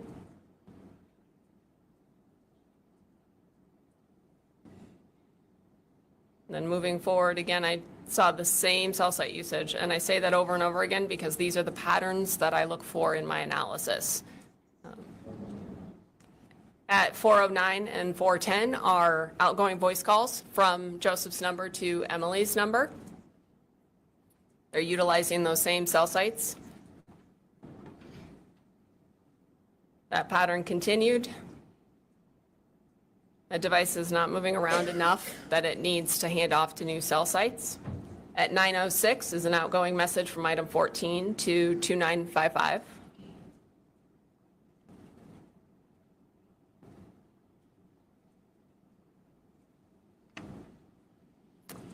Also at 9:06, a couple seconds later, was an outgoing voice call from Joseph's number to Emily's number.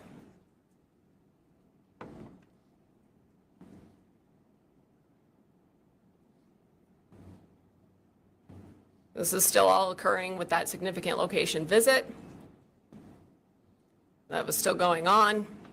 At 10:25 is an outgoing message to Emily's number from item 14. Is that the last, in that span of time, is that the last activity? Yes. Okay.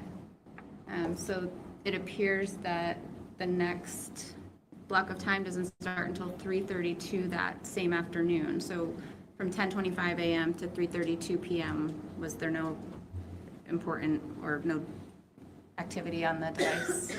It was that same pattern of cell site usage. Okay.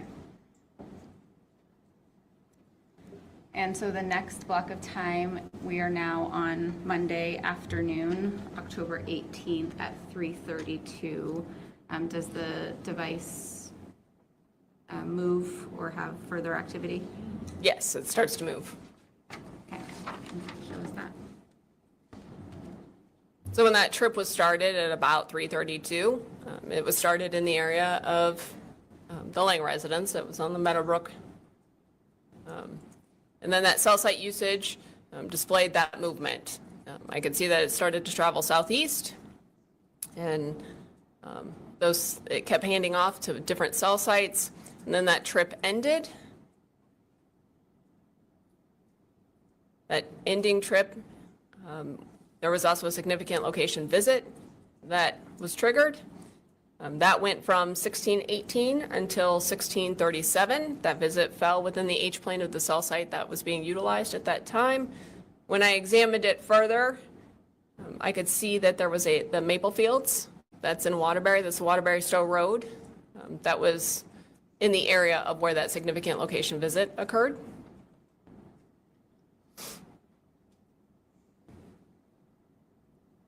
When that significant location visit ended,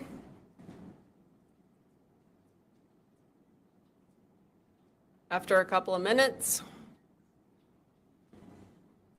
then a new trip was started, and that device began moving again. And I could see that that device started handing off to multiple cell sites again. I could see that movement as it traveled southeast, and it went down through the White River Junction, Lebanon area, and continued down into New Hampshire. When that trip ended, there was a significant location visit for item 14. It fell within the H-plane of the cell site that was getting utilized at that time. This particular visit went from 1747 until 1758. When I examined the area further to see what was down in the area where this visit occurred, I could see that there was a gas station.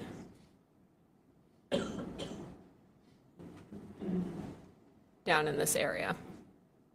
So that movement pattern was pretty clear to me. Definitely a change from that static pattern that I had seen earlier. And all of my data was being corroborated. The device then started to move again. And as I watched those cell sites start to move and hand off, there was another device location information that's going to pop up that falls within those H-planes. And that is sourced to Find My on the iPhone. It is not a stationary event like a parking event or a significant location visit. It's just a latitude and longitude that is sourced to the Find My. So the device ended up traveling over towards that Northfield area, getting into the general area around 625. And then it continued to utilize multiple cell sites. And then at about 6:35 is when I started to see the cell site pattern that I had seen back on the 15th, when that device was in the area of the Bass residence. And that was the pattern that stuck out to me. That lasted up until about 8:15 is when I saw a change in that pattern occur. And then there was a new item 14 location information that occurred.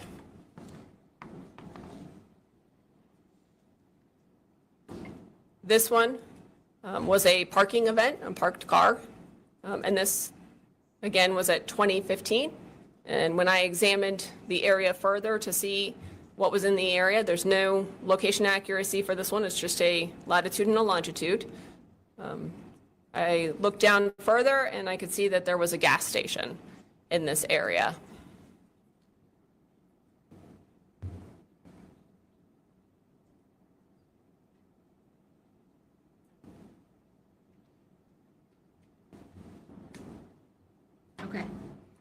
So this is still, we're back around 8:15 p.m. In the area of the Bass residence, is that correct?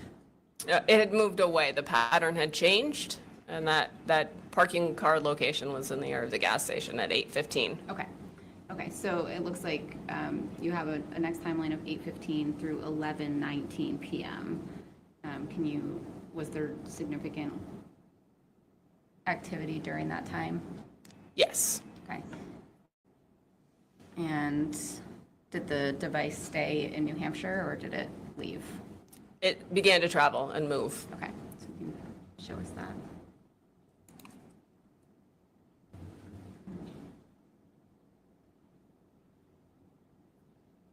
Again, starting around 8:15 is when I saw that change in the pattern to show that device movement. I saw the cell site usage, again, was showing that it just was handing off to multiple cell sites as that device was moving around, traveled up north.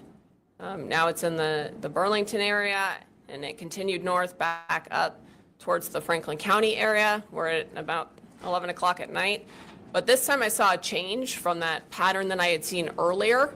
Now it was utilizing cell sites further east. This was a different pattern than what I had seen back when it was in the Meadowbrook area. This was at 2319 was an item 14. This is again a parked car location, and this fell within proximity of the Lemons residence. That's the icon D there, showing that was consistent with that change in cell site information that I had seen. Okay, so the device showed an arrival at the Lemons residence at approximately 11:19 p.m. on Monday, the 18th. There was a parked car location at 2319. Okay, at the Lemons residence or near the Lemons residence. Okay. Is there, looks like quite a big jump. Is there mappable data from 11:19 through 3:02 a.m.? No. Okay. And why might that be, or why is that? The device was roaming on different wireless networks or cellular network carriers, and that's not anything that I could map from the information that I had. Meaning there wasn't any cell service? Is that? There was not AT&T. The device was not able to communicate with the AT&T network. It had to go to a different network in order to have service. Okay. And so when does the mapped data resume? At 3:02 on the 19th. Okay. And can you show us, it looks like 3:02 a.m. to 4:07 a.m. is the final timeline. Can you show us what happens during that time? So when the AT&T data resumed, the cell site usage resumed, it was that same cell site that it had left off at previously, over on the eastern side, and the Lemons residence fell within the H-plane. And my analysis saw that there was that shift in the cell site usage over to the west, went back over into the St. Albans area, and then at about 4:06 is when a cache location started. And this is that raw location data that I previously talked about, that the phone knows where it is.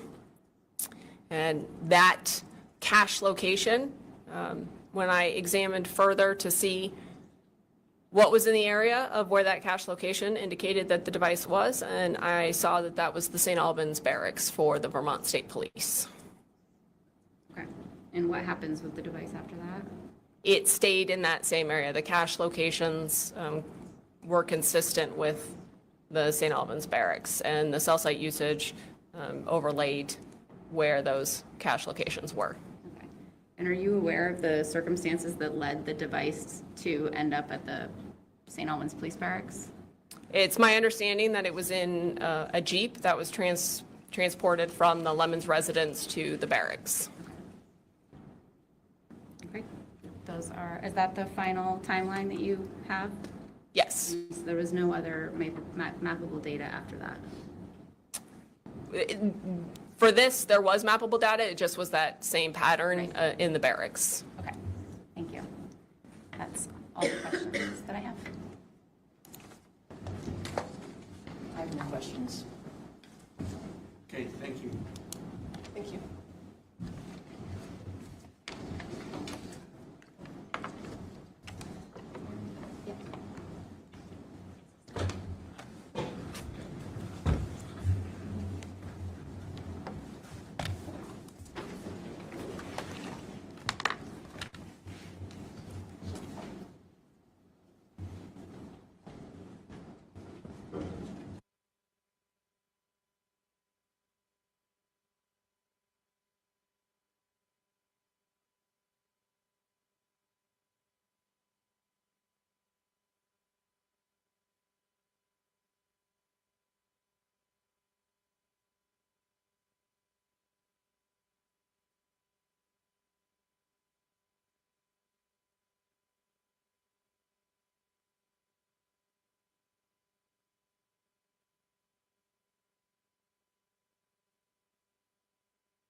No, nothing.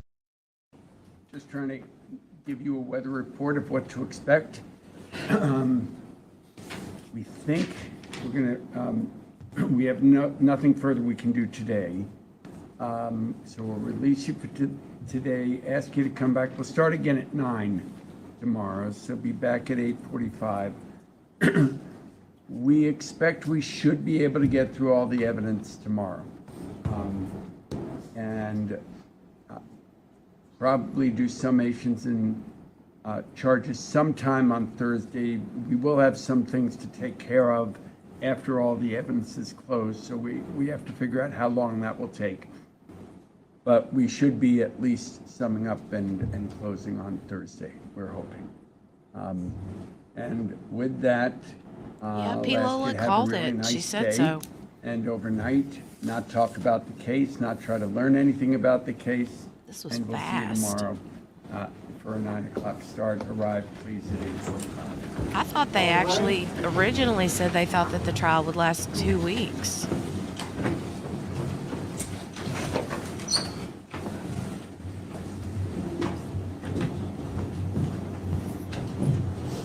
Wow.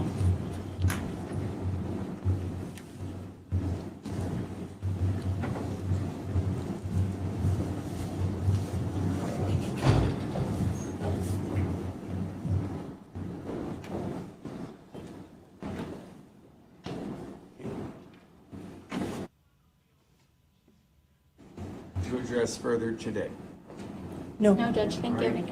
Be here, be available at 8:30 if there's anything that comes up. All right. 8:30 for them. And we'll be back tomorrow. Tomorrow. They did, but the defense is not asking any questions. Okay, well. I thought that she said that he was going to testify, right?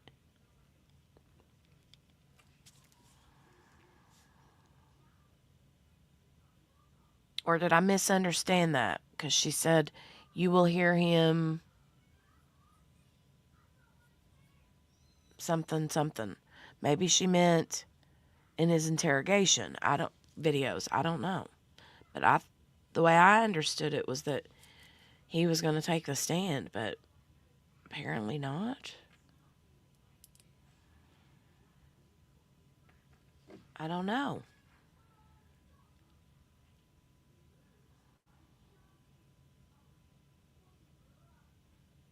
Right, Miss King?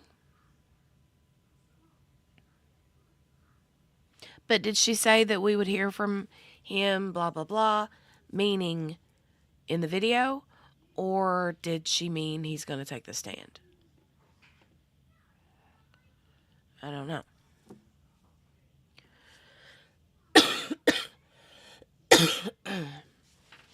I do not know. But I guess we'll figure that out, huh?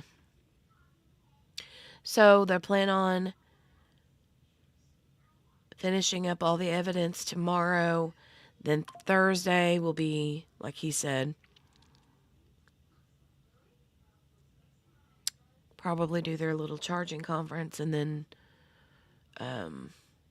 get the case on Thursday. Wow. I don't think it's going to take long for the jury to come to a decision on this. Do you? I don't. You think so too, Miss King? I know the way I interpreted what she said in my mind was that he was going to take the stand, but also I don't know. Well, youngins, I'm going to get out of here. Thank you for joining me today. I'm going to go make me some more hot tea, I think. I think I've had 1 cup of coffee today. But I've been drinking. If you like orange, like creamsicle, you guys get yourselves some of the Mio water flavoring squirt bottle stuff in the orange vanilla. It is so good. So good. I've been using that forever. But yeah, I think I'm gonna take myself into the kitchen and make myself a cup of hot coffee. I do want coffee though, but I really need the hot tea. I don't think they're gonna take long either, Cherie. Right, Henny? Lock him up, throw away the key. Thank you, Gail. I actually don't feel too bad. I mean, I sound worse than I feel, I think. You wouldn't function on 1 cup, Melanie? I normally don't. I mean, y'all know me. I drink my coffee all day, but I wanted the tea for my throat, and then I was like, maybe I should drink some more water. So, anyway, you like the Mio too? I've never tried the lemonade, but I'm not a big lemonade person. But that orange vanilla, it slaps.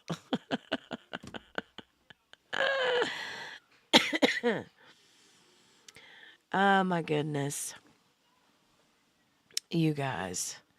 I'm sitting here covered up. My kiddo has brought me toy after toy after toy.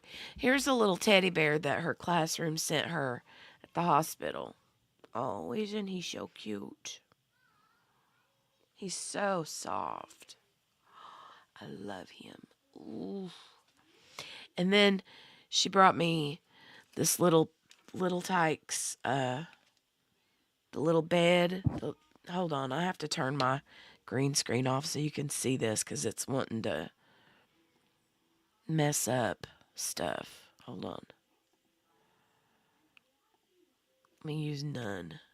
There. Now you can see my actual green screen. But yeah, it's a little Tykes toy here with a little blanket. It's the bed with a little blanket, you know. And she's got the little farmer in the bed. She had it all covered up. Yeah. She had him like this. So cute. All right, you guys. I'm going to get out of here and go see what she's getting into.